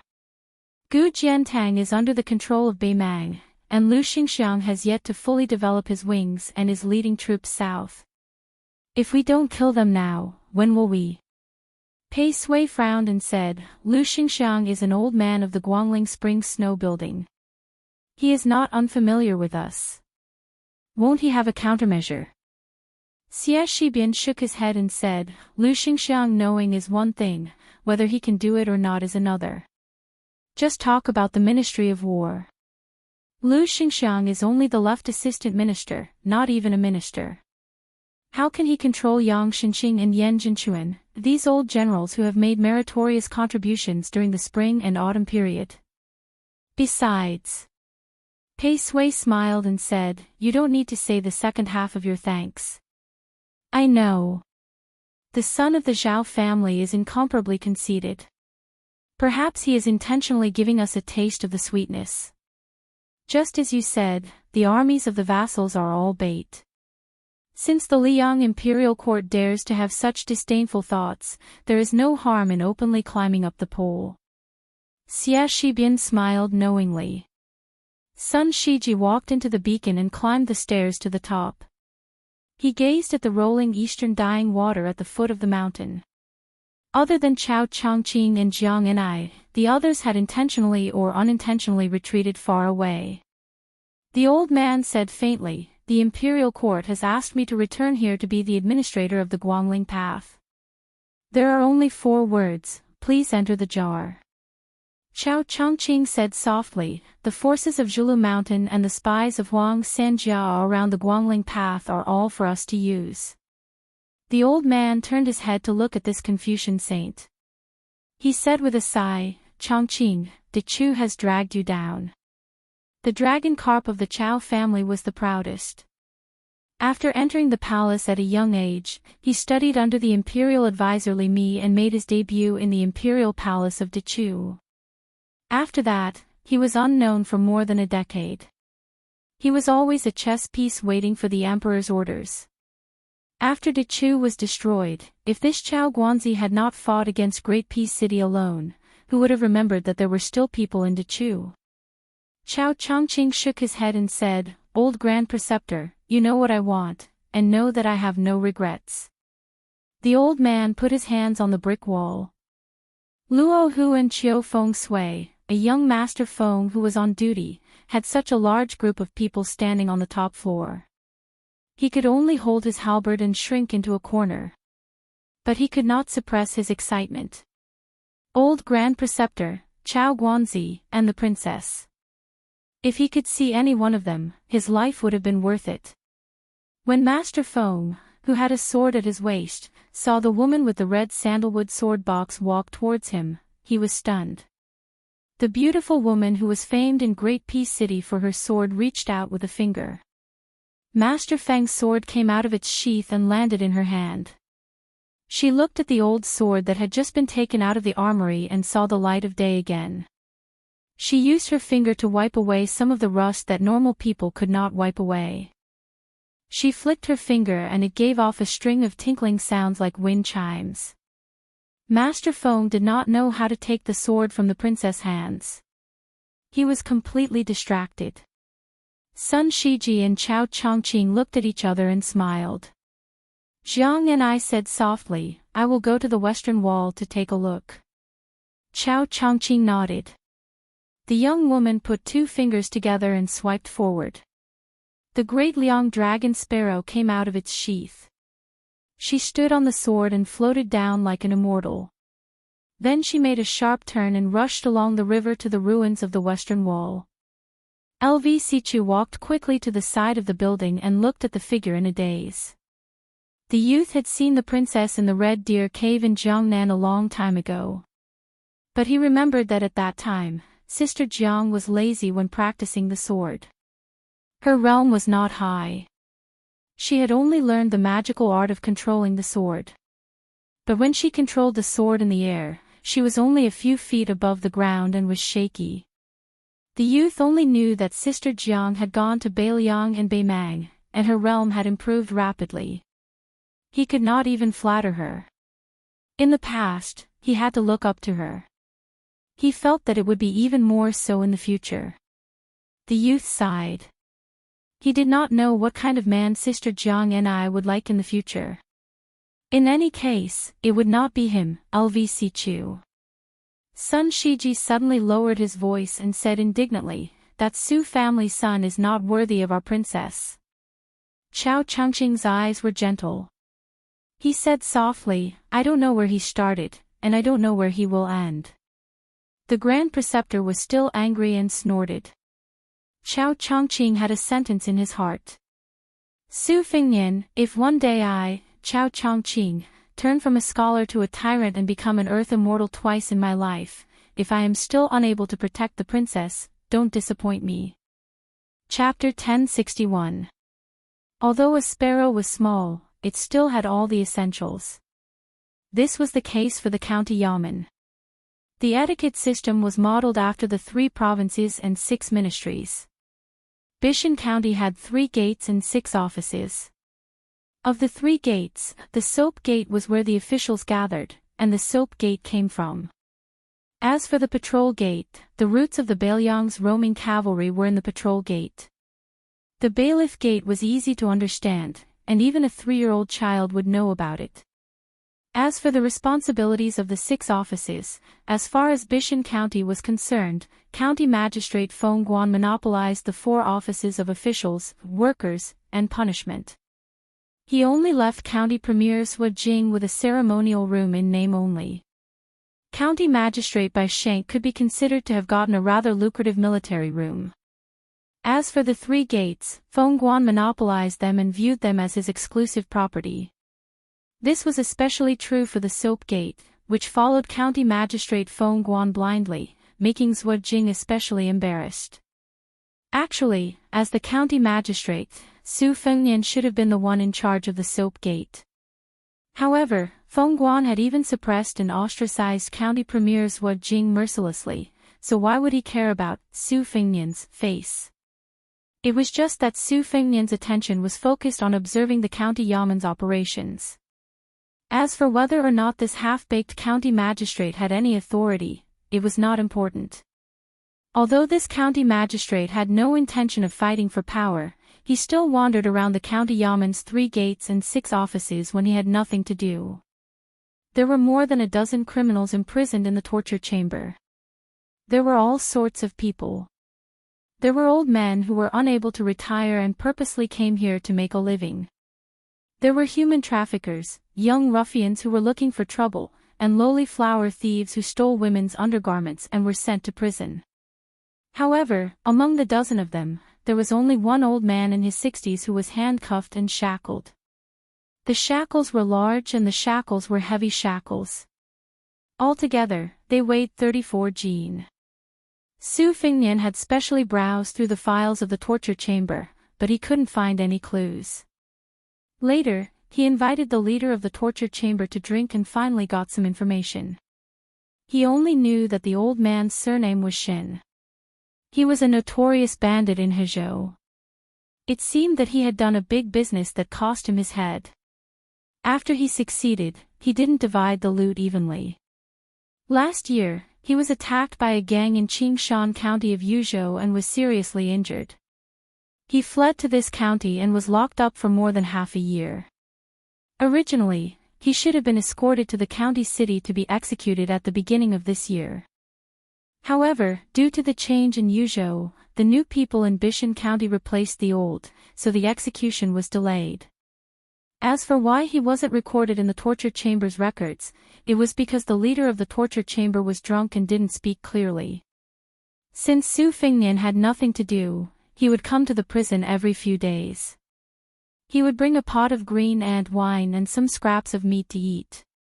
He would move a chair to sit in the middle of the aisle and chat with the fellows who had been imprisoned on both sides of the aisle. In the end, other than thief Shin, all the fellows in the prison would ask for green ant wine to drink. Su Fengnian also rarely refused. After a few rounds, they actually became like drinking buddies. Old man Shin, on the other hand, had been watching coldly from the sidelines.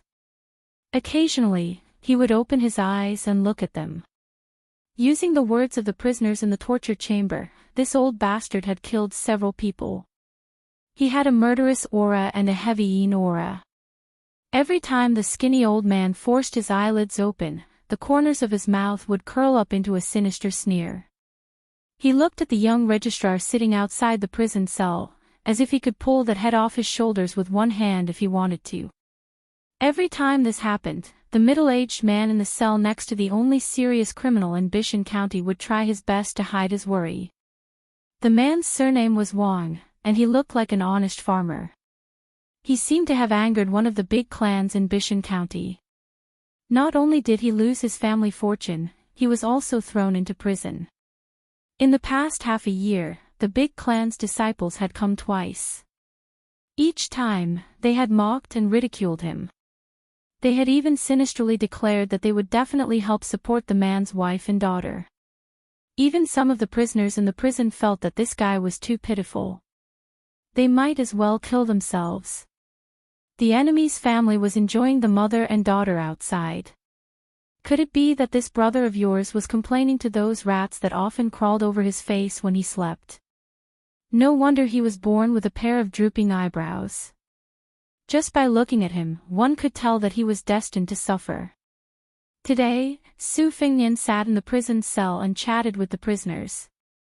He had just received his salary yesterday. Most of it had been confiscated by Pei Nanwei. He didn't know where she had hidden it. Only a few small taels of silver were left. They said it was enough for a month's worth of wine and that he should do as he saw fit. But now, the tables had turned. After Feng Guan gave the registrar a workshop, it was mostly county premiers Wu Jing who treated Su Fengnian to wine.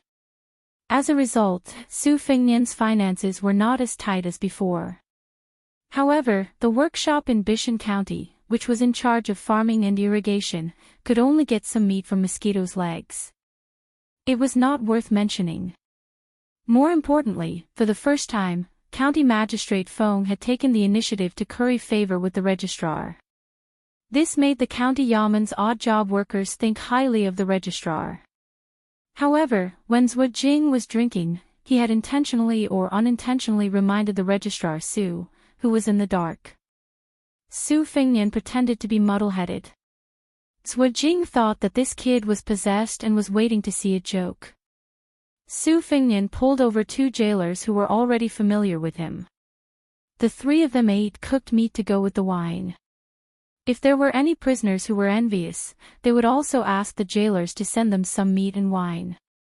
When a well-dressed young man walked into the cell with a sachet covering his nose, it was inevitable that he was surprised. There were 3 people drinking and eating meat in the corridor. Most of the prisoners were sitting by the wooden bars of the cells near the corridor. Everyone was laughing and talking about dirty things. The young man frowned. Su Fengnian picked up a wine cup and wiped it with his sleeve. He raised the cup with a smile and asked if the young man wanted a mouthful of green ants. The young man gave him a sidelong glance and ignored him. The 2 jailers knew what was going on. They secretly cast a glance at the Registrar General and then pointed at the prisoner surnamed Wang. Su Fengnian smiled and nodded. The young master walked straight to the farmer's cell. Just as he was about to say something to rub salt into the man's wound, 4 burly bailiffs were holding 2 prisoners of different ages. The older one had shifty eyes and the younger one's clothes were ragged. However, he had a pair of dashing eyebrows that exuded a heroic spirit. Even though his face was covered in dirt, people could not help but take a few more glances at him. They only felt that he did not fit in with this prison. However, his steps were slightly slower and he was punched in the back by a bailiff. He staggered and almost fell to the ground.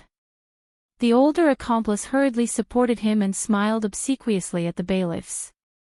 Su Fengnian smiled and asked, "What crime did you commit?"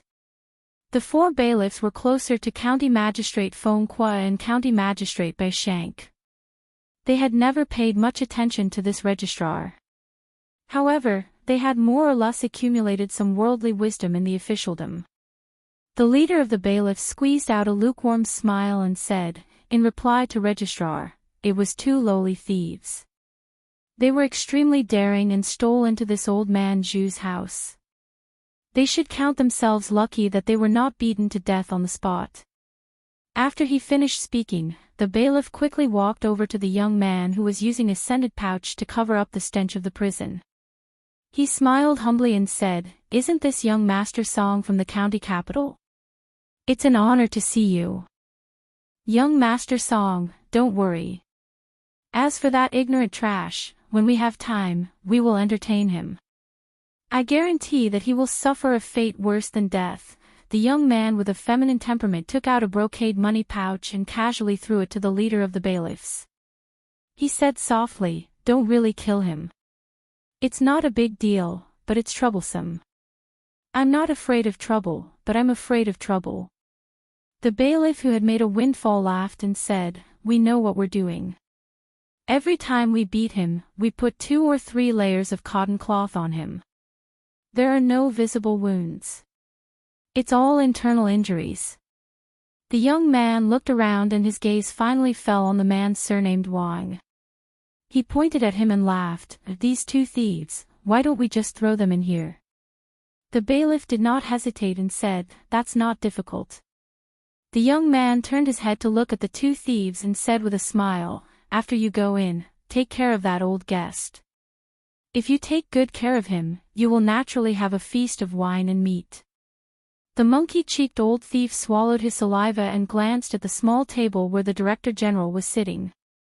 He asked timidly, "Sir, can we buy some wine on credit first? I'm sure that once I move in, I'll try to get close to your old friends." Chapter 1062. The young master looked at Su Fengnian. From his point of view, such a small matter was not something a county's registrar official would dare to refuse. Even if he was a newcomer to Bishan County, he should have heard of the Song family's reputation in Yanji County. However, he quickly raised his eyebrows, and a gloomy expression appeared between his brows. That young registrar official actually reached out his hand and lightly covered the wine cup. It was obvious that he was not giving him any face. The old thief, who most likely would not be able to drink, saw this scene and was secretly delighted. Since he had unintentionally fanned the flames once, causing a rift between an official and a big playboy, it was not much worse than drinking to his heart's content. Young Master Song sniffed the fragrant sandalwood fragments from the sachet and smiled sinisterly. Good, I didn't think that there would be someone in Bishan County that I, Song Yu, could not invite. Thank you for your advice. The middle-aged man surnamed Wang, who had never tried to strike up a conversation with Su Fingnian, raised his head and smiled gratefully at this registrar official who did not seem to know the rules of officialdom. Song Yu, the son of the Song family of Yanji County, directly walked out of the cell. After the bailiffs pushed the two thieves into the cell, they also left in large strides. After the registrar official offended young Master Song, he did not even bother to say goodbye. Registrar official Su, who had inadvertently made an enemy, stood up and was about to leave the cell when the old felon with the large bridle suddenly grinned and said, "Young man surnamed Su, your position as an official is quite interesting. I've drunk a few cups of your wine. Don't you mind dirtying my mouth? Come, bring me some wine." Su Fingnian was indifferent. He walked out of the cell and left the wine and meat to the jailer. The old felon cursed and swore, but his eyes met with his two new neighbors. They both nodded. It was a moonlit night with few stars. Su Fingnian was on duty in the workshop. The workshop was in the same row as the torture chamber, but it was in a different row. It was further back, but not far from the prison. Although Bishan County was not worth mentioning, there were many experts in the patrolling, arresting, and torture chamber. Bishan County's jurisdiction was large, and there were many disputes. Furthermore, the number of people in the yamen was limited. If one did not have any real ability, they would have to squat in the latrine pit. This latrine pit had long been tormented by the criminals until it stank. The previous officials of the yamen were still able to see the severity of the matter.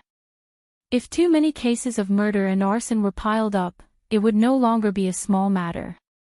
Su Fingnian was the only one in the workshop.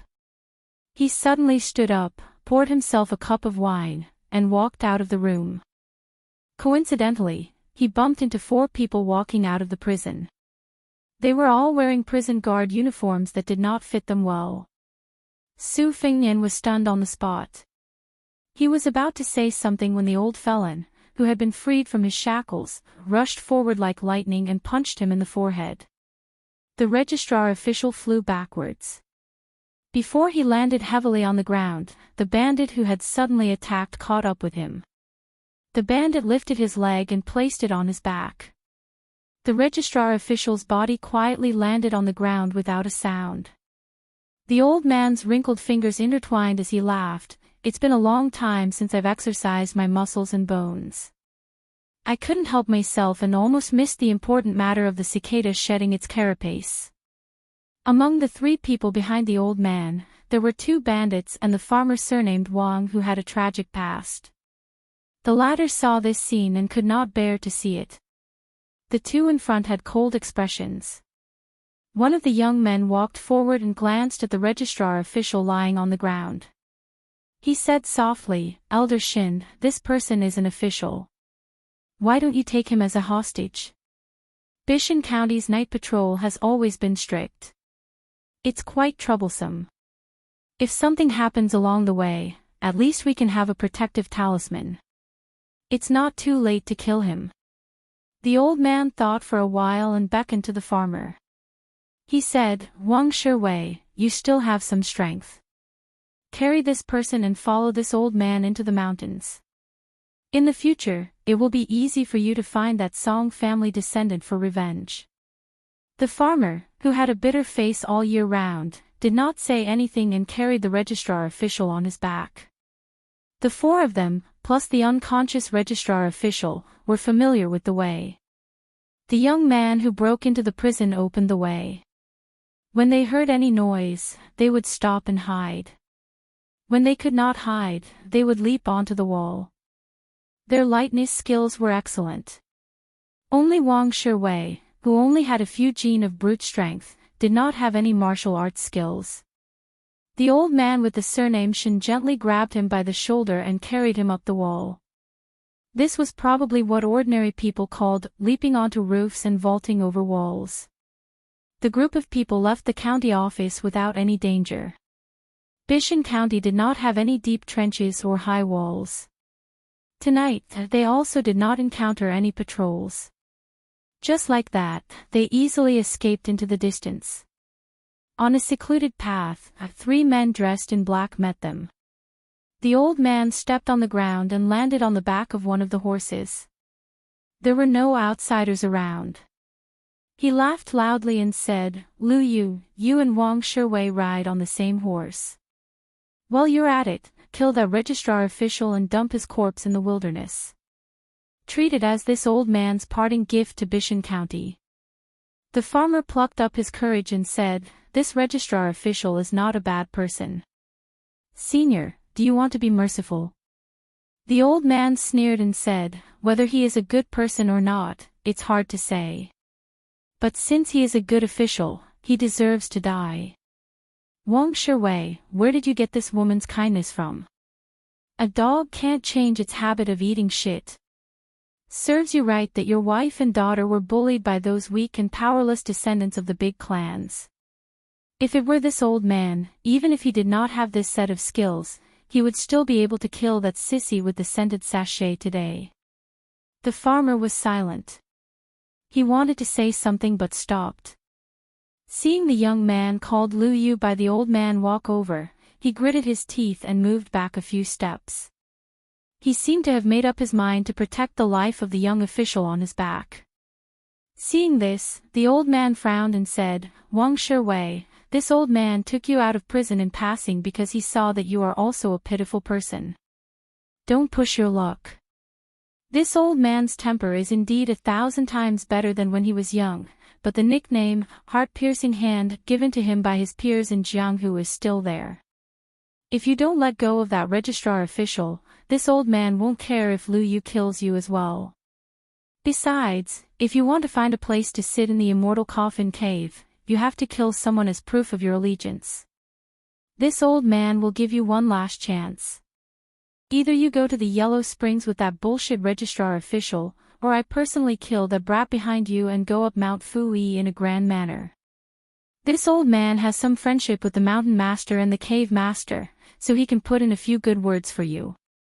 Otherwise, even if you go up the mountain, no one will treat you as a green onion. Think about it yourself." The honest farmer was in a dilemma and couldn't make up his mind. Feng Guan's face was gloomy. The second in command, Sui Jing, was expressionless. However, he was secretly delighted. Feng Guan held great power in his hands. Putting aside the fact that the felon surnamed Shen had escaped because he was never recorded in the first place, he could still mend the pen after the sheep were lost. However, that fellow surnamed Wang was someone that the local tyrant of the prefecture capital, the Song family, had set their sights on. Otherwise, they wouldn't have spent so much money to use the prefecture capital's prison to bring him to the tiny Bishan County. Feng Guan couldn't even handle such a small matter. How could he hope to be promoted to the prefecture capital in the future? Even if he was lucky enough to be promoted, wouldn't he be afraid that the Song family would make things difficult for him? When it rains, it pours. Sui Jing tilted his head slightly and stared at the red candles as thick as a baby's arm in the hall. He couldn't help but smile when he heard the servant report that Song Yu had come to visit the county yamen. However, Sui Jing soon couldn't smile because Song Yu, the son of a noble family, had asked to dismiss the miscellaneous staff in the county yamen, leaving only the county magistrate and deputy. Only then did Sui Jing put away his arrogant expression and cupped his fists. He said, "Song Yu has offended you earlier. Please forgive me. Shen Li, nicknamed the heart-piercing king of hell, is a bandit who has been on the run from Yuzhou for many years. Song Yu once had an identity in the Yinji County Yamen. Wang Shiwei is the head of the constables in Qingshan County. All of their plans were to let the tiger return to the mountain and find out where the nest of Fu Shao Mountain was. In addition to Lord Wang, there is also County Magistrate Bai, who invited the elite scouts of Ruojiang and 100 light cavalry. When the time comes, we only need to coordinate with Lord Wang from the inside. At this moment, a woman carrying a box of food walked into the hall of the yamen to deliver supper. Song Yu was somewhat stunned. Putting aside the fact that this woman's beauty was rarely seen in his life, how could she directly enter the heavily guarded yamen? Even if she was a family member of an official, she shouldn't be so reckless. County Magistrate Feng Guan and Deputy Zhu Jing were in a good mood at the same time. Feng Guan quietly smoothed the corner of his mouth and said with a worried face, "Madam Su, Registrar Su has been kidnapped by bandits. We don't know whether he is alive or not. However, please don't worry. The Yamen of Bishan County will do its best to rescue him." Before the county magistrate finished speaking, the woman said, "Oh," lightly and turned to leave. Zhu Jing smiled while stroking his beard. Could it be that this woman, whose appearance could bring disaster to the country and people, was actually not on good terms with Registrar Su, who had a lot of luck with women? Zhu Jing glanced at the county magistrate, whose eyes were burning with passion, and sneered in his heart. "Registrar Su, oh Registrar Su, even if you don't die in the hands of bandits, you will die in the hands of the county magistrate." What was the famous saying in the spring and autumn period? Zhu Jing quickly remembered it, "Brother, die in peace. I will take care of your wife." Zhu Jing was now thinking about how he could ask the county magistrate for a cup of leftovers. Otherwise, he should withdraw his backup plan and stop fighting to the death. Instead, he should wholeheartedly assist the proud and arrogant county magistrate. At worst, the two of them could peacefully become brothers-in-law under the table. Pei Nanwei walked out of the county yamen and walked on the deserted street. She looked at the night sky and said softly, "You don't want to go home at night, do you? Don't you think sleeping on the floor is enough?" Chapter 1063. There was an old man with an awe-inspiring nickname who spared the dog official's life. It was not because he was kind, but because Wang Shiwei had promised to exchange his life for Senior Shin's life. He was willing to owe Senior Shin his life. When the time came, he could take the official's life away with just a word. Everyone in Bailiang valued their promises. Moreover, Wang Shiwei was a man with a loose tongue but an honest heart. Shenli, who had seen countless people, believed in his own judgment. In any case, a small county princess would not be able to escape death once she entered the tiger's den of Mount Fuyao. If he did not kill her personally, he would not be considered breaking his promise. He would still be able to take the life of a simple and unsophisticated man for free. 6 people rode toward Mount Fuyao in the chilly moonlight. The registrar was casually thrown onto the horse's back. Wang Shiwei did not know how to ride a horse, so he sat behind Lu Yu. Shenli urged the horse to gallop wildly. He did not care about the poor registrar, who was jolted up and down by the horse's back. He rolled off the horse and was covered in dust. Everybody had no choice but to stop and fall back onto the horse's back. Mount Fuyao was 200 li away. This was what Shenli and the other Jianghu people called it. The woodcutters and hunters of Yanji Prefecture were used to calling it Mount Jinji. Because there were many red-bellied golden pheasants on the mountain, Bailiang's playboys were addicted to cockfighting and often used this type of pheasant. However, it was rumored that remnants of the devil cult had taken over Mount Jinji. They were all vicious bandits who killed without blinking an eye. Few people went there. Even the old hunters did not dare to take their lives lightly. Therefore, red-bellied golden pheasants had always been priceless in the vicinity of Yanji Prefecture. The peaks of Mount Fuyao stretched for dozens of li. The mountains were high and the rivers were long. The scenery was elegant. It had a rare green color in Yuzhou. It was a heavenly paradise, but because of those bandits, the atmosphere was foul.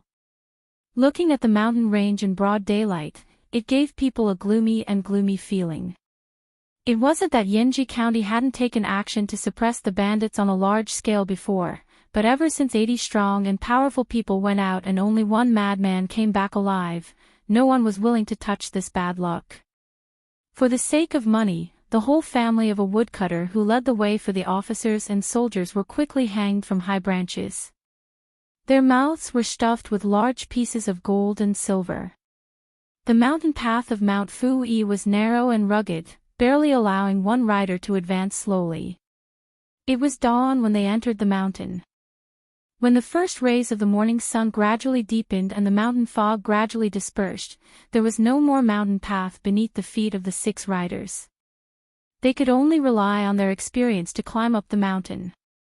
At noon, their field of vision suddenly opened up.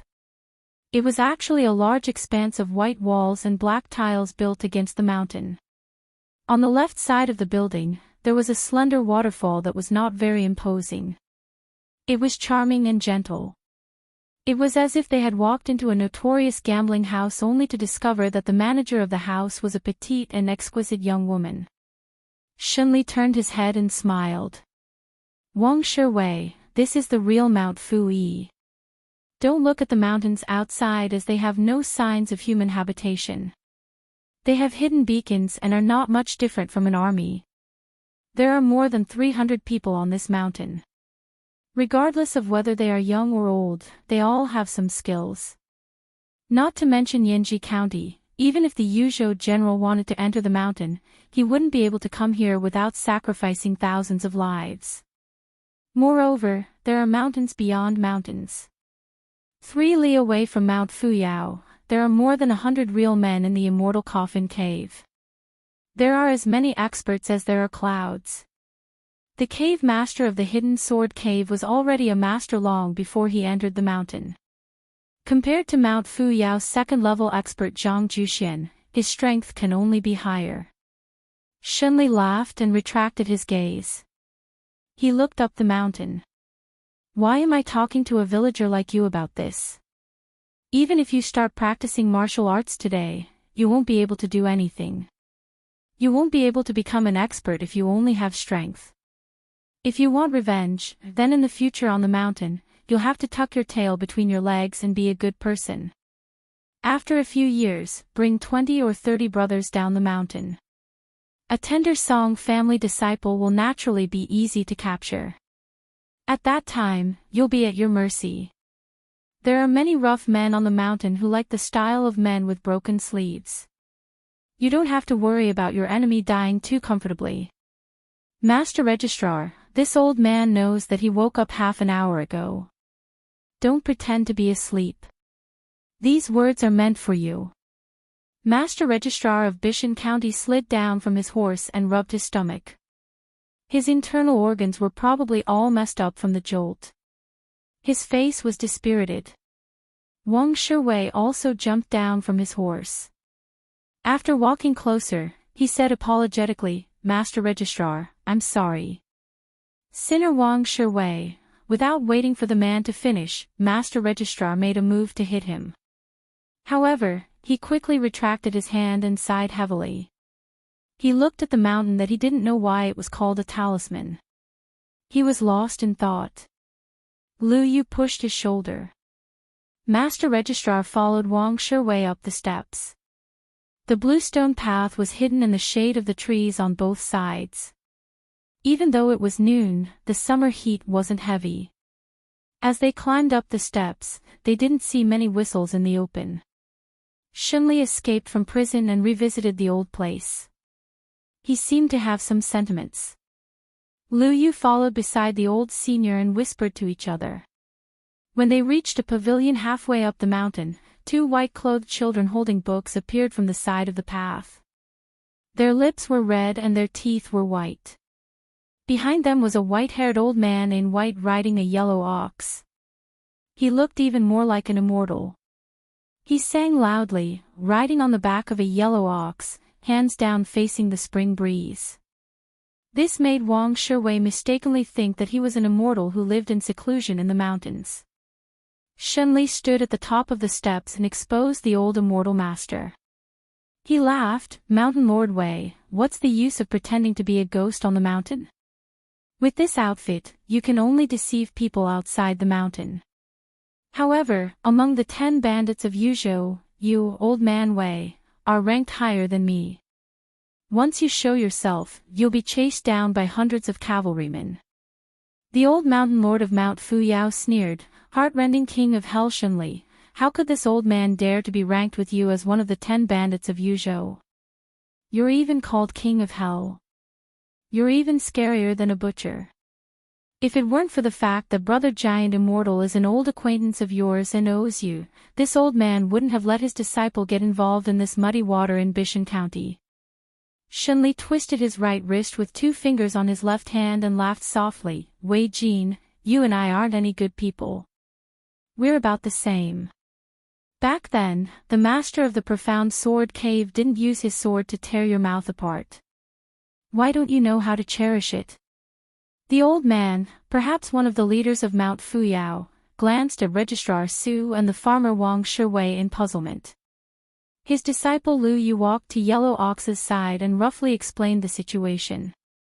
The old man nodded and then shook his head.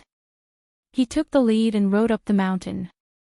The 2 white-clothed children walked with light and agile steps. It was obvious that they were also skilled in lightness skill. Being able to become the disciple of Mount Fuyao's top 3 expert, Mountain Lord Wei, their foundation and luck were certainly not bad. Su Fengnian's face was bruised and swollen. He had deliberately restrained his qi so that his body was no different from an ordinary person's. Even his breathing was no exception. After all, Wei Jin was not a real immortal. Naturally, he couldn't tell what realm this young official was in. Su Fengnian and Wang Shiwei were settled in a remote courtyard. There were even 2 middle-aged and delicate servant girls serving them. Looking at how happy they were, they should be girls who had been abducted to the mountain when they were young. It was hard to say whether they were pitiful or fortunate. After all, they could live a life of luxury on the mountain, but at the very least, they did not have to worry about food and clothing. Wang Shiwei waited for the servant girls, whose eyes were full of curiosity, to serve tea and food. He closed the door and left.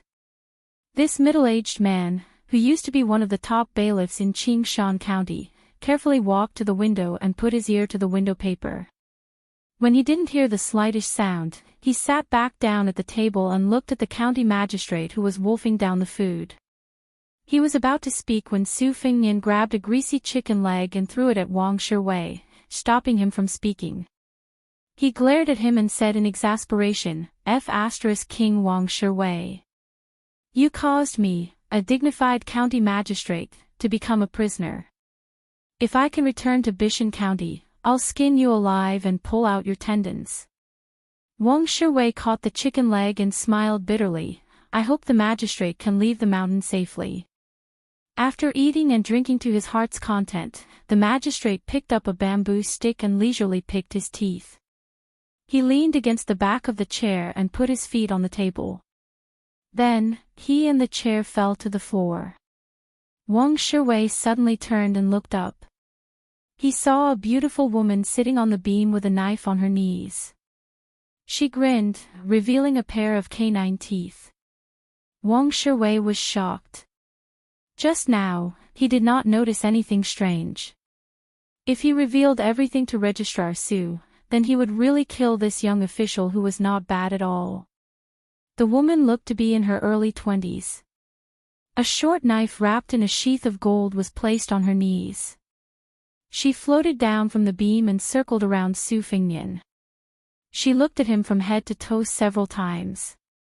On Fu Fu Mountain, she had seen all kinds of outlaws since she was young. However, it was the first time she saw a pitiful official wearing the official skin. She reached out and pinched Su Fengnian's embroidered bird official's patch. She smiled and asked, How high are you? What's this thing embroidered on it? Su Fengnian pretended to be calm and said, In reply to Miss, I am a 6th rank official. I am the magistrate of Bishan County. I am a secondary 6th rank civil official. The embroidered on it is a heron. The woman tugged at the official's patch and withdrew her hand.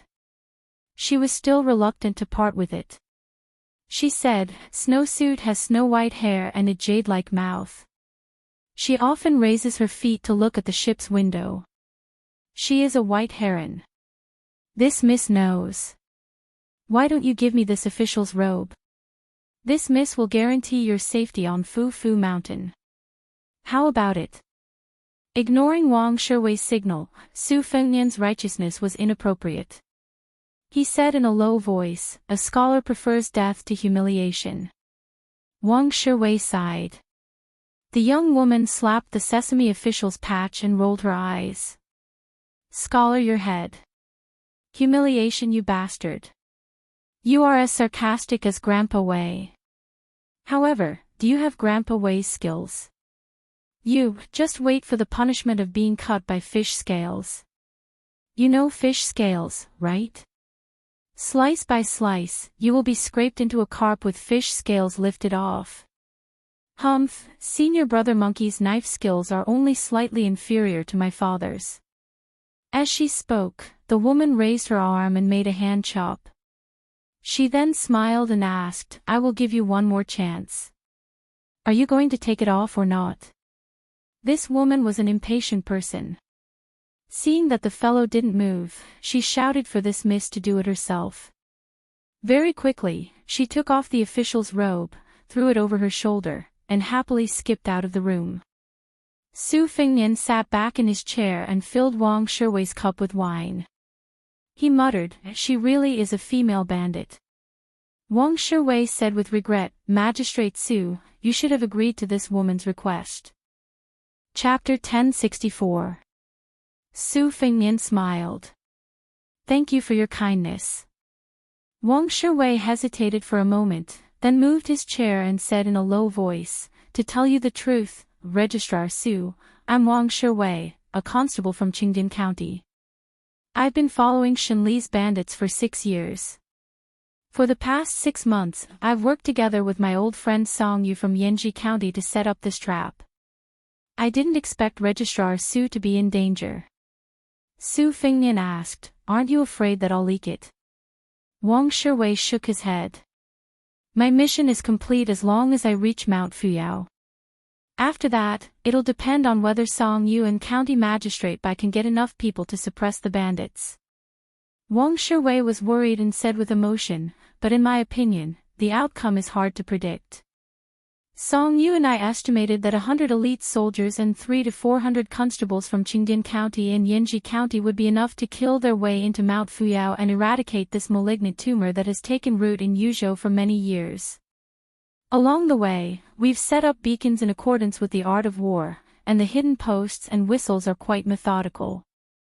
What I'm afraid is that when the 500 soldiers of the government finally enter the mountain, the bandits of Mount Fuyao and Immortal Coffin Cave would rather abandon their lairs than fight. Bandits are easy to suppress, but roaming bandits are hard to find. Su Fengnian asked curiously, Constable Wang, you've put so much thought into it, and you're even willing to take the risk yourself. What are you after? Wang Shiwei was stunned, then smiled. What am I after? Registrar Su, may I be so bold as to ask you a question? As an official, shouldn't you be helping the people? I've been a constable for most of my life, and I've seen more than 60 brothers die in the line of duty. If you really want to talk about what I'm after, it's nothing more than peace of mind. This time, it was Su Fengnian's turn to be stunned. Then he smiled and raised his cup. Here's to you. Wang Shiwei raised his glass and drained it in one gulp. Then, he poured himself another glass. This wine is really good. Normally, my salary is enough to support my family, but I can't afford to drink this wine. Su Fengnian muttered to himself, yes, your salary should be increased. Wang Shiwei laughed heartily, Registrar Su, thank you for your kind words. Su Fingnian took a sip of wine and asked, according to the heart-slicing Yama, the master of the deep sword cave has the strength of a master and might be a level 1 expert. Zhang Juxian of Mount Fuyao is also an expert who has been famous for a long time. Not to mention the 400+ bandits on the 2 mountains, just the 2 of them are enough to deal with the soldiers. Unless we mobilize the elite crossbow-carrying infantrymen under one of the 4 captains of Yuzhou and have a large number of experienced scouts to pave the way, we might not be able to succeed even if we double the number, let alone 400. Lord Wang, I think you and that young Master Song who is putting on an act with you are most likely going to fail. After this, you will have to add insult to injury.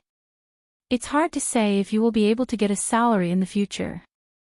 Wang Shiwei, who had slanted eyebrows to begin with, frowned even more. He took a sip of wine to drown his sorrows and punched his thigh. His expression became even more bitter as he said in a muffled voice, "At first, I didn't know that there was a sect called the Immortals' Coffin Cave on Golden Rooster Mountain other than Mount Fuyao." Su Fingnian comforted him, "If Song Yu is a steady person, Lord Wang, you don't have to worry too much. Once they are obstructed in suppressing the bandits, the government will naturally know that they need to increase the number of troops. Moreover, with such a great contribution, everyone will want to have a share of the profits." Now, the Yuzhou provincial court is worried about how to flatter the new provincial governor and the general Huang Fujin. As long as they smell the blood, they will spare no effort to kill the bandits of Golden Chicken Mountain at all costs. Wang Shiwei's eyes lit up. He was convinced and said, "Registrar Su is right. I am ashamed of my inferiority. I'm not belittling myself. Although I can be considered a 3rd-level martial artist and was able to steal the position of the head of the 600 patrolmen in Qingan County, I know myself very well. In terms of ability to be an official, I'm not even a 9th-level official. Compared to Registrar Su, the difference is like heaven and earth." Su Fingnian joked, "Lord Wang, you are flattering a county magistrate who is 1 level lower than you. Did you bring a pig's head into the wrong temple? Your ability to be an official is indeed not that great." Wang Shiwei gave him a thumbs up and laughed heartily. Even his slanted eyebrows rose a little. "Registrar Su, I am a boor. No matter what you want, I want to recognize you as my brother. You are to my taste. If you and I can really leave Mount Fuyao alive, I will definitely introduce you to that young Master Song Yu. He reads a lot and always drinks more than he talks to me. I'm sure he will be able to chat with you." Su Fingnian clinked his cup with the man's and they both drank it in one gulp. There were 2 pots of wine on the table. No matter how one looked at it, there were 2.5 caddies of wine. It was hard to get drunk with wine, but as long as one was happy, it was easy to get drunk with wine. Wang Shiwei drank more than half of the wine and fell asleep on the table. Su Fingnian smiled, got up, opened the door, and walked out of the room. 2 female servants were sitting at a stone table in the courtyard far away. There was a piece of colored rice paper on the table. They were whispering to each other. When they looked up, they saw the young master without his official uniform. They looked at each other and smiled. They were in the prime of their youth. Their skin was as smooth as a spring onion. Moreover, the clothes they wore were cool and refreshing. Not to mention that their necks were exposed, more importantly, they could not hide the view of their soft breasts. Probably because the food on the mountain was too good, the 2 girls were young, but their breasts had already developed. Su Fingnian walked closer to take a look. They were using thin charcoal pens to write the Bailiang women's script, which was created by female scholar Yan Dongwu. This women's script was unique. All the characters were written with only 4 strokes, vertical, oblique, and curved. After Yan Dongwu became the crown princess of the Liang dynasty, this women's script became popular all over the country. It was called Female Scholar's Script. It was the same name as the Imperial College's Right Chancellor Jean Lanting's Lanting Familiar Script. Su Fengnian stretched out a finger and pressed it on the coarse rice paper. Just as he was about to decipher the characters, a burst of noisy footsteps came from outside the courtyard. The two servants who were polite to him hurriedly put away their charcoal pens and rice paper and stood up to greet him. A tall and sturdy young man with a saber at his side walked out of the courtyard. He stared at Su Fengnian and asked, "You are Su Qi, the prefect of Bishan County?" Su Fengnian nodded. The corner of the young man's mouth twitched. He sneered, "What a coincidence. I'm going to use you as the main dish of the celebration feast. You reek of alcohol. It seems that you've also drunk the wine of execution. Then let's go. If your legs are weak, let the two girls in the courtyard help you there. I'm easy to talk to. On the way there, you can take advantage of them as much as you want. As long as you don't stop, there's no harm in taking off their clothes and touching them." The two servant girls' faces were pale. They lowered their heads, not daring to look at the infamous young saber-wielder on Talisman Mountain. Su Fengnian asked an unnecessary question, "Can't I just not die?" Chapter 1065. Behind the young man were several other retainers who also carried sabers. Their appearances matched their statuses, and they all looked fierce and fiendish. If they were in a small place, just based on their physique and appearance, they would be fighters that small sects and clans would fight over. After all, a fight in a small place relied on words and not fists. Being able to convince others with one's gaze was the best way to subdue them without a fight. The young man shook his chin. Without saying anything, a tall retainer with his sleeves rolled up to his shoulders stepped forward and grabbed Su Fengnian's shoulder. Just as the brawny man was about to teach this weak scholar a lesson, he heard a delicate shout from behind him. "Tai Tu, stop!" The young swordsman helplessly turned his head. Seeing this graceful figure, he called out in a gentle tone, "Mississippi." The woman with the golden silk wrapped around her short saber revealed her small canine teeth. "Senior brother monkey, junior sister, call me junior sister, okay?" The young man didn't say anything. The woman pointed at Su Fengnian. "I'm looking for him. Don't kill him yet." A golden-haired monkey scuttled onto the young swordsman's shoulder. He rubbed the monkey's head and said with a frown, "Miss, kill this person quickly. This is the mountain chieftain's order. This subordinate doesn't dare to disobey." The young woman giggled. "On Talisman Mountain, my father is the boss. As for me, I just happen to be his boss. Who do you think I should listen to?" "Senior brother monkey, if my father asks about this later, just tell him that I stopped him." Perhaps because he was familiar with this unwritten rule on the mountain, the swordsman really did leave with a wry smile.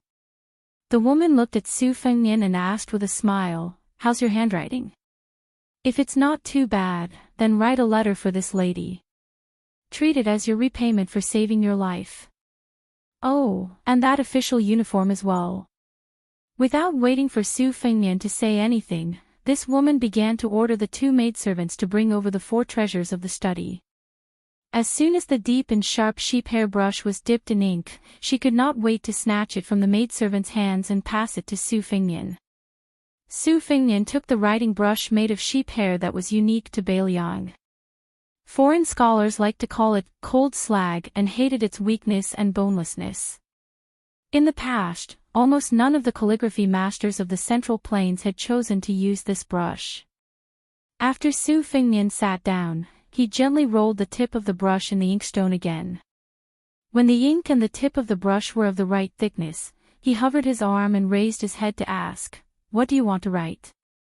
The woman was startled for a moment before she exclaimed in surprise, "Oh, look at your stance. You'll know if you're an expert the moment you make your move." "Expert, you're definitely an expert. You've really picked up a treasure for me." Su Fengnian continued to wait. The woman laughed mischievously and sat down as well. She shooed the 2 maidservants away and looked around before saying in a low voice, "This lady can only memorize the things in books. If I really have to pick up a brush to write something, it's useless. Besides, this lady's handwriting is a little unsightly. But Brother Lu from the neighboring mountain is very knowledgeable. He doesn't like crazy women who wield swords and spears. He likes gentle and refined women. The only time this lady sneaked down the mountain, I almost died outside. Fortunately, I bought a few novels about scholars and beauties. I was so envious of the great goose messenger goose that I raised a few messenger geese for this purpose. I was just waiting for a guy with beautiful handwriting to appear. You've come at the right time. Oh right, what's your name? Su Fingnian, who had already started a massacre on Mount Fuyao, said in a bad mood, have you thought about what you want to write? The woman did not regard him as an outsider and said, no. Su Fingnian placed the sheep hair brush on the ancient inkstone and held his breath. The woman looked like she was racking her brains. After the time it takes to burn a stick of incense, she finally looked discouraged and asked tentatively, why don't you help this lady write a few words? Su Fingnian opened his eyes and stared at the rich young lady on Mount Fuyao. The woman stared at him and said loudly, what are you looking at? If this lady didn't have a favor to ask of you, you would have been cut into pieces by Senior Monkey. As an experienced bailiff, Wang Shiwei was a light sleeper.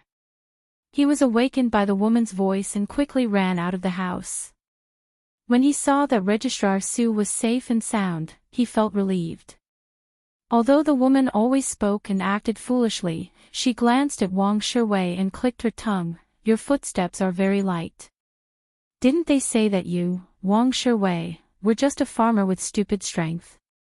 Is it because Shenli has ulterior motives, or has this old fox deceived you? Wang Shiwei smiled honestly and did not speak. Su Fingnian asked calmly, are you going to write your love letter or not? The woman quickly said, of course I am. Why wouldn't I? Brother Lu met a new vixen who just came up the mountain. If this lady doesn't act now, it will be too late for regrets. Su Fingnian's face was full of schadenfreude. A senior brother from the same sect admires a junior sister, and the junior sister likes a handsome man from another sect. That handsome man likes a stranger. Don't you have any new tricks? The woman widened her eyes. Is this also written in the novel, Gifted Scholar and Beautiful Lady? How come this lady has never read about it? Su Fingnian smiled confidently, lady, the vixen you are talking about, does she have bigger breasts than you? Is she very dignified when she is not smiling, but when she smiles, she is definitely more charming than you? Not only the man you like, but many people are also infatuated. Not to mention climbing into her bed, they can't wait to drink the water she washes her feet. The woman looked down. She did not know if the world was peaceful, but she was very peaceful. She became more discouraged and sighed, alas, you are right. You are indeed very knowledgeable. She raised her head and squinted her eyes. Compared to that Wang guy, your skills are far inferior, but your brain is much more clever. I can turn a blind eye to his affairs, but you have to promise me that after you finish writing the love letter, you have to be a teacher on the mountain for 10 years. After 10 years, it's up to you whether you want to stay on the mountain or leave the mountain. What do you think? Su Fingnian smiled. The woman who had everything under her control suddenly had an illusion. Then, in an instant, the clouds and wind became calm. The white-clothed boy entered the courtyard and said with a clear voice, Master invites the lady to listen to the zither in the well. The woman retracted her hand and looked at the bookkeeper suspiciously. She grinned and laughed at herself. She reached out to hold the golden dagger again and said to the scholar, let's go. There is no need to rush to write. Let's go listen to the zither first. Su Fingnian stood up and nodded slightly to Wang Shiwei, indicating that he did not need to worry. The white-clothed boy led the way. Su Fingnian and the woman with the dagger, whose name he still did not know, walked together on the Bluestone Road. She was chatting with him about a story. She said that there was once a wanderer with good martial arts who came to Mount Fu Miao to seek revenge. After going through many hardships and dangers, he finally died. As soon as he finished telling this boring story, Su Fengnian saw the waterfall falling straight down. The place where it fell was a huge bluestone, so it didn't form a pool, but a deep well instead. The white-clothed old man sat beside the well. There were 2 incense burners with smoke rising in spirals. The white-clothed boy held a horsetail whisk and began to recite the opening of the Zhang family sage book. The old man slowly raised his hands, one high and one low. At this moment, Su Fengnian was waiting and listening attentively. Then, the fairy-like old man suddenly pressed his hands on the zither strings. Then, he shook his head and slapped wildly. Su Fengnian was stunned. The corner of his mouth twitched and he did not know whether to laugh or cry. He could only sigh from the bottom of his heart, "A master."